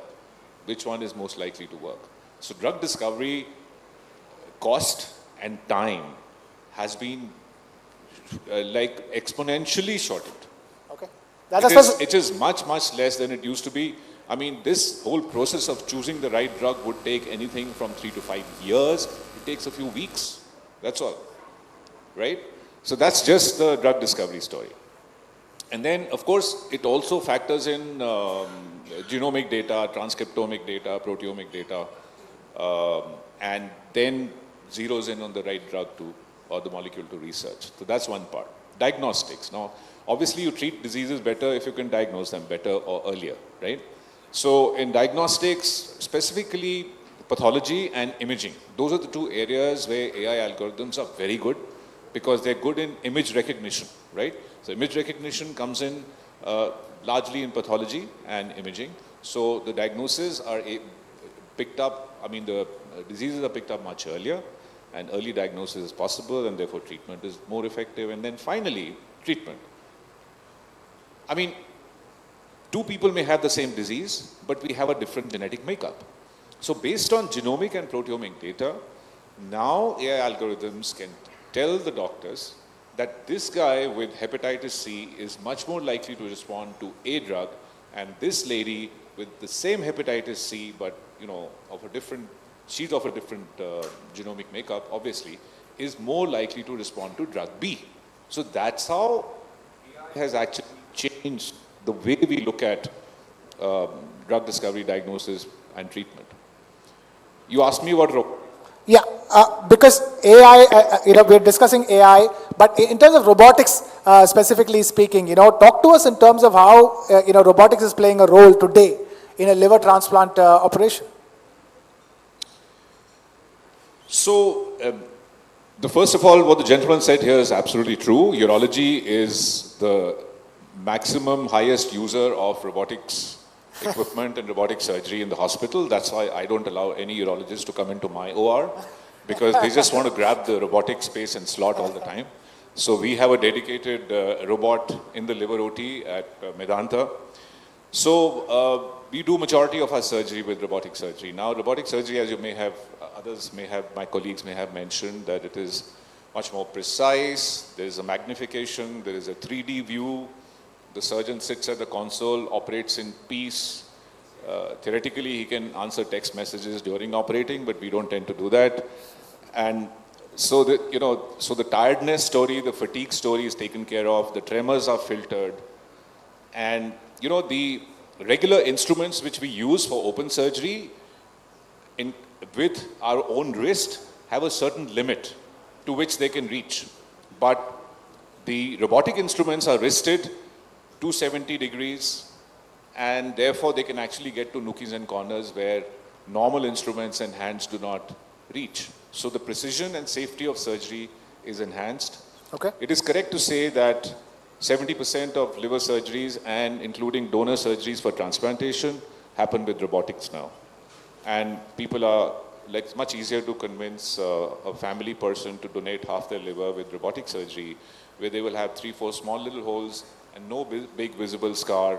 They go home in 4 or 5 days, and they have an excellent recovery after robotic surgery. And the same story goes for all kinds of robotic surgery. Right? Absolutely. So it's definitely a game changer in liver surgery, liver transplantation.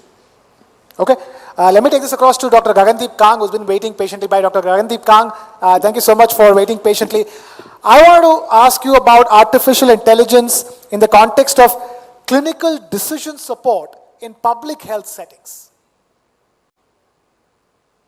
Thank you very much for the question. As you're probably aware, when we think about public health, one of the major issues that we encounter is the availability of people who are capable of making decisions in primary care. Now, this is a problem in India, particularly in rural areas. It's even more of a problem in places like Africa, where the number of staff that are produced that can provide healthcare at different levels of facilities is much less than in places like India. So recently, there have been a number of investments that have been made in looking at the tools that we can provide to people who work in primary care so that decisions can be made with access to all of the information that is possible in order to come to a decision. So these are clinical decision support systems. They actually started in hospitals at higher levels of healthcare, but are now being devolved into primary care as well.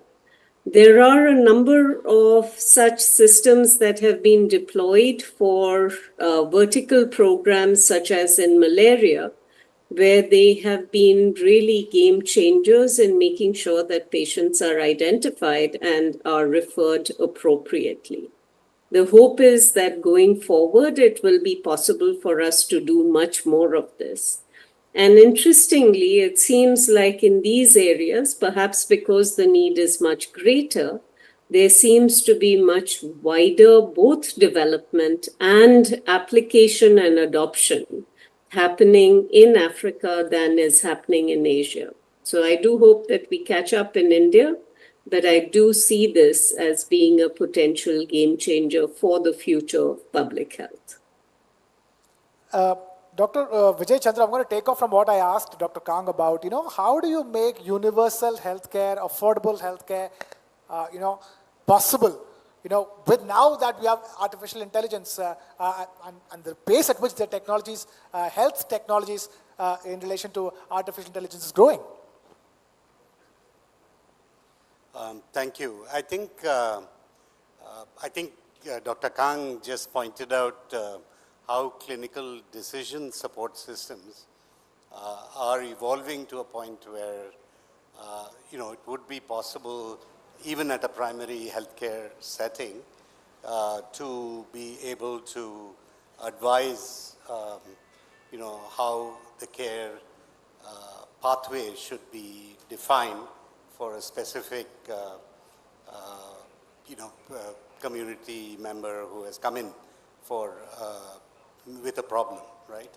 I think we are going to see possibly an interesting development that for which I think our primary healthcare community health workers, whom we call ASHA workers, for example, will have to be retrained to actually be able to do a lot more, both leverage some of these decision support systems, but also make measurements, and the point of care testing, for example, will be, obviously have to be made much simpler to use, right? Today, during COVID, we saw that RT-PCR tests, for example, were difficult for people in rural areas to access. But today, using technologies that are very portable, that actually don't need infrastructure, think about the COVID self-tests, the antigen tests that we used, where I think it is quite possible to imagine that a community health worker could be administering tests like that, right? So I think, and this is an area because of the advances in molecular biology that, for example, genomics and the whole genomics revolution has made possible. Today, we can develop these types of, I actually go beyond point of care to what we might call point of need. So point of need testing, I think, is going to actually be one of the key technological sort of advancements. And, we shouldn't think of AI as the only tool here. There is, advances in molecular biology, there's bioengineering. So actually, these days, we talk about the convergence of tech bio, right? Now, when you talk about tech bio, it's not just AI, right? A tech, broadly speaking, is also bioengineering. It involves some aspects of nanotechnology, nanoscience. A lot of these are coming together, which will actually make universal healthcare a little more accessible through, without massive investments that may be needed to take our health systems to Western levels, right? And I think that's, so we need to empower the primary healthcare sector to do much more towards achieving this universal healthcare. So, You were talking about the pandemic and the antigen.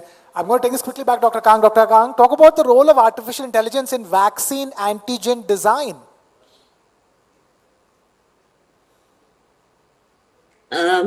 Well, thank you for that question. And I think it's fair to say that the use of AI in designing new vaccines has already started to happen. The first vaccine that was designed using an AI system was actually a vaccine for COVID, which was made by a Korean company called SK Biosciences. So what artificial intelligence allows you to do is to be able to rapidly iterate on what kinds of antigens might be most immunogenic and really safe. So if you're thinking about making small proteins as antigens, it becomes very feasible to be able to make lots of potential constructs and then predict which ones are the ones most likely to work so that you're not wasting a lot of time and effort testing out different kinds of antigens. Skycovion, which is the COVID vaccine made by SK Bio, was the first one made using this approach. But these approaches are going beyond just small proteins now to look at other vaccines that could be made for difficult to address targets. So this is being used to look at new vaccines for malaria, TB, and even now HIV to see if these very difficult vaccines can be solved by bringing all of the knowledge we have to bear into the models, but then using those models to do better than humans have done so far. Let me shift the focus back onto robotics and bring this to Dr. Vishal Rao. If I were to ask you a simple question, what are you most excited about when it comes to robotics and surgeries in the immediate future? I think Dr. Arvinder very nicely alluded to the topic, and he said, see, in simple terms, today what we see with robotics is that what a surgeon has is small eyes and big hands, and what a robot has is big eyes and small hands. I think that's what the sum and summary for all robotic surgeons is. Now, combined with the aspect of artificial intelligence, machine learning, and the way it's learning, and I'm seeing the way it's adapting itself and understanding, it's going to be able to give us more suggestions, it's going to be able to do some more independent tasks, and that's something that is very exciting in the area from diagnostics to therapeutics to theranostics. It's going to cover up majority of the areas, and we will, AI and robotics are going to merge together in some form very closely. And that's where I would like to maybe put a word of caution, and I often tell to the junior enthusiasts who come up to me saying, let's use AI, and the word AI comes recurrently, that AI is not a replacement for natural stupidity. This idea of telling that we will use AI everywhere and saying sab mein AI dal do and wo kuch aa jayega is a wrong notion. So please, we have to hold back our gears on saying AI is solution for everything. And I would like to just add that today in drug discovery, I've had 3 patents from India in drugs, 3 new drugs and 3 cancer drugs. The biggest understanding for me in using it in drug discovery, one of them is in the market, 2 are in the pipeline, but 1 patent granted, 2 under patents. Fantastic. The one patent granted cancer drug that I had, I used AI a lot, and I was fascinated to see what capabilities it had. We partnered with a group in Connecticut called Frontcourt AI. This group is one of the only groups that uses large language processing along with evidence mining combination, a very high advanced, which understands conversational AI of proteins, understands protein interactions, discussions. And what it did for me, which I thought was very interesting, was I had to create an USFDA application, which is a very cumbersome process for which I need to do, I don't know, I've already completed the preclinical phase, but I may require another 20, 30 other tests, which I really don't know. And by the time I finish this application, I would have spent hundreds, thousands of dollars. So what they did for me was, they said, we are going to put all your data through this entire system. And it is a very interesting thing today that pharma, by default, does not want to share its proprietary data. So how do I get to know what's happening protein to protein, new drugs? By the way, India does not do drug discovery, FYI. So if you're doing drug discovery in India, you will be punished. They'll say, what on earth are you doing? Why are you doing it? Because we are a generic market. So please be happy with what you're doing with generic. So when I started with drug discovery 10 years back, people actually dissuaded me to not doing it. Now to the point when I've understood, after having 1 patent in a novel drug, saying that when this AI system was used and they were able to crowdsource this, they were able to give me such a detailed information within a span of 5 days. Created a USFDA application for me using an AI system, which actually created an entire data set using all protein interactions and predicting outcomes also. So which means my data became more simplified, my data application became more simplified. I had an official USFDA submission ready by an AI. So that is what I thought the potential in future of AIs could be. Okay, it sounds like how ChatGPT helps a university student, fill up forms and fill up answer sheets very quickly. I'm going to take this to Dr. Soin for quickly. Talking about robotics, one thing that not enough people talk about is the fact that robotics now plays a crucial role in training surgeons. Isn't it, Dr. Soin? Hello. Yeah, that's absolutely right, Krishna, in many ways. So from my own experience, we do robotic surgery every day. First of all, a simple thing like there is a second console, right? So second console means that there are 2 surgeons who can sit at the same time and have the same controls, which are identical controls of the instruments which actually do the surgery. So if my trainee surgeon is sitting at one console, I'm sitting at the other one, and it makes the whole process much safer and more efficient for the trainee as well as safer for the patient. See, people here may or may not realize that all surgeons train on human beings, right? That's a fact of life. I know when you enter the hospital, you want the when you enter the hospital, you want the senior-most surgeon to operate. It's good if they are supervising, which they always do in my system, and I'm sure all good systems. So senior surgeon, experienced surgeon will supervise physically by scrubbing up and actually operating with the junior surgeon. But the junior surgeon learns on human beings, right?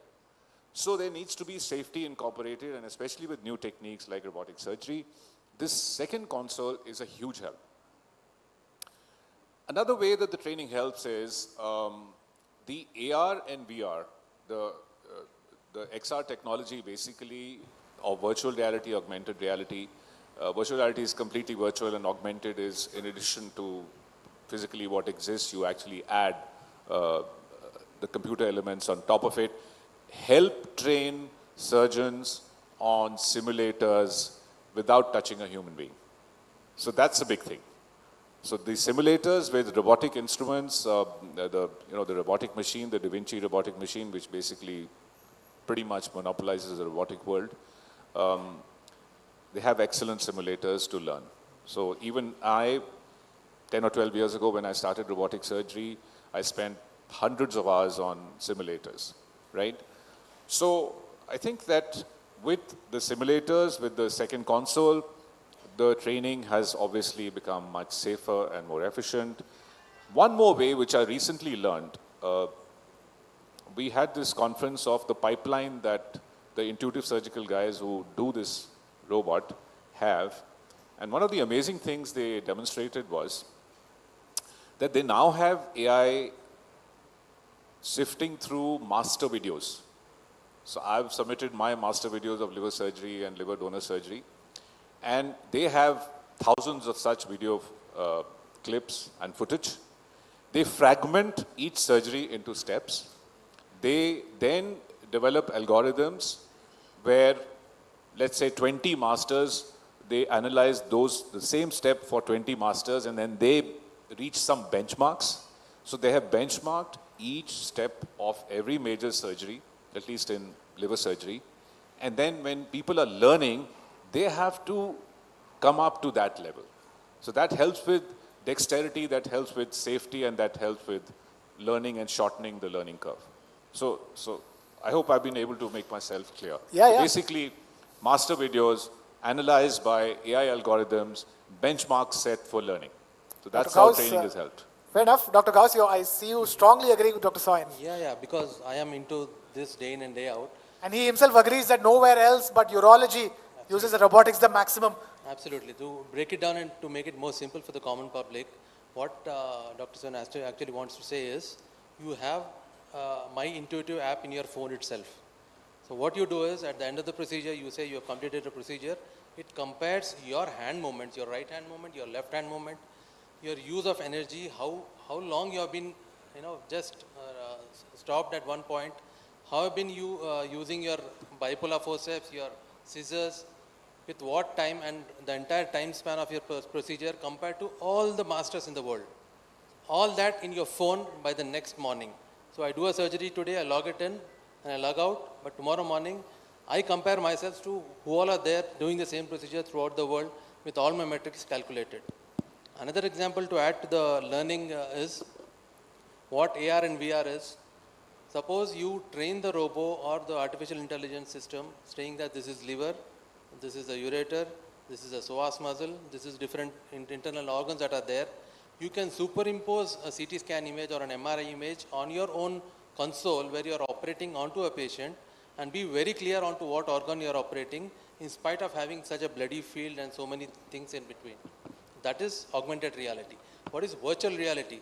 You are not doing on a patient, but you are doing the similar thing onto a console wherein only a video game kind of a picture is there. Therein the student tries to do all these procedures not on a human but onto a virtual reality platform. Okay. Dr. Kuldeep or Raizada, before I come to you, Dr. Vijay Chandru wants to make a point. Right. No, just on this business of training in robotic surgeries, Dr. Nageshwar Reddy was here this morning, and he's an adjunct professor at bioengineering at IISc. And so we've actually developed at the Indian Institute of Science a training program for endoscopy. So there is actually a haptics box. So when you put the endoscope through the haptic box, you actually get force feedback that you would get if you were actually inserting the endoscope. And you have a virtual reality environment where as you're practicing and learning to do the endoscopy, you actually are in someone's throat, right? And you're actually visualizing that. And so this combination of virtual reality and, and devices, the company, by the way, the startup is called Mimic, and Mimic does this. And, but I was discussing with my daughter's a pediatric urologist at CHOP, and, and they are also now experimenting with this VR and robotics to actually train younger, I guess, first-year residents and so on. So I think there's a great opportunity there to develop these things. Of course, it's a great opportunity to develop both in terms of artificial intelligence and robotics. The only opportunity we don't have is time. We've completely run out of time here on this fascinating discussion. Dr. Gagandeep Kang, Dr. Vijay Chandru, Dr. Vishal Rao, Dr. Kuldeep Razada, Dr. Ghaus and Dr. Soin. I would have loved to continue this conversation forward, but only for the paucity of time, we are wrapping this up. Ladies and gentlemen, huge round of applause for all the doctors over here who've simplified something we only heard and read. Now we know exactly how it works. Thank you so much for joining us and being with us and helping us understand. Please stay on stage so that all the special panelists can be felicitated.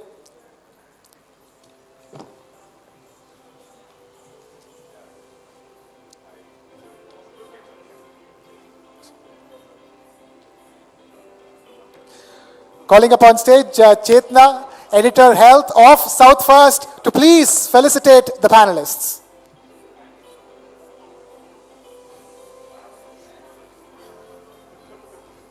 Please do give all the panelists and Chetna a huge round of applause. This has been a fascinating discussion.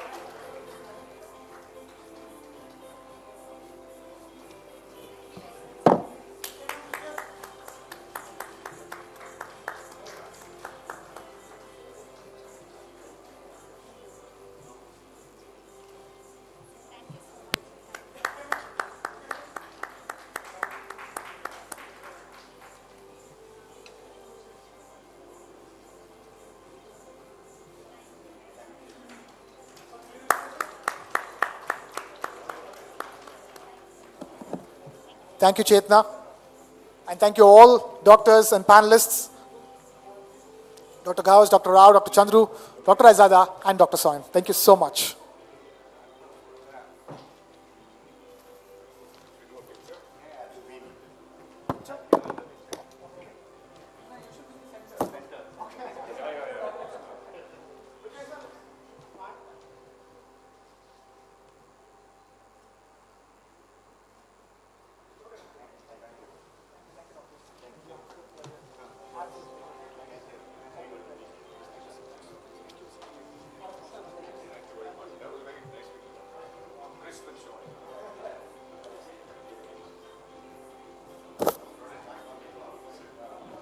All right, for all the nuggets of knowledge that we got over the last 40 minutes or so is the reason why we are rushing everybody from the lunch break back into this session.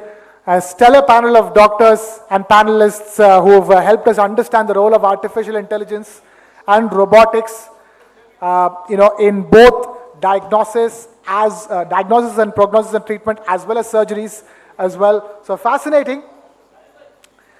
Time now to shift our focus to another fascinating topic. It's a topic that not many people know what it was or what it is. Still, so many people don't know. So many doctors did not know until 3 years ago what it was. The name of the term is silent dehydration. Silent dehydration. Few years ago, nobody even spoke. Everybody knew dehydration, but nobody spoke about silent dehydration. Now we understand there is something called a silent dehydration. Doctors have recognized it, and we're also finding out ways to tackle silent dehydration. And for this session, may I please call upon Dr. Ravinder Reddy, Consultant Surgeon, Care Hospital. Ladies and gentlemen, huge round of applause for Dr. Ravinder Reddy. Please take a seat, sir.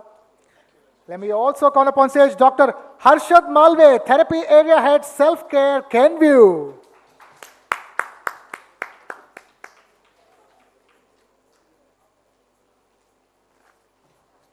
And of course, this session too is moderated by yours truly.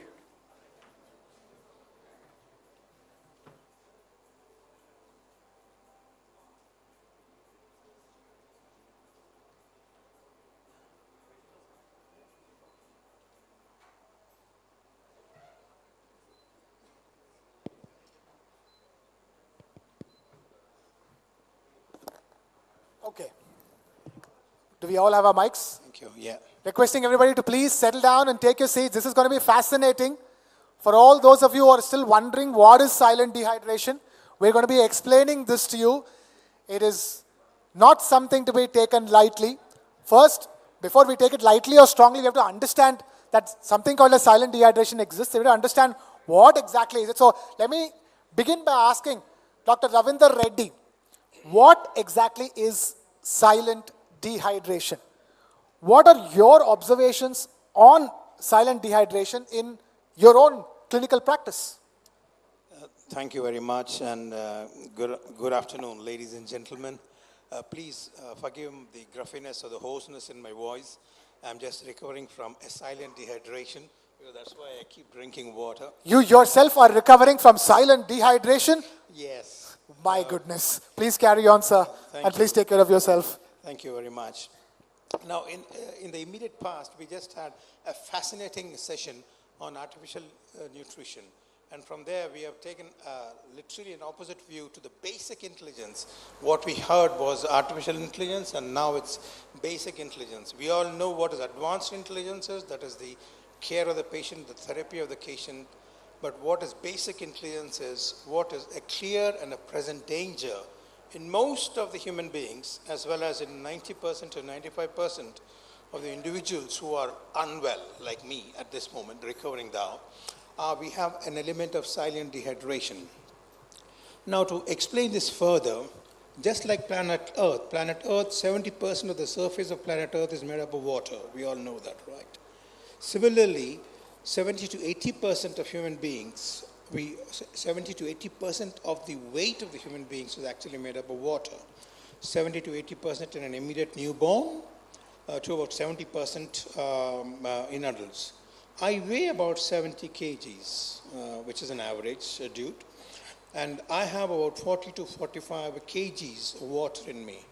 And to maintain this, daily I need to take 2.5 to 3 liters of water, and I excrete not exactly the same amount, but reasonably good amount to maintain a balance.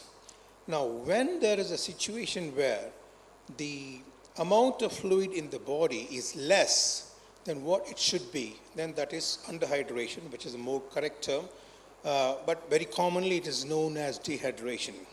Now, there are many tests to actually develop to diagnose dehydration, but a silent dehydration, I've used the 2 or 3 terms named after very famous, clear and present danger, and that's what it is. Most of the individuals who are unwell have an element of silent dehydration. And are there any specific tests to diagnose it? No. They absolutely no. But what is important is, once again I come down to the way I open my statement, is the basic intelligence. We need to understand that every individual who is unwell has an element of silent dehydration. Let me talk about illnesses first. So it could be an overt illness, such as, you name it, all the metabolic illnesses or an infectious illnesses. Most of them, it's quite often that they have increased utilization of water, because water is one of the main things which we all need to get the entire system in us up and going about. Whenever we are unwell, this particular system takes a big meeting. One of the main reasons is we have, due to many reasons, I'll not go into that, our intake is less. We swallow less due to altered perception of our taste or non-availability, or just we are too lazy to walk up to the kitchen or to the refrigerator to drink, or more commonly in the elderly or in the infirm is where they do not have adequate caregivers, or more importantly, patients who are having caregivers but they are not aware to actually be mindful of the water intake of these individuals. Now, this is what is silent dehydration. The commonest clinical manifestation, if I should use the word clinical, is actually lethargy, weakness. That is silent dehydration. If I find a 10 or 100 rupee or a 50 rupee note down and I get up and pick it up, I am surely having silent dehydration. But if there is the same amount of note fallen down and I could be least bothered to get up, and that means I'm having an overt dehydration. Most of us get up and pick up the note, isn't it? That means we do have a silent dehydration. Coming back to the silent dehydration in normal, such as you and me, is the environmental climate. Right now we are in the midst of July, we are in the midst of Olympics, and as we all know, there's an ongoing raging heat wave going on in Paris. And I was reading an article recently, what is the most commonest intake where all these athletes from various countries are having? They are actually frequently sipping water to avoid the silent dehydration. In other words, we do not need to be exposed to the harsh sunlight as we see in Hyderabad in the months of summer. Even being indoors itself, we actually lose adequate amount of water right from our skin, transpiration. It could be hidden transpiration. It could be overt or very clear, that is perspiration or sweat. It could be the very way a person is breathing very rapidly. Each time we breathe in like that, the water, actually the temperature depending on the environmental temperature is either hot or too cold. It is the sinuses that actually utilize the water vapor in there and make it consumable to the body. In other words, we are utilizing water there. So we lose water there. So it's not just an inadequate oral intake, but the environmental temperature. The last thing is the medications. There are quite a few medications that actually cause loss of water. The commonest one we all know is actually the diuretics, and they are very rampantly used right, left, and center because we, ladies and gentlemen, have the duality of not only having the illnesses of the poor, but also the illnesses of the rich. In other words, the metabolic illnesses are so high, especially the cardiac and the cardiovascular and the renal, the chronic kidney disease, that the doctors actually put a moratorium on the amount of water we take in. And we say that, okay, if you got cardiac failure, you need to take only, I say, a liter of water per day, or not more than that, sometimes even less. Now, the person is not mindful or not educated to actually tell them it depends on the environment as such. If you are in an air-conditioned environment, it's fine. But if you are in a hot and a humid condition, which most of us are in India, right, that reduction of 750 ml will actually lead to more silent dehydration. So silent dehydration is something which is clear and present. And why are we more concerned about this much is because it certainly delays the recovery of an individual from whatever he or she is suffering from. Okay. That's Dr. Reddy on what exactly silent dehydration. Dr. Harshad, I have to ask you, we have an idea of now what is silent dehydration in so-called non-diarrheal cases.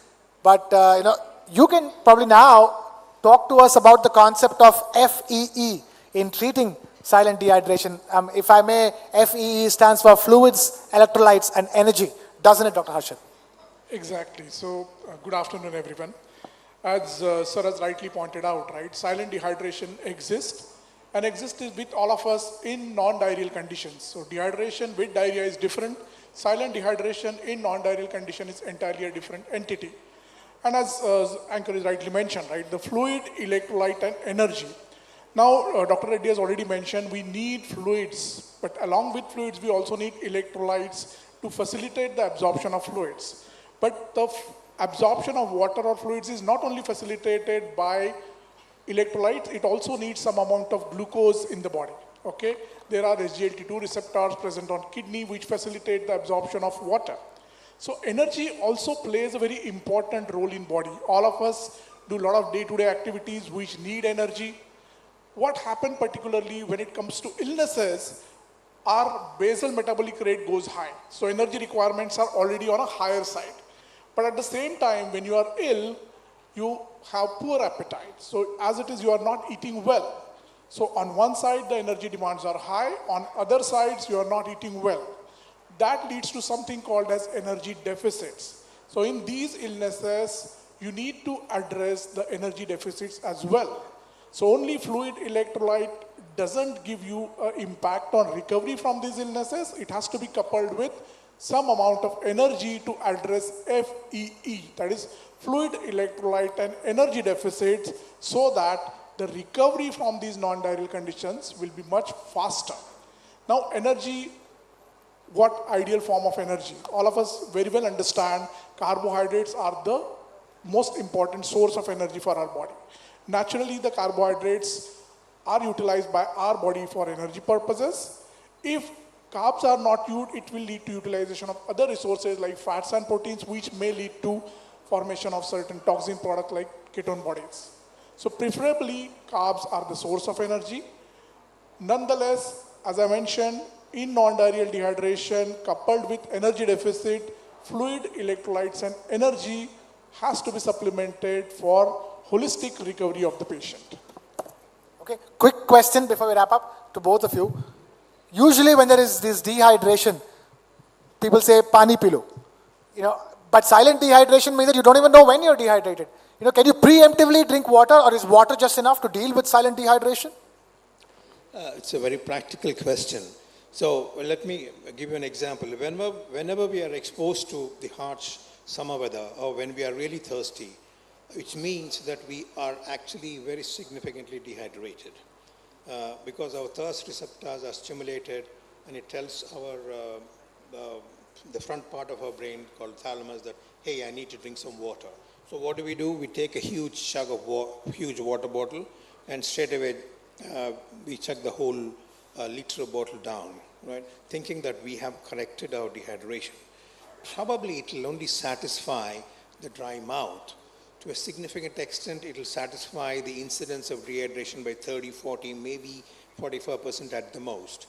But to correct the dehydration, we need to constantly keep drinking water, depending on whether, even in healthy individuals, again, I come back to the normal intake of water in us is about 2.5 to 3 liters in 24 hours, provided we are in a normal temperature such as what we are experiencing right now. But in case we are exposed to harsher one, incidentally, we live in a very semi-arid area of the world, so you need to constantly keep checking in water. Every time we drink water doesn't mean that we need to have salt and sugar as such. Unless in some individuals who are having an extreme sense of vomiting or diarrhea, or as Dr. Harshad has said, illness like fever and other things, in them we need to add the electrolytes and energy. Otherwise, simple water in most of us who are not hospitalized, who are not suffering from any ailment, should suffice. Okay. The other part is, I'm just taking a few more minutes, the other part is in case we are unwell, right? Pure water is not sufficient. We need to be mindful of the amount of calories we take. Remember 25, it's a very simple number to actually remember, 25 ml per kilogram per day. If somebody is 50, I leave the calculation to you all. Similarly, 25 kilocalories per kilogram per day, and we can calculate how many calories. Nowadays, we are having smartphones that actually will calculate whatever we are imbibing. This is for people who are fortunate enough to have one, but I'm just giving you an idea of the importance, to reiterate the importance that not just fluids, but electrolytes and energy too are essential to have it constantly, frequently, consistently, the whole day. Rashid, you want to make a quick point? Yeah. So a quick part on this, as Dr. Reddy mentioned, right? The fluid electrolyte energy is important. This is not something which is there we talking about. It is scientifically backed. It is evidence-based. A recent consensus recommendations from Indian expert panel, recently a consensus recommendation got published in Journal of Association of Physicians of India. The expert recommend that fluid electrolyte energy formulations to be started from day one of non-diarrheal illnesses to have the impact on recovery from them.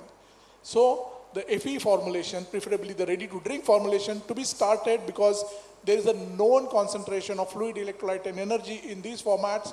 That's why they are to be preferred and to be started from day one of the illness to have an impact on recovery from these illnesses. Okay, fascinating. I'm afraid we have completely run out of time here on this conversation. I'm going to ask the audience to give a big round of applause to both Dr. Reddy and Dr. Harshad for helping us understand something that we never thought existed in the first place. Thank you so much for telling us what it is and how to tackle it. Thank you so much. Please stay on stage. Thanks very much. Calling upon Mr. Sanjit Kumar, National Head Healthcare of TV Network, to please felicitate the guests on stage.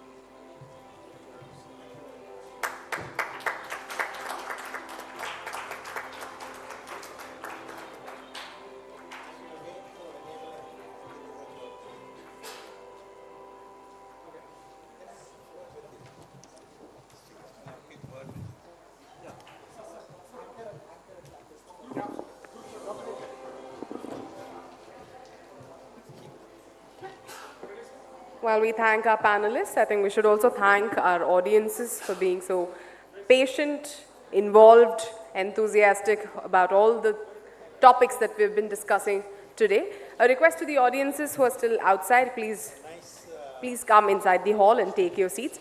Because the next panel is something that concerns all of us. Perhaps all of us find asking ourselves these questions, if not every day, at least now and then. This is a topic which all of us give a thought at some point or the other. And this particular topic, the second panel in the afternoon session at Dakshin Healthcare Summit is all about managing obesity, infertility, and lifestyle diseases.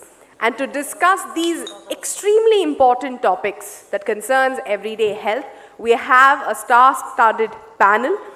We welcome on stage Dr. Esther Satyaraj, Head Clinical Nutrition and Dietetics of HCG, Dr. Rupa Banerjee, Director, IBD Center, AIG Hospitals, Dr. Sunita Sayamagaru, Diabetologist and Sexual Health Specialist, Dr. Anuradha Katragadda, Managing Director, Anu Test Tube Baby Center, Dr. Mr. Shashikant Iyengar, Founding Member, DLife.in, Dr. K.D. Modi, Endocrinologist, and to moderate this extremely important panel that probably will leave us with more information for the questions that we ask ourselves every day. Dr. Sudhir Kumar, Neurologist, Apollo Hospitals. I'm here. He's right behind me. It's my job to now allow him to take over the panel. Thank you. Yeah, thank you. And as you can see, we have all the stars on the stage, and they may be already known, but it's my just pleasant duty to introduce them briefly and then go on to the main session. So first we have Dr. Sunita, and she has finished her MBBS, and also she's finished her MRCP in UK, and she's passionate about diabetes and sexual medicine, and she believes in holistic healthcare. And then we have Dr. Anuradha, and she's well known in the Hyderabad circles. She has, to her credit, the first test tube baby of the twin, we can say, undivided Andhra Pradesh, and she runs a very busy infertility clinic, and she has finished her MRCOG from UK, and currently she is providing all the facilities for infertility treatment. And then Dr. Rupa Banerjee, again very well known, and she is she's a senior consultant gastroenterologist in the Department of Gastroenterology and the Director of IBD Center at Asian Institute of Gastroenterology, Hyderabad. And she has established the first dedicated IBD Center of Excellence in India in 2004, so 20 years back. And she's actively involved in research also. And of course, she's a very popular gastroenterologist. And Dr. K.D. Modi, again very well known in Hyderabad. She's a leading endocrinologist, and he has finished her MD, DM and DNB, and he runs his own Modi's clinic also, and also attached to Care Hospital in Hyderabad. And he has authored many chapters, he has many research papers, and he has also received multiple awards. And last but not the least is Shashikant Iyengar, popularly known as Mr. Shashi. And he is one of the leading metabolic, he is not a doctor, but his knowledge is probably better than many other doctors also. As a doctor, I can vouch for that. And he's one of the founding members of delife.in, which was founded by Mr. Anup Singh, India's oldest and largest low-carb community. And it is called as low carbohydrate, but they have full-fledged programs for dealing with diabetes, obesity, and other metabolic disorders. And definitely we can benefit a lot. So now, I think after the introduction, we have finished everyone, or Esther? Esther is missing, okay.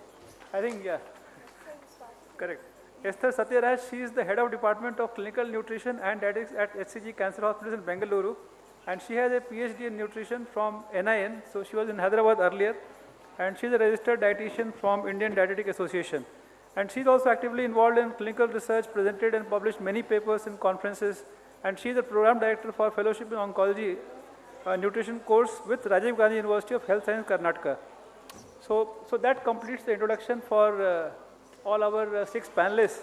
So as you can see, we have a diverse group of people who are from endocrinology background and also infertility and nutrition, obesity.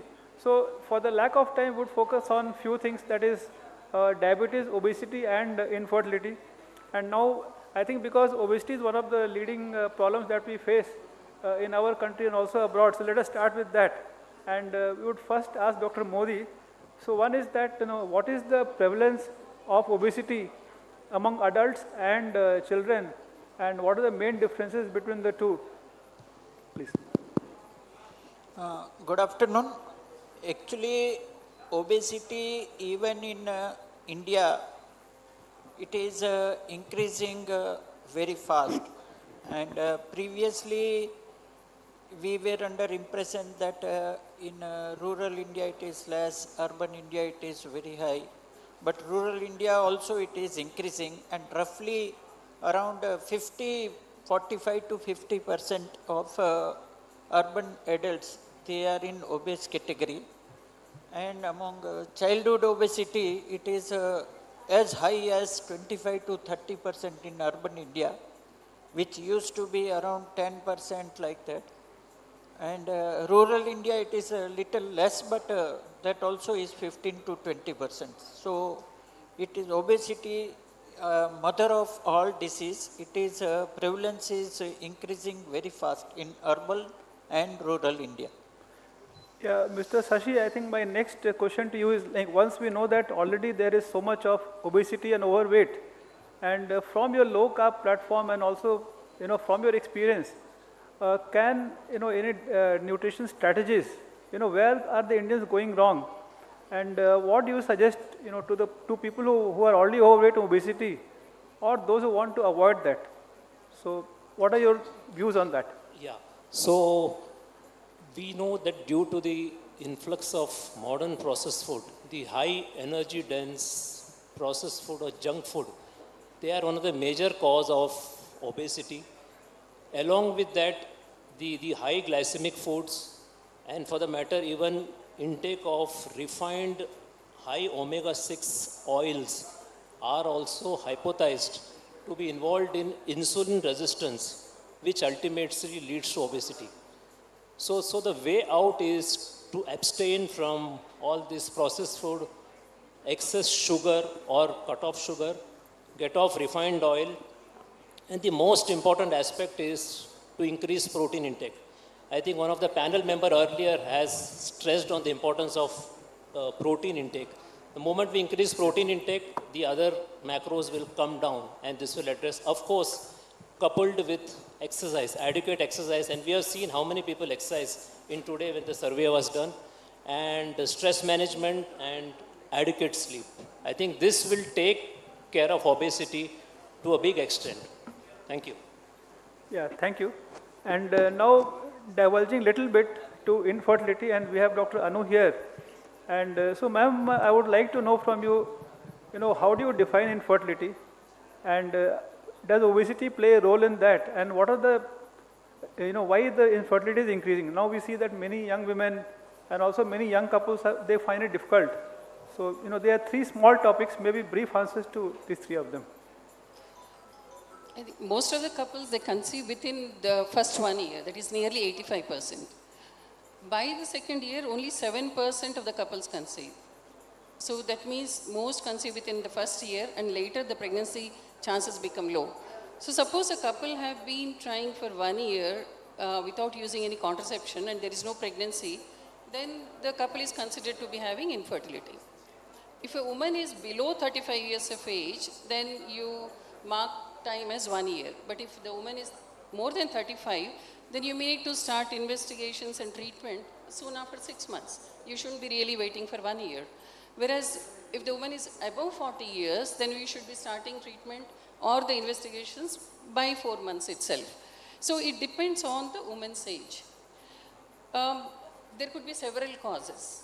There are several causes which are preventable. There are some which are we cannot really prevent or you cannot avoid. So one of the preventable causes is a lifestyle factor. The way we are living our life, the obesity. We can see there is an increase in the drug usage, smoking, alcohol, the lifestyle behavior. So all this can actually have an impact on the pregnancy rates. When you talk about the obesity, obese, even a male person or a female can have an effect on the pregnancy rates.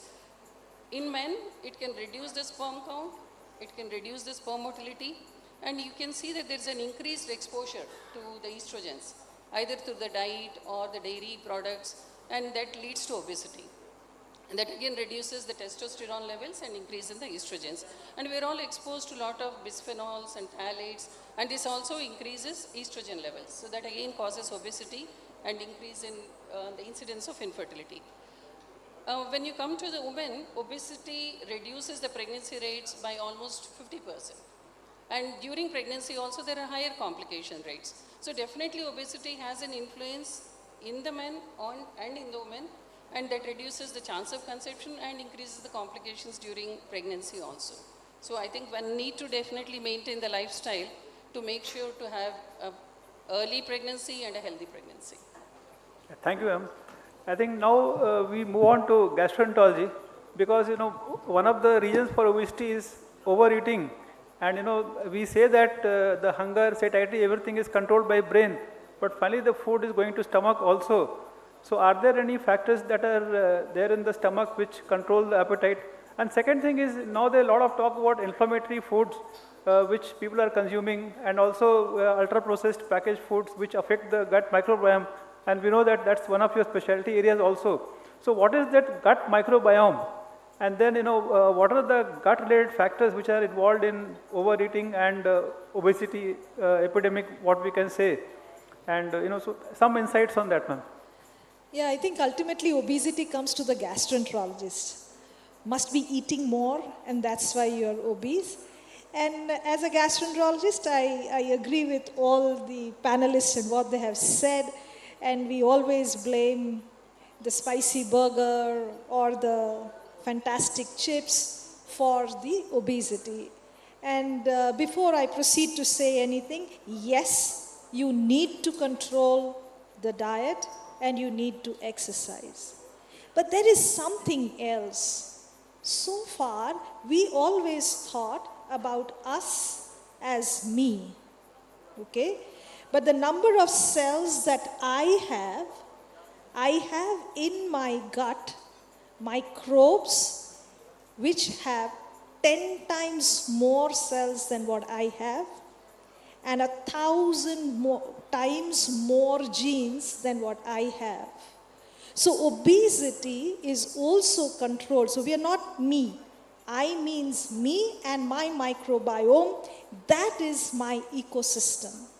And with modern technology and being able to identify the entire gut microbiome, what are the bacteria there, what is the proportion, we know that that ecosystem is responsible for many of our ailments. Obesity is one of them as well. So there is diet patterns. Now we are checking the gut microbiome, suggesting diet based on that, and then trying to see if we can improve the entire ecosystem within the body. So these are newer concepts, and I think we can handle it. And I'll give you a small story which is very interesting. There is stool transplantation. And stool transplantation for illnesses have shown very good results. Clostridium difficile infection, some of the inflammatory bowel diseases, stool transplantation. In America, a strange case happened. A lady was given stool transplant. Post-stool transplant, she became fine. She was normal, she was healthy, but she filed a case in court against the doctor. Why? Because she said, I was given gut microbiota from an obese person and I became obese subsequently. So getting obesity, we always have patients who come and say that I don't eat much but I'm obese. So there is something else also, and I think we must focus on that as well.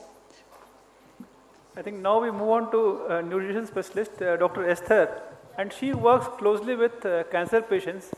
So I have two questions to her. We know that obesity is a risk factor for cancer also.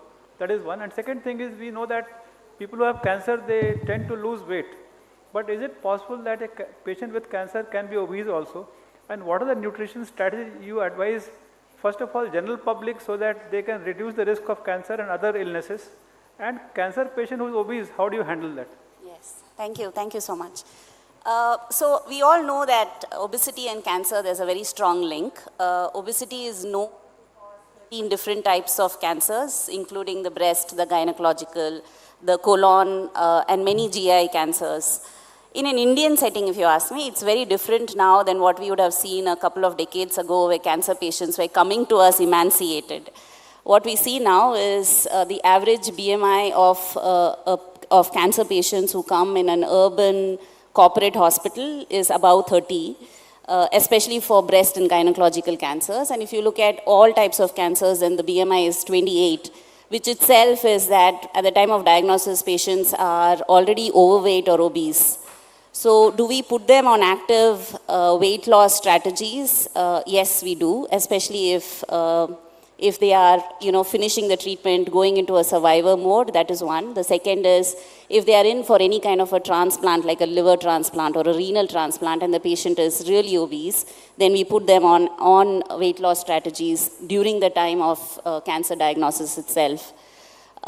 We encourage all the patients as to follow a healthier lifestyle, adoption of healthier lifestyle, which includes calorie definition of, how much they need to take, a high protein diet, a low fat diet, a low carb diet, and that causes weight loss as well. Now the chemo drugs that we have, so it's not like everybody who starts cancer treatment starts losing weight. So there are certain segments like GI cancers, head and neck cancers, yes, weight loss is more, but a whole lot of other cancers like prostate, gynecological, breast, where they don't lose weight even when they are on active cancer treatment. So yes, we do advise them to follow a healthier lifestyle, and weight loss might happen, or what we really look at is not making them gain more weight when they are on treatment. At this point, I also have to highlight on one very important aspect of sarcopenic obesity, which we see very clearly among cancer patients. Now, sarcopenic obesity is a condition where the individual is obese, but they have a depleted muscle mass. And that's a very concerning condition for us because we want to preserve the muscle mass when the patient is undergoing treatment, while we don't want them to have too much of fat mass. So the diets are more defined with exercise and other therapies so that we are able to build the muscle mass while targeting weight loss and fat loss. Thank you. Yeah, thank you. Thank you, Dr. Sunita, for waiting for so long. But I think still you are a physician who deals with diabetes as well as lifestyle disease and sexual health also. So my question to you is, how does obesity or diabetes or other lifestyle disease affect a person's sexual health, both men and women? And how do you manage them, in terms of, say, obesity and diabetes affecting sexual health? Right. So what I'm seeing nowadays is that there's more young men, more than women, more young men, less than 30 years old, approaching me for sexual health problems.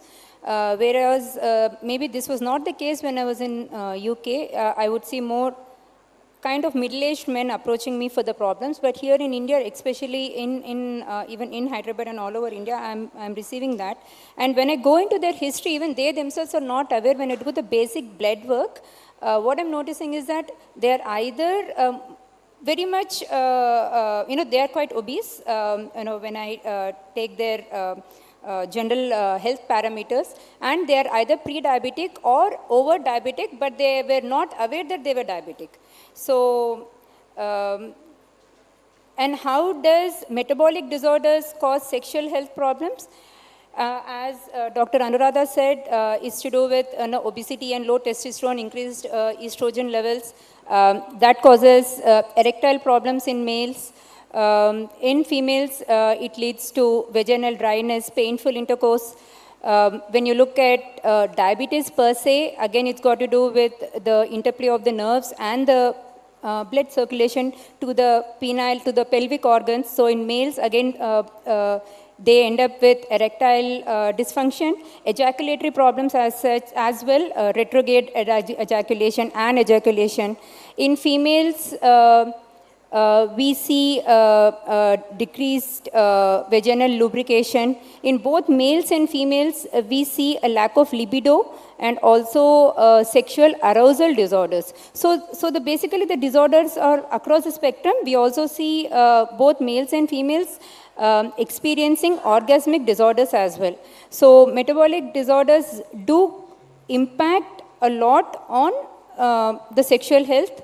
And it's a bit worrying, especially if you put this in the context of what Dr. Anuradha said about the infertility. And I think you are seeing more and more patients about that, yeah.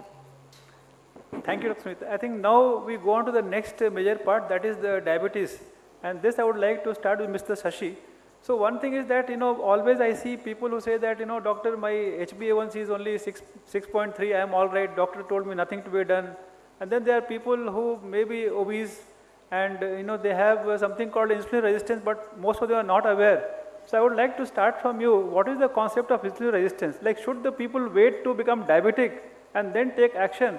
Or is there something before that they can do so that they can prevent becoming a diabetic? Yeah. So insulin resistance is a concept which is generally ignored and it is not usually tested unless for certain specific condition.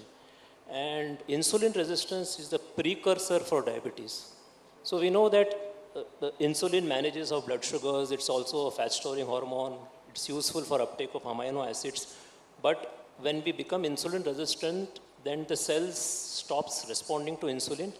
The body will increase the insulin secretion and leads to a condition called hyperinsulinemia.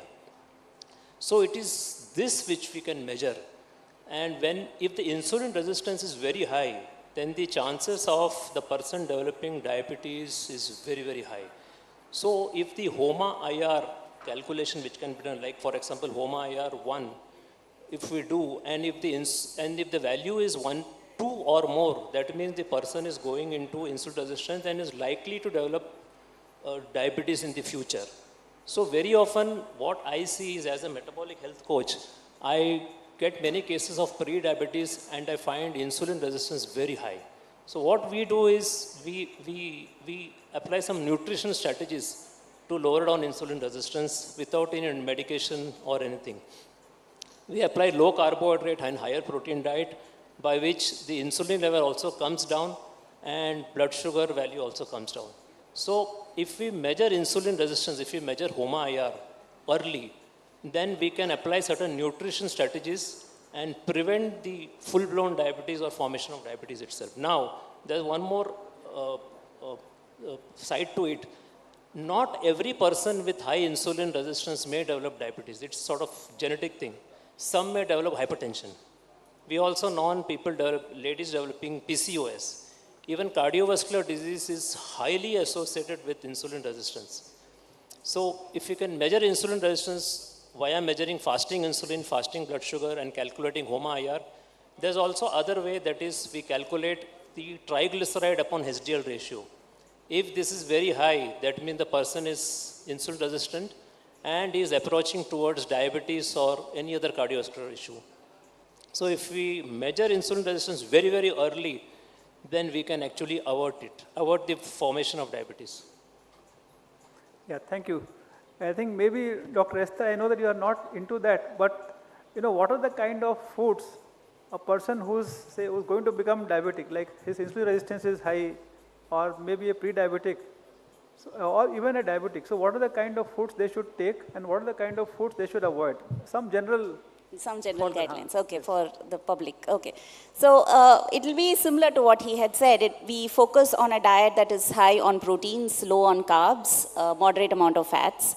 But what we also look at is the total calorie intake. So we go with simple calculations to make sure that the total calorie intake is not too much, and that gets balanced with adequate amount of physical activity. So once we know how much of calories an individual has to take, then we break that down into macronutrients. our Indian diets typically give about 60-65%, even up to 70% of calories coming from carbohydrates. And that is what we try to cut down. We don't put them on ketogenic diets at this point. We put them on something that gives carbohydrates is still the primary source of energy, but we probably give it about 50% of calories, 50 to 55% of calories coming from carbs. We step up on proteins, but when we say we step up on proteins, it's not like we give them some 40% of calories coming from proteins. We step it up from, say, 5%, which what an Indian generally takes, to about 10 to 15% of calories coming from proteins, and the rest of the breakup is for fats. So if I have to break this down into foods that we eat, how we advise is make sure that you take more of complex carbohydrates, something that is high on fiber as well.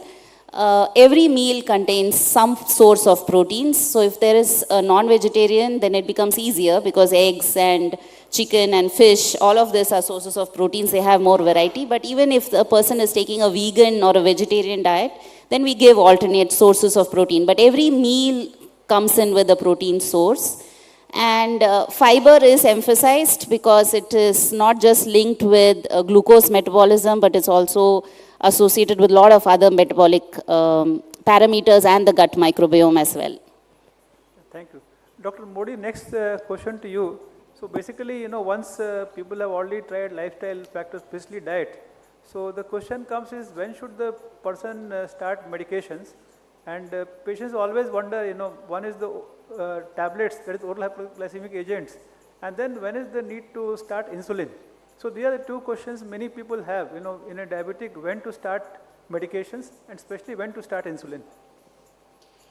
Actually, lifestyle measures are the basics of a pyramid. If we consider diabetes management as a pyramid, base is by lifestyle measure.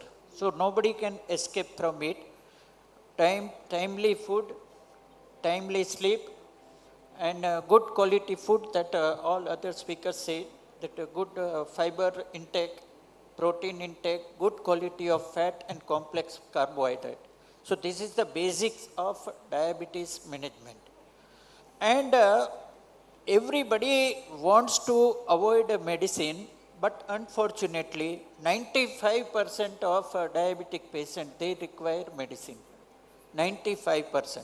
So if you need medicine, then don't feel shame that I have become slave of the medicine. Whatever generally nowadays trend is to start with double drug rather than monotherapy and gradually increasing. People say that if you attack aggressively diabetes, then on the long run your sugar will remain under control for a very long period.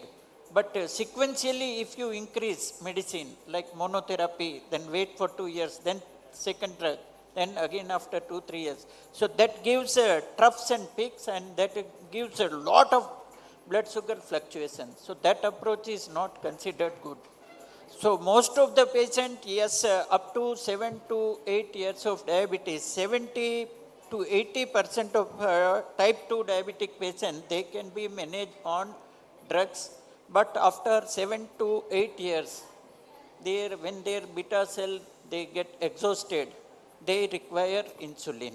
So indication of insulin is that optimum oral drug therapy, if your blood sugar is not controlled, then you will require supplementary insulin. Generally, we start with single dose basal insulin, and afterward we increase it, and subsequently basal bolus. Like means with each meal you give one bolus insulin, and night time you give basal insulin. So that is the course. Yeah, thank you, sir. I think now to Dr. Sunita, because many patients who have diabetes, they want to know whether they can ever come off the medications or not. Many times it is not possible. But is there something called diabetic, remission from diabetes? Can a diabetic, come out of medications forever or at least for long term? And is that possible, and how is it possible? The answer is a resounding yes. At least I can speak from my own experience, my own patient database. So yeah, after what Modi sir has said, that the patient goes on the medicines, and then at some point, basically what I've seen in my experience, patients approaching me, they're actually fed up of medicines. That's the thing. The first thing they come into the room, they say, can you do something about, can I come out of medicines? That is the first question. And yes, I'd like to give hope to all, whoever is listening today, it is possible. But it's like a 50-50 thing. It's the motivation has to be from the patient's end. The doctor can't do any magic here. I can advise, I can suggest, I'll help. What works for me, or what has helped me reduce the medications, not only in diabetes, but even for, say, blood pressure medicines, or even the statins, the cholesterol medicines, is that I look at the patient as a whole.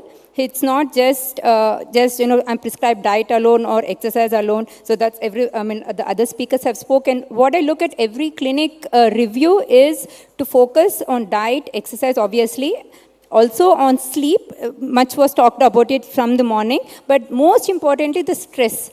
So that is the elephant in the room, I guess, because no person, whether rich, poor, male, female, old, young, I have seen each and every patient is stressed in these current times. So every review of mine focuses on the release of stress, either through counseling, through simple trips.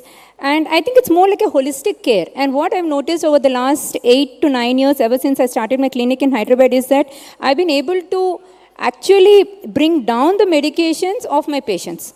And some of them are on no medications as well. And yes, so that's what we call the remission of diabetes. So yes, it is possible. I do have my patients. They are in remission. So the next question was for how long it is possible. Now that depends upon the patient. So if the patient is able to manage his lifestyle changes, positive lifestyle changes, for months, years together, he's going to be in remission. At some point, he knows, and I think it's more to do with the awareness and the education of the patient. Once it enters the patient's mind that, yes, this is possible, I have seen that they have been able to control the diabetes or other metabolic disorders quite well. It is that first initial hurdle is for them to understand. And once that's done, I think half the battle is won. So diabetes remission definitely is possible. And I think one last thing I would like to tell here is that is possible in majority of patients who have actually lost quite a lot of weight. If they're able to lose roughly around 10 to 15 kgs, it's quite possible. They can keep that under remission. Yeah, thank you. I think now we are going to the last round of questions, and then we'll have short 5 or 10 minutes for the audience also. So keep your questions ready. And so I think now we'll come to Dr. Anuradha. So basically, couples who have infertility, is IVF the only treatment, or do all of them need IVF, or when do you advise IVF, and what is the success rate? People want to know, is it 100% guaranteed? Like we see some ads and they got penalized also, claiming 100% success. So there are different reasons why a couple is not getting pregnant. So I think here the male comes first. We should really check whether there is any problem with the male. And we know that now the IVF indications have widened. So if a patient goes to a clinic, for a fertility clinic, so what happens now is the doctor, the physician itself keeps asking, how eager are you to conceive? How much time do you want to take for a pregnancy? Do you want to conceive early? You want to take time? Or are you in a hurry or not? So definitely, we should not really rush into major treatments. We should try with the simplest as much as possible. But considering the age of the woman, it is very, very important. We do know that from 30 there is a difference. And the best reproductive age is between 24 to 27.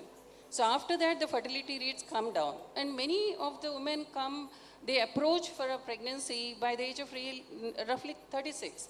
And by that time, we expect the fertility to be already naturally declining.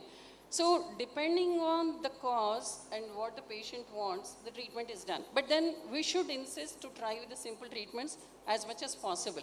And again, depends on the cause. Suppose the men have azoospermia, there are no sperms at all, or there are very few sperms, then you cannot really wait for a natural conception or a simple treatment. Then you have to plan for IVF or ICSI. There is an advancement where you can just pick up a single sperm into a needle and inject directly into there.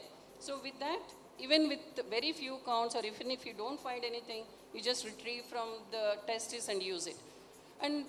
But again, in women also, when there are tubal blocks, there are endometriosis, then you go for IVF. So IVF is not really required for everyone, but then the horizons and indications of IVF really have widened now. So many are going for IVF and it doesn't work out in the first few. But then we should know that IVF does not have a 100% success rate. The maximum chance in each cycle is no more beyond 40 or 45%. So we should not really get eluded with all the advertisements which say that, okay, come to us or whatever, surrogacy will have a 100% chance or a 75% success rate for you. That is not true. It started with a single digit success rate 46 years ago, and now we have just come up to almost 40 to 45%. So definitely the chances in each cycle are not 100%. So the couple should understand. But only positive point is, suppose you do not conceive in one cycle, it does not mean that's the end of the whole thing. If you try more attempts, by the end of 3 or 4 cycles, we expect almost 80% to conceive. So it has the best success rate, but still it has its own limitations. Thank you. I think next to Dr. Rupa, you follow quite a bit on the lifestyle. So there are 2 sub-parts. One is the, Indians, we are blindly copying the West, and there is westernization of lifestyle in most of us. So what is the impact of westernization on the lifestyle diseases? And second is, you also focus quite a bit on the rural areas. So we know that in cities, there is a pandemic of lifestyle diseases. How about rural area? Like, are they exempt from all these things, or are we also facing similar problems there? I think this is a good question and a very relevant one in the modern scenario. Yes, there is westernization, and I don't need to highlight why. I mean, Hyderabad also 20 years ago, and now it's so changed. We have the swanky malls, our airport is world class. And when you have, there's technology, we have women in high positions, right? And together with that, there is the other side. And that other side is we have, if I may use the term, the McDonald's, the KFCs, the burgers, and the other thing. Penetration is happening because suburban Hyderabad, the villages are all getting infiltrated. So I run a rural program, and I found it, what I thought and what I saw when I went there was so different. Every little village, there are no diarrheas. They are not malnourished children, who are running about the streets. They have a school, they have the school uniform, but every village has a different spellings used. Chow Mein Center. And there is the burger with B-U-G-G-E-R, B-U-R-G-R, but that store is there. And all the famous US companies' chips packets in multiple small packets are there. And that's surprising because they get it just for 2 rupees and 5 rupees, what we don't get here. So the school children are also coming out and having that. The consequences are lifestyle disease is a big spectrum. We discussed obesity, we discussed infertility. There is hypertension. Then there is reflux disease. We are doing a study in the villages. You won't believe it, but 40 to 60% of the villagers are saying they have upputundi kappuru karpuru. They have bloatedness, they have acidity, and all the other lifestyle diseases. So there is obesity, there's diabetes, there's hypertension, there is acidity, there is constipation, there is joint pains. They're not coming to us with malaria or tuberculosis and all that. So the infectious diseases are coming down, and it's an epidemiologic shift. What is happening is we are seeing the lifestyle diseases grow. Together with this, I would like to highlight one important factor. All of us have highlighted it, have mentioned it in some form, but I just want to say mental stress. Our kids are going through a lot of mental stress because of the education styles, again, mimicry of the Western world. And every patient that comes with reflux disease, their insomnia, there's addiction to electronic gadgets. I was checking the my mobile at least 10 times in this place to see whether my hospital has sent any message. And all that is also increasing diabetes, hypertension, and other lifestyle diseases. So it is a time for us to focus and get out of this race and get ourselves a better lifestyle. Thank you. So, Dr. Modi, one thing which is in news nowadays is there are a lot of magic pills for obesity, and few drugs have become blockbuster drugs. They came for diabetes, but now anybody who's overweight and obese they're using, like Ozempic, and company has made billions of dollars.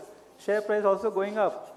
So who are the people who require those so-called blockbuster anti-obesity drugs? And maybe, one or two lines about the bariatric surgery. Who needs bariatric surgery? Actually, as Madam said, that in gut microbiota is very, very important. Similarly, gut is also very important endocrine organ. Gut has so many hormones. The moment you start taking food and you reach at some level, immediately satiety hormone will start secreting from gut. They will go to brain, they will go to satiety center, and they will inhibit hunger center. So these are 4 or 5 important gut hormones are there. The main one is GLP-1. It is secreted from distal intestine. And when we are hungry, that time also our gut is active. Stomach will produce a hunger hormone. It will go to brain and it will start ringing the bell that food, food, food. And unfortunately, our hunger center remains open almost 80 to 90% of time, while satiety hormones are active only for 2 to 3 hours. That is mainly after food. So these satiety hormones, they are utilized by pharma company, and yes, they are mainly, they were available in injection form, initially daily, afterward weekly, and now they have succeeded in making it orally also. So once you take this tablet, GLP-1 analog tablet, oral semaglutide, then yes, it can reduce your weight by 5 to 10%. And you rightly said that scientifically people have proved it, that they are very good medicine for diabetes also. So oral semaglutide, once you give to obese person, diabetes will nicely come under control, their blood sugar fluctuations will come down, and weight will come down by 5 to 10%. And there are other hormones also, like GLP-1, GIP, and glucagon. So if you combine all three, that is called triple G therapy, then results are as good as bariatric surgery, 20-25% weight reduction. But only problem is still cost. Cost starts per month 10,000 to much more than that. So many people, they find it difficult, but those who are morbidly obese, like BMI of 30, 35, 40 with uncontrolled sugar, hypertension, diabetes, if they afford it, we do suggest, because they are scientifically proved. And in India also, many of them are available. Oral semaglutide is available. Some injections are also recently DCGI approved.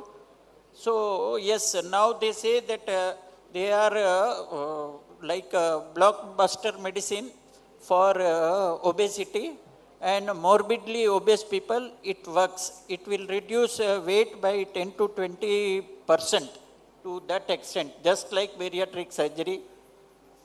So Thank you, sir. I think now to Mr. Shashi, I know that your dlife.in, along with Mr. Anup Singh, and you're doing a lot of good work in the low carbohydrate nutrition space. So just for the audience, what are the indications for which you advocate low carbohydrate nutrition? If you can just list those indications. Yeah, so practically in all modern chronic diseases, low carbohydrate or his extended version ketogenic diet works very well. So we use it for diabetes, for obesity, polycystic ovarian syndrome, and even hypertension for the matter. And of late, there are a lot of studies, publications coming out on the utility of ketogenic diet in the management of mental health conditions like bipolar, schizophrenia, and neurological condition, which includes everything. And most of them, you know this, Parkinson, dementia, ALS, and even in cancers now. Now, a lot of case study publications have come out on the application of ketogenic diet in cancers.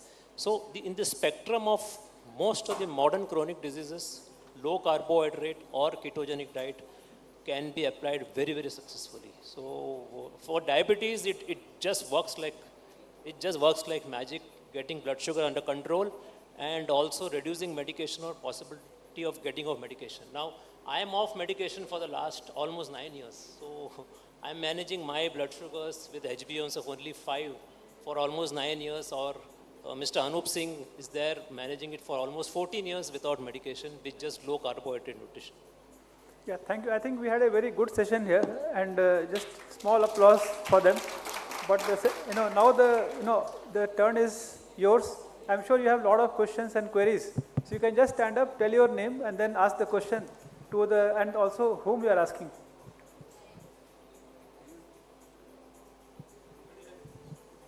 I just wanted to know about nowadays a lot of foods are being branded as superfoods. So whether it's some kind of seeds or a lot of these new seeds, millets, flax seeds, pumps, everything is branded as superfood. So for someone who is not medically equipped with that knowledge, how do we distinguish between what is really a superfood and what is more of a commercial marketing gimmick? Yeah, Okay. but is there a superfood, and then if there is, what is superfood? Okay. Yeah, actually. Yeah, so no, there is Thank nothing you. called superfood. I wish there was. It isn't. So a lot of foods get marketed like that, like whole foods, superfoods, magic foods. But end of the day, it is to do with how much calories an individual is taking, how much calories an individual is burning to, and how much of strength workouts, how much of muscle mass an individual is having that will actually define the person's weight and the body composition. So even if you're taking millets again are end of the day carbohydrates. Even if a person is taking seeds and nuts, end of the day it is proteins. So it gets broken down to what the major nutrient it contributes to, and then we calculate it to meet the calorie requirement. So anything that is too much is going to be not beneficial, and taking a tablespoon of seeds is good because it's a good source of fats, but if you take a tablespoon of seeds and eat everything else, it will not make any difference. So I think at the same time, I'd like to highlight one thing, and that is the timing of the food. Sometimes you feel that I skipped lunch, okay, and I had only dinner, so I'm having just one meal. The binge eating that happens, I think that needs to be controlled. So you should not go to a stage when you are so hungry that you could eat anything. So you have to balance it, have the timing, and then I always feel, and I think Esther, you'll agree, that your dinner should be a little early and go to sleep at least 2 hours after dinner. Simple thing to do. And another Indian habit, when there's so much of reflux going on, we have this habit of having a lot of water with our meal. So we are distending and bloating the abdomen. So take small amount of water with the meal, wait half an hour, okay, so there's no traffic jam, and then drink the rest of your water requirement. In fact, water can be had throughout the day. You can have your times. If you're working, then you need to know that, okay, at this time I'll have that water. But this Indian, wherever you go, they first put the water, and then you have the meal, and then you drink that whole water. I think that just distends the stomach. So this is just a regular tip with your superfood. Anyone else? I'm sure you have. Don't feel shy. Just no question is silly. Just ask anything which comes to your mind. Yeah, thank you so much. One question that I wanted to ask is, with the increase in modern medicine, we are coming up with a lot of particular supplements and isolated minerals, which did not exist in the past, but people were still living. Now with the advent of so many specific supplements, and we advise supplements for babies, for adults, and the geriatric population, what would you say is, if a person is taking too many supplements, or is there anything that, an adverse effect that they should avoid? What are your thoughts on supplements basically, apart from the medical use or misuse? Dr. Modi, yes. Actually, there is something called hidden hunger in India. Like even obese people, obese person also is nutritionally very much deprived. We don't have micronutrients. We don't have protein in our diet. We don't have good quality of fat. So we prescribe this meal replacement or nutritional supplement. One angle is this also, that at least if somebody is using genuine nutritional supplement, he will get some micronutrient, he will get fibers. Even in natural food, all these micronutrients content has come down so much that I will tell you one NIN survey, that iron content in tomato in 1989, whatever it was there, now it is only 20%. Only 20%. So even from natural food also we are not getting adequate micronutrients. We are not getting, our normal protein requirement is 1 gram per kg. And average protein intake in India is only 0.5 to 0.7 gram per kg. So everybody is protein deprived. So I am not propagand of all these nutritional supplement. But at least when I read that this contains this much iron, this much micronutrient, this much selenium, this much fiber, so I feel that at least he will get this much. So that is one more idea after prescribing this nutritional supplement. But, thank you. We had a wonderful session, and I thank all our esteemed panelists and learned speakers who gave their valuable insights, and also audience for actively participating. So with this, we come to the close of this session and hand over to the organizers. Thank you so much, Dr. Siddiq. It was indeed a panel that, like I said, all of us have questions for, and to show you an appreciation, a token of appreciation to all the panelists here, and I invite on stage Dr. Janki, Research and Development Head, and Shweta, Manufacturing Head of Yazaz. Yazaz is also our hamper sponsors. Please proceed to the stage so that we can introduce you to our panelists who have kept us engaged and informed through the day. Ladies and gentlemen, a round of applause to the last panel today here at Dakshin Healthcare Summit 2022. The panel discussed what I keep insisting is an everyday conversation that we have. Thank you so much, Dr. Esther Satyaraj, for being here today. Dr. Esther Satyaraj is Head Clinical Nutrition and Dietetics of HCG Hospital. She's flown down all the way from Bangalore for this event.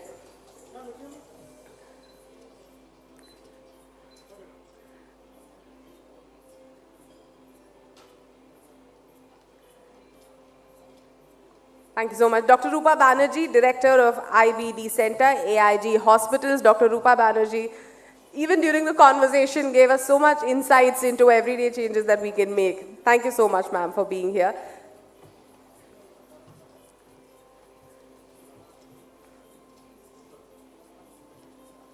Dr. Sunita Saimagaru, diabetologist and sexual health specialist. Thank you so much, ma'am, for being here and engaging all of us in this conversation.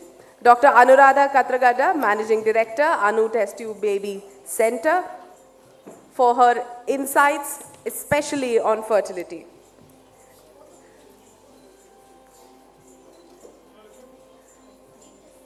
On the panel with them was Mr. Shashikant Iyengar, founding member of dlive.in.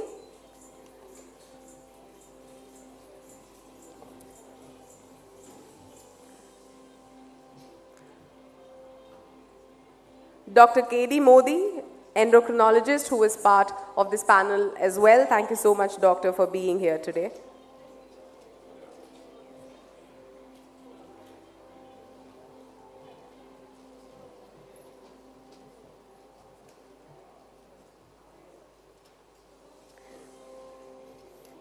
And the man who held the entire discussion together, I have no clue how you moderated the whole panel standing up here, Dr. Sudhir Kumar, neurologist, Apollo Hospitals, for moderating this engaging panel. Thank you so much. A round of applause, ladies and gentlemen, to our panelists. We would request the panelists to please stay back for a group photo. Yes, please. Laptop. With this we come to the concluding part of Dakshin Healthcare Summit 2024. A very special guest is here joining us today to deliver a special keynote address. Most of you may know him, but definitely all of you have heard about him. Popular as brand guru, there isn't a single product or a service that Mr. Harish Bijur does not know of, whether it is from the conception stage to ideating it and implementing it as a successful product. It is my pleasure to invite on stage brand guru Harish Bijur, the man who understands brands like no other. He will touch upon the topic of Medicare in New Era. I request the audience to give him your attention.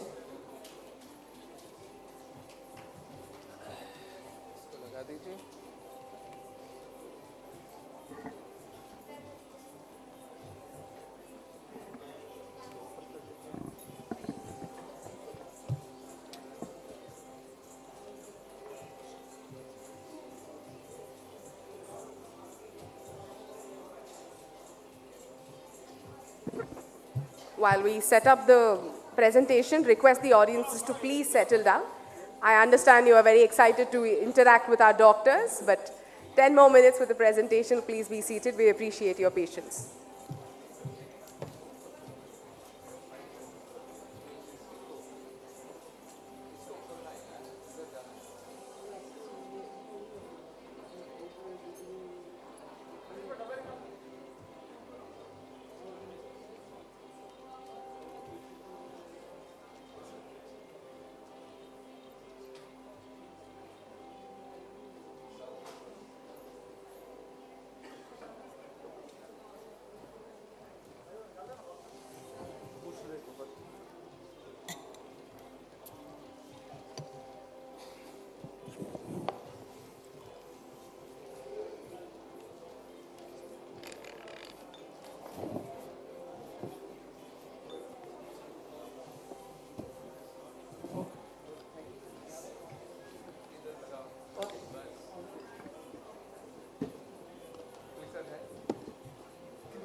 Okay, got it. आ गया? शुरू करें? Hello. Ladies and gentlemen, your attention please. I would like all of you to kindly sit down. May I request all of you to kindly sit down, those of you who are going to be in the auditorium.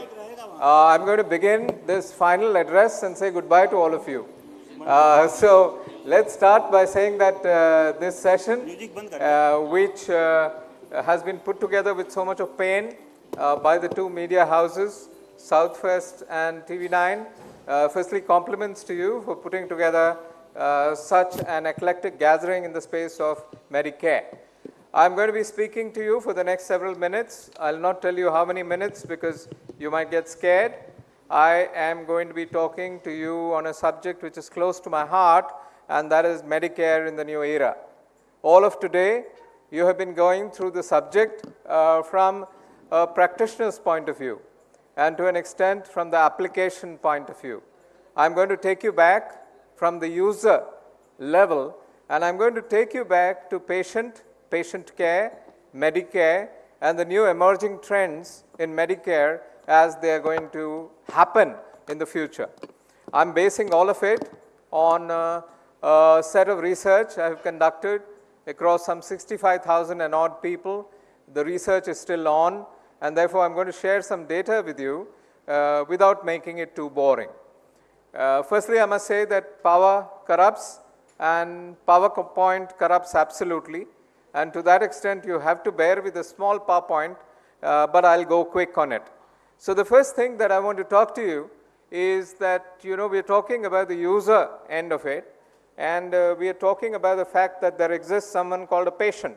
A doctor exists because there exists a patient. A doctor is a solution to a problem, and the problem is the patient. And at the patient end, the problems seem to be many. I have, through my research, I've discovered that there are two kinds of nations in the world. One is that discovers wealth first and then discovers health. And then there's another nation which discovers health first and then wealth. Now, all of us know that fundamentally we are a brute set of nations who are very concerned about wealth. And only when we secure wealth do we think of health. And I think India is coming somewhere close to that point of time when wealth has been achieved and health is going to get discovered. So first of all, I think, important to appreciate that health is a very, very center stage point. The cheeky answer is the Indian is discovering wealth in health, in the sense where there's plenty of wealth in healthcare. And I think that is the key issue that we need to be discussing today. There is fortune at the top, middle, and the bottom of the healthcare pyramid. And the healthcare pyramid is among the rich, the middle class, and the poor. All three segments are very, very important. So if you look at it, COVID has been a turning point. How many of you had COVID in your lives? Please put up your hands. No privacy breach? Yeah? Okay. The rest of you are so lucky that you did not get COVID. Okay? Or you're just plain lazy that you don't want to put up your hand. Whatever the reason, I hope, COVID has been a turning point in our lives. What Osama bin Laden did to the security services industry, in the sense he created paranoia in security services. Hotels such as this wouldn't allow you to walk in without getting checked, without getting, through security systems. Even today they do that. I think that was what Osama bin Laden did to the security services and products industry. The same thing COVID has done to the health services and products industry. Extremely critical to appreciate that health is today a very extra attention area. It's a center stage area which everybody looks at very, very carefully. There's extra focus that people give to healthcare, and extra needs of the people are growing on a day-to-day basis, wherein people are saying that health is much more important than wealth even. There are 5 pegs to focus upon in the healthcare era ahead of us. One is healthcare needs. That is every healthcare need that we have, which are basic needs. Then there's a healthcare want. I want better healthcare. And then there is something called a healthcare desire. I want the best healthcare. And then right on top of that is something called an healthcare aspiration. I need to be treated for this at only one location, and that location is possibly in Singapore. And eventually there are healthcare fantasies even, particularly because I was doing some study recently on broken bones, orthopedic issues. So on broken bones, the young of today, the Instagram generation wants, we went and asked them, what kind of bone setting do you like? They say that we hate these plaster of Paris which every Tom, Dick and Harish doctor puts together. We don't like plaster of Paris. Then what do you like? They say we want something snazzy. And I said, you anyway make it snazzy. When you go to school, people start writing all kinds of things on it. They make tattoos on it, designs on it. Maybe that's it. They say, no, we want something sexy. Right? This generation is a crazy generation. And then when we actually discovered what sexy is a new kind of a plaster cast, which is, put together very, very differently. And if you look at this plaster cast, it is actually a kind of a plastic material which is put onto the broken hand, and then it is filled with a liquid, and the liquid hardens, And guess what? There's a lattice kind of a design on the entire thing. You can swim with it, your arm can breathe with it, and you can pick any of 26 colors that can go into that liquid. So if you ask me, people today are not talking about functional medicine. Functional needs of a person, or what we talked about, healthcare needs, is a plaster of Paris cast on your hand which will last you for 6 weeks. At the end of it, you might have itching under it, you might have some skin issue under it, but then today people are saying, I want something which is breathable, something that is snazzy, and crazily, something that's even called sexy. So that is the fantasy of the young person today. And therefore, I want to take you through a journey of this fantasy. The healthcare market in India is what I call a saliva market. You know, saliva makes you want more and more. It's a saliva market. I talk about 2 body fluids today. Today I'll talk only about 2 body fluids, one in the beginning, one in the end. The first one is saliva, and the second is tears, okay? You know, if I had much more time, I would have talked to you about 2 more body fluids, which are very close to medical people. But let's stop with saliva and tears. Saliva, why is it a saliva market? Look at the market, my dear friends. It's a very large market. It's a $372 billion market as far as India is concerned. It's a very large employment market. 7.5 million people are employed in the healthcare industry in India. That's a lot of people. 7.5 million people is a lot of people. In fact, it's one of the biggest employers. And if I look at AI and its inroads that is making into healthcare, every tech person working in a hospital is also a healthcare person. So it's going to add on and add on and add on. Against a 5.2 million IT sales force, if you have a 7.5 million medical services sales force, we are talking a big language. The hospital market touches 98.98 billion $. Okay, out of this 372 billion $, 372 billion means the healthcare market is 372 unicorns. Unicorns. We talk unicorns. The startup talks unicorn. That's one piddly billion $. One small billion $. This is 372 billion $. The hospital healthcare market, the healthcare market is 372 unicorns, and the hospital market is 100 unicorns nearly. So we're talking a big, big business ahead. Therefore, salivate. The medical tourism market is today at $8 billion $, and we haven't even touched the tip of the medical tourism market. The e-health market is $10.6 billion $, 10 unicorns, and we are still growing in that space. So essentially, we boast of about 12.5 lakh registered allopathic practitioners, as you know, add another 5.65 lakh Ayush doctors, we are talking about a strength of doctors being this. Well, the ratio is still not as good as it must be, but then it's quite good as far as India on the whole is concerned. Extremely important point to note is we scrape the extreme top tip of the iceberg of healthcare opportunity in India. We scrape the extreme top tip of the healthcare opportunity in India. And we are still so excited. You see how excited I am. I'm saying 372 unicorns. I think we can be 20,000 unicorns. And that's the future you young doctors are going to be facing in the future. Okay. Medicare, again, you know, in the years ahead is a very big opportunity. But we need to understand it better. We need to understand it better, get off the treadmill we normally are on most of the time. In Medicare, if you work in a hospital, you know exactly what treadmill you are on. Seldom do we get the chance to get off the treadmill. I speak to doctors every now and then. One of my first clients was a pharma giant in India, and that took me to meet some 2,600 and odd doctors over a period of 12.5 years. And in this doctor visit, I know what kind of a life a doctor leads. I think we need to get off the treadmill a little bit and understand what's coming, what's unraveling, and how do we look at it differently. We need to context it to the era of users who are unveiling ahead. You know, how many of you in this room were born after 2010? Please put up your hands. After 2010. What? Not a single person. Obviously, yeah, obviously. 2010 is so-so. How many of you have children in the house who were born 2010 onwards? Yeah, yeah.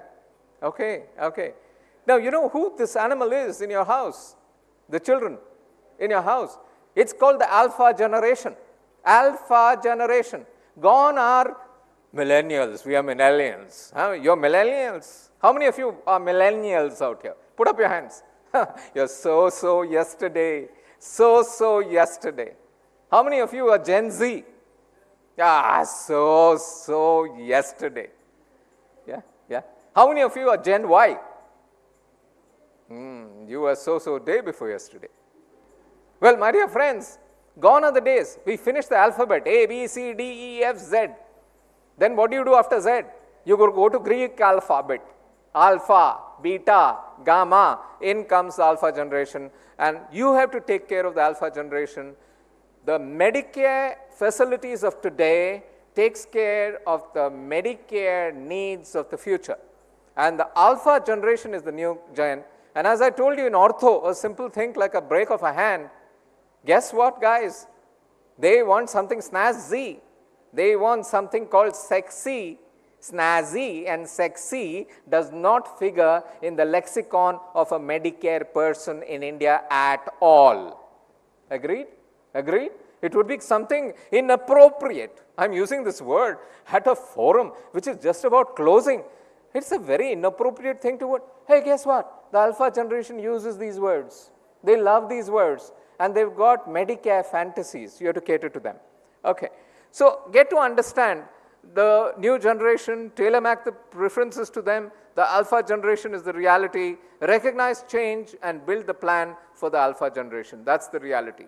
The biggest change in Medicare in India is the generation. The generation. A new generation of people have come in, a new generation of patient needs, wants, desires, aspirations, and patient fantasies. The baby boomers are dying. Gen A to Z have gone. Important point is, what your Medicare business does today so well, what you do today so well, is because of what was done 40 years ago. 40 years ago, because a client of mine who I worked with, won't name, I don't like to take names of clients at all, set up something, set up a hospital chain, a huge hospital chain. And 40 years ago was the start.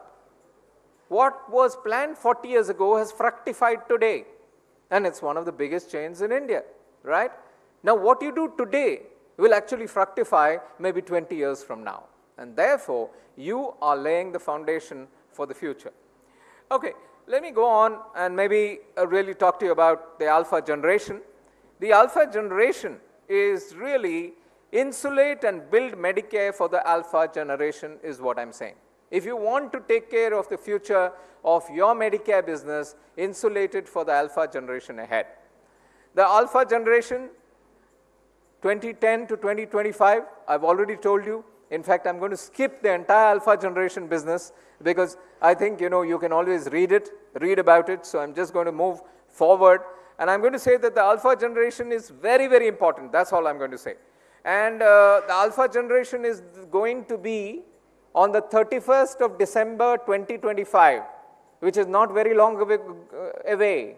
On the 31st of December 2025, the single largest living generation on the planet Earth is the alpha generation. And every other generation is not important as the alpha generation. Okay? So if your business in healthcare is not related to the alpha generation, I don't think you're connected. If there's only one thing that you picked up from this entire summit, and if you go and say, I want to insulate my business for the alpha generation, I'll be very happy. Because you're doing something that's going to be strategic for the business that you're going to build for the future. The alpha generation is actually, all about the youngster. It's about people who live on the social media landscape, people whose language you just don't understand. They come up to you and say, Mom, you be you. What? You be you. What is you be you? Mom, you do you. My God. My son comes up to me and says, Dad, I read 8 newspapers in the morning. I pile it all up. Dad, you destroyed the trees. Go digital. Now, this generation doesn't believe in a lot of stuff you and I used to believe. We need to learn what it is, and we need to go further.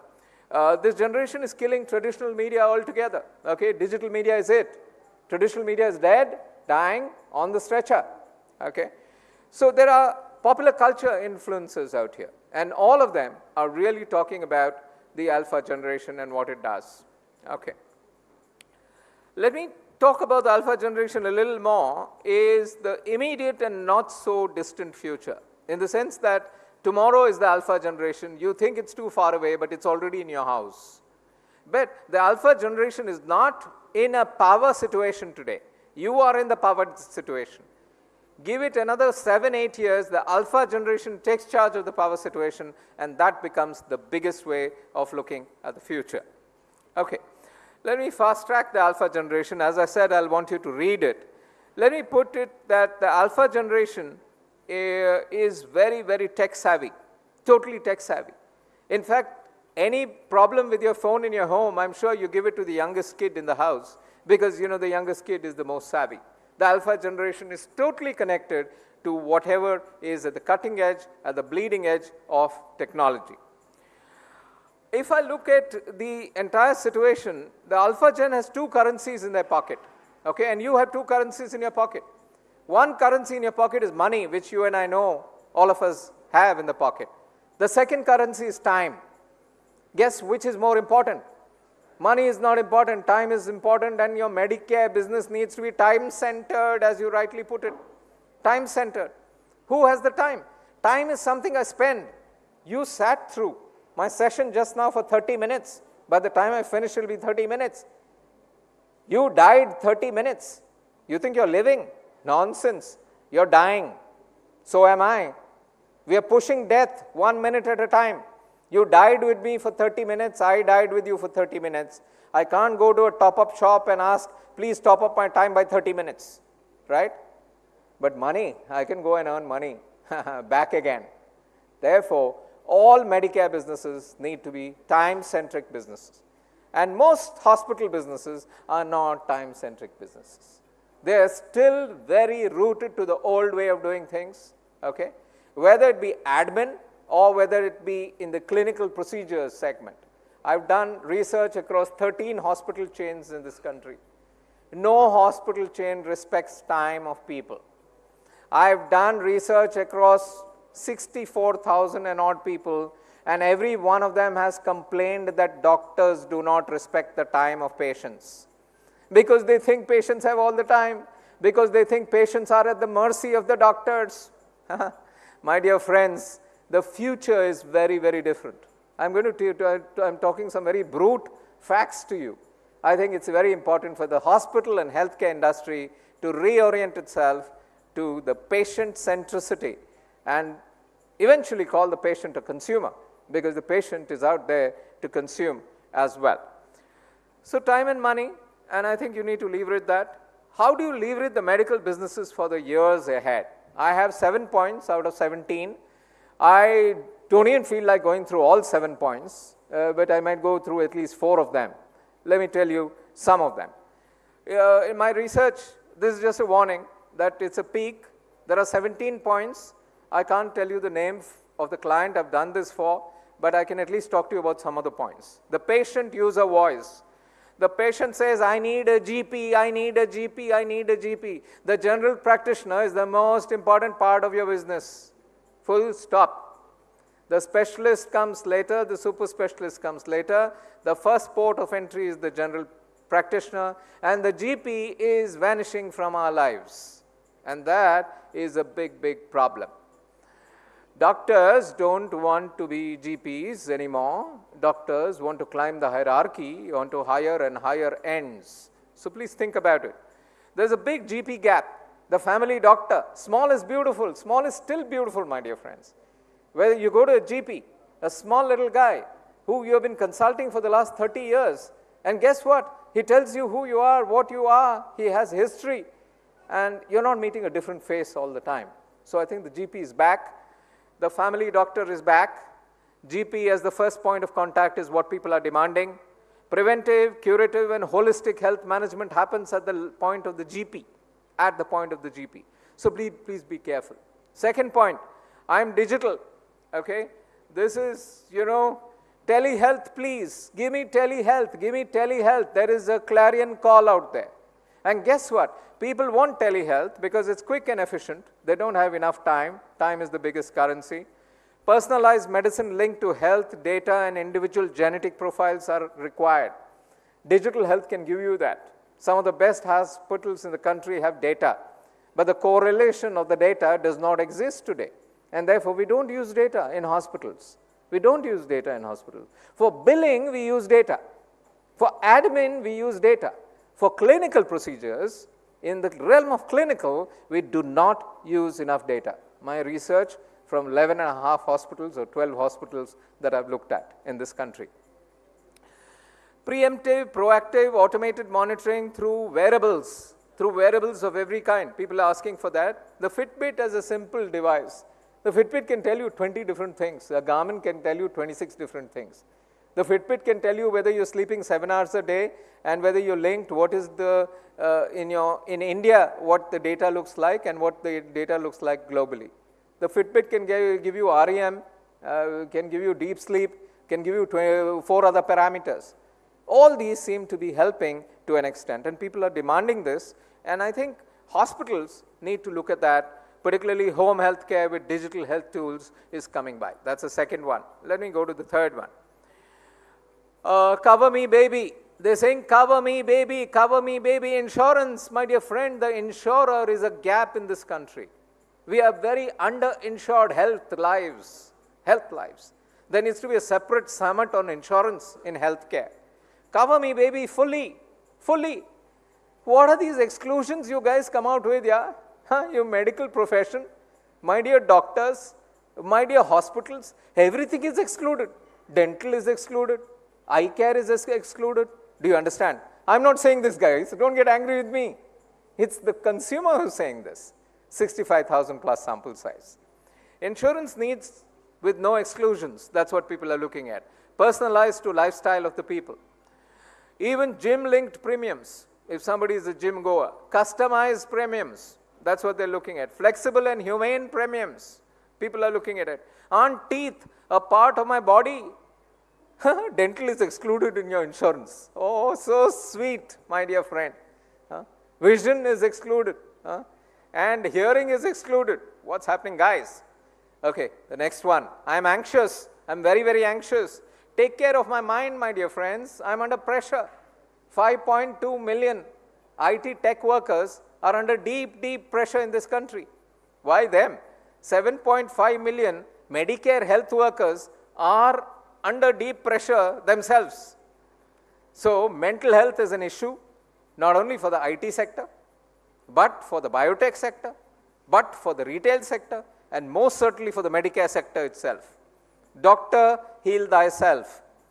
The medical sector itself, I have done a dipstick study trying to see how mental health issues are affecting people in medicine and Medicare.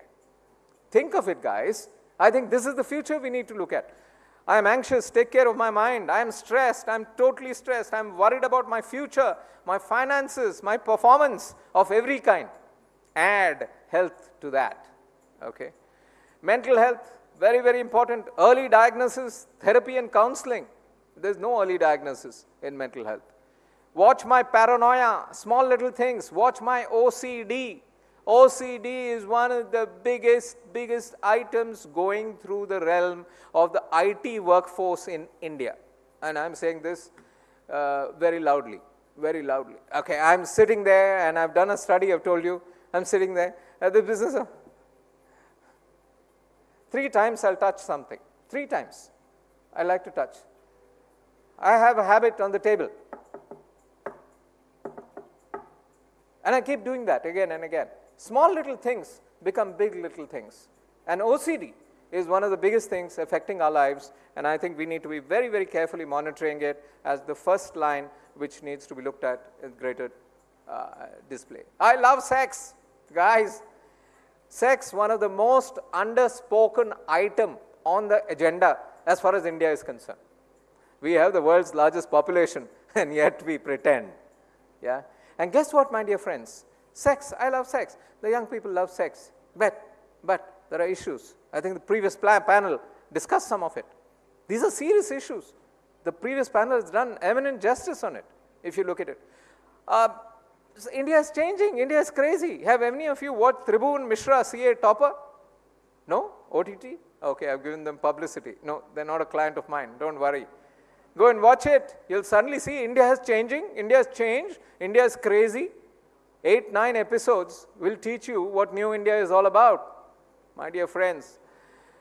New central concerns, my fertility. Everybody, a huge chunk of people are concerned about fertility. Fertility is a big, big issue. Sex life of people in terms of number of times, duration, and 8 other parameters that come by. Okay, and I've done a detailed piece of work in this space, so I understand. Is a serious, serious matter, my dear friends. Sex life crazily has a way of demeaning the respect of individuals for themselves and for their spouses. Ouch! What are you talking about? Yeah, it's basic. Freud was right. Food, clothing, shelter, warmth, and sex. That's what Freud spoke about. Subsequent thinkers removed sex from the list. Abraham Maslow, as a thinker, removed sex from it. And subsequent thinkers removed more and more and more. But the basics are basics. Please look at it carefully. STD, serious issue among the young of India. We have tampered around with the sex ratio of India. I feel sad when I think that there are less women in India and there are more men in India. We've tampered around it. There are states in the country where guys can't get married to a lady. Okay? They can't get a bride. Okay? So what do? They do n numbers of other things. And guess what? Most of the time, STD is becoming a bigger and bigger problem in the country. A very silent problem, but a big problem. We need to talk about it. I don't trust you, baby. And this is the 6th one. I'll just do the 7th one and say goodbye to all of you. You had a long day. Look less corporate, dear corporate hospital. That 100 crore business I talked to you about, shared by all the hospitals in this country, growing at a 18% CAGR for the next 8 years, very robust. Please look less corporate. People are wanting you to look less corporate. People don't like corporate hospitals. Corporate hospital distrust is coming by. I'm a politically incorrect guy, okay? So hate me, love me, but listen to me. That's it. And this comes from consumer research. People don't like corporate hospitals. So don't behave like a corporate hospital. Change your hospital practice away from corporate to personalized. Make your corporate hospital look like an aggregate of GPs of every kind put together with an umbrella of specialists and with a super umbrella of a super specialist set. Well, corporate hospitals, not trusted. Small is still beautiful. Okay? Middle is sloppy. In between the big corporate hospital and the GP, middle is sloppy. Nobody wants to go there. And big is ugly. Big is ugly. Don't look ugly. Look less ugly. So corporate hospitals of today need to look less ugly. That's the statement I'm making. Please change. I want to trust you, baby. This is the last one. Hospital concerns. Hospital concerns need to be smooth and fast. Hospitals are not smooth and fast enough. Zero waiting and no waiting room at all. I want a hospital with no waiting room or zero waiting room. Well, waiting list on tokens can go up to 97, 98 for an appointment slot of 1 hour. 1 hour, 60 minutes, 98 waiting patients. Actual data I'm giving you. Actual data. Where does this work? It doesn't. People wait for 5 hours and they get out there. And it's like a train perennially running late because, demand is not catering to the supply that is actually happening. Must allow me a second opinion. People are asking for a second opinion in corporate hospitals. They're saying, give me an option. And this could be an e-option which you yourself give me. I want to double check what my specialist has told me. Because corporate distrust is coming in, my dear friends, because the specialist has recommended a set of procedures. And people are getting questioning. They have Google. They have Search AI, which is superior to Google. Have any of you tried it? It's just been launched 6 days ago. Search AI is beautiful. And I've got Chat GPT. With all this, people are asking ortho again. You know why I'm taking ortho? It's the simplest, non-controversial area. If I take any other area, there'll be a fight here. Ortho. Why must, there's a bipartite patella. You know this better than I. There's a bipartite patella on a patient. It's very clearly bipartite.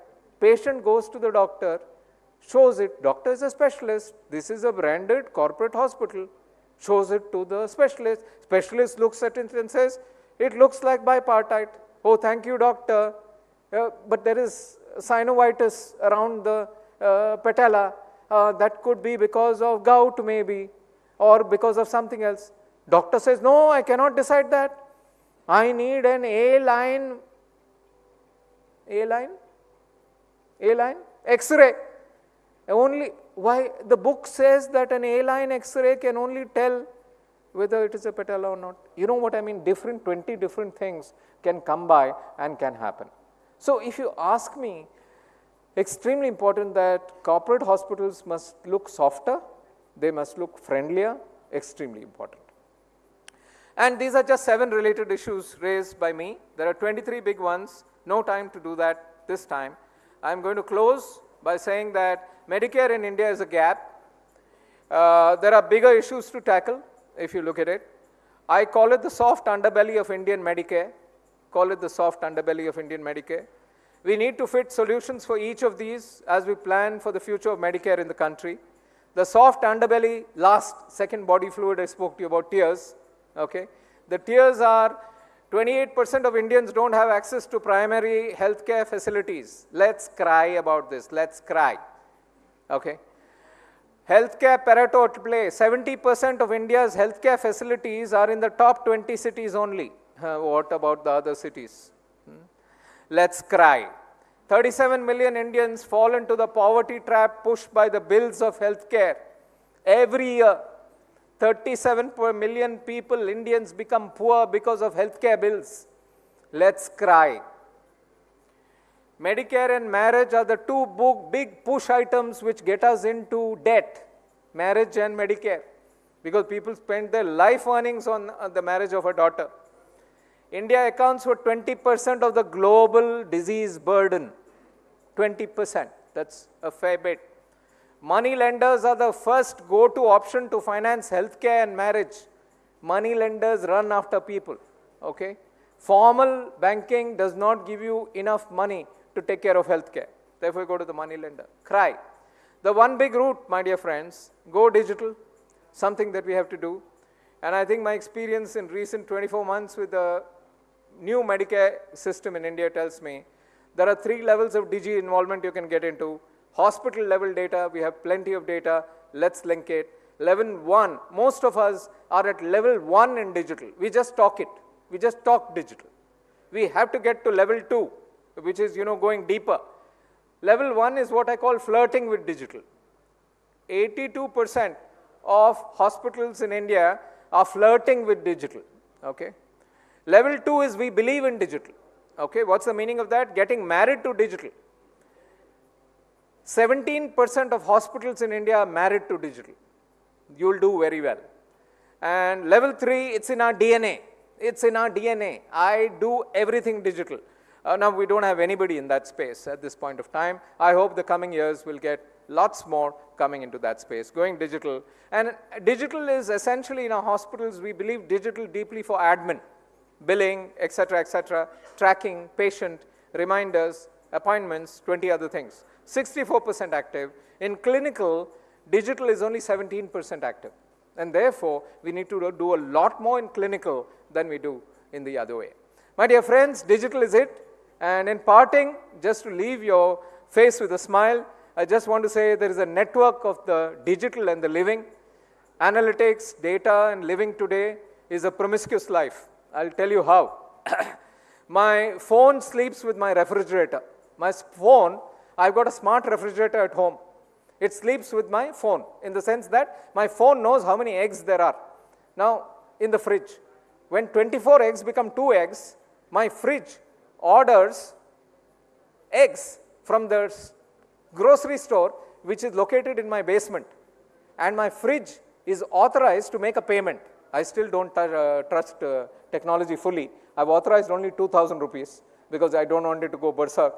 24 eggs, by the time I get back home or my wife gets back home, the 24 eggs are lying in front of the door. Who ordered the eggs? My fridge. Who decided? My fridge. How did the fridge know? 24 minus 22 is equal to 2 eggs. This family eats 6 eggs a day. Get 24 eggs. Simple algorithm. My refrigerator, which ordered, sleeps with my grocery store because it tells the grocery store. My grocery store knows the data of my refrigerator and maybe 20 other smart refrigerators around. Okay? My grocery store sleeps with 40,000 customer phones because those phones are possibly linked there. My customers sleep with credit cards because if you want to pay, your credit card is linked there. Okay?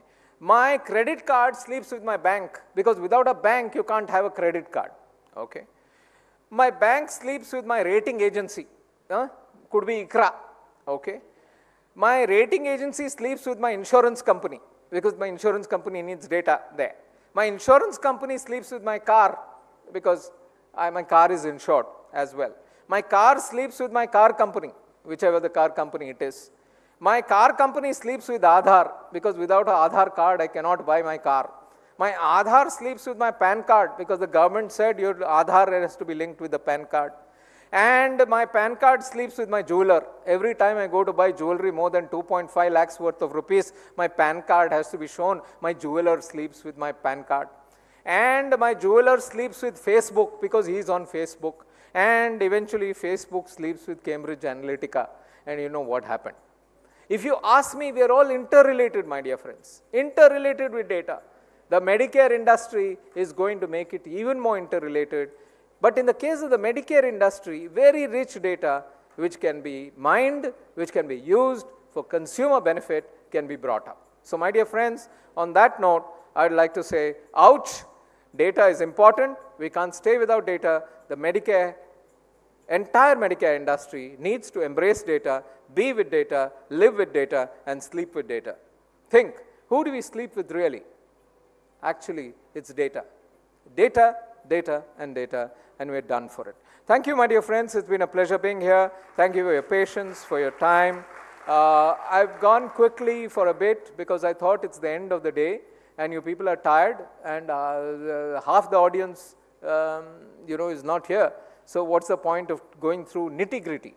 So, but for the rest of you, if I have excited your interest in any of these realms, create a robust future for yourselves and for your Medicare enterprises, and let's take India places, and let's look at the tears market as well, just as we look at the saliva market. Thank you. God bless. I'm leaving an email ID out here, which is harishbijur@hotmail.com. I don't have time for questions, but if you mail me and say if you were at the South First TV9 forum, I promise to reply to you within 24 hours. Thank you. God bless.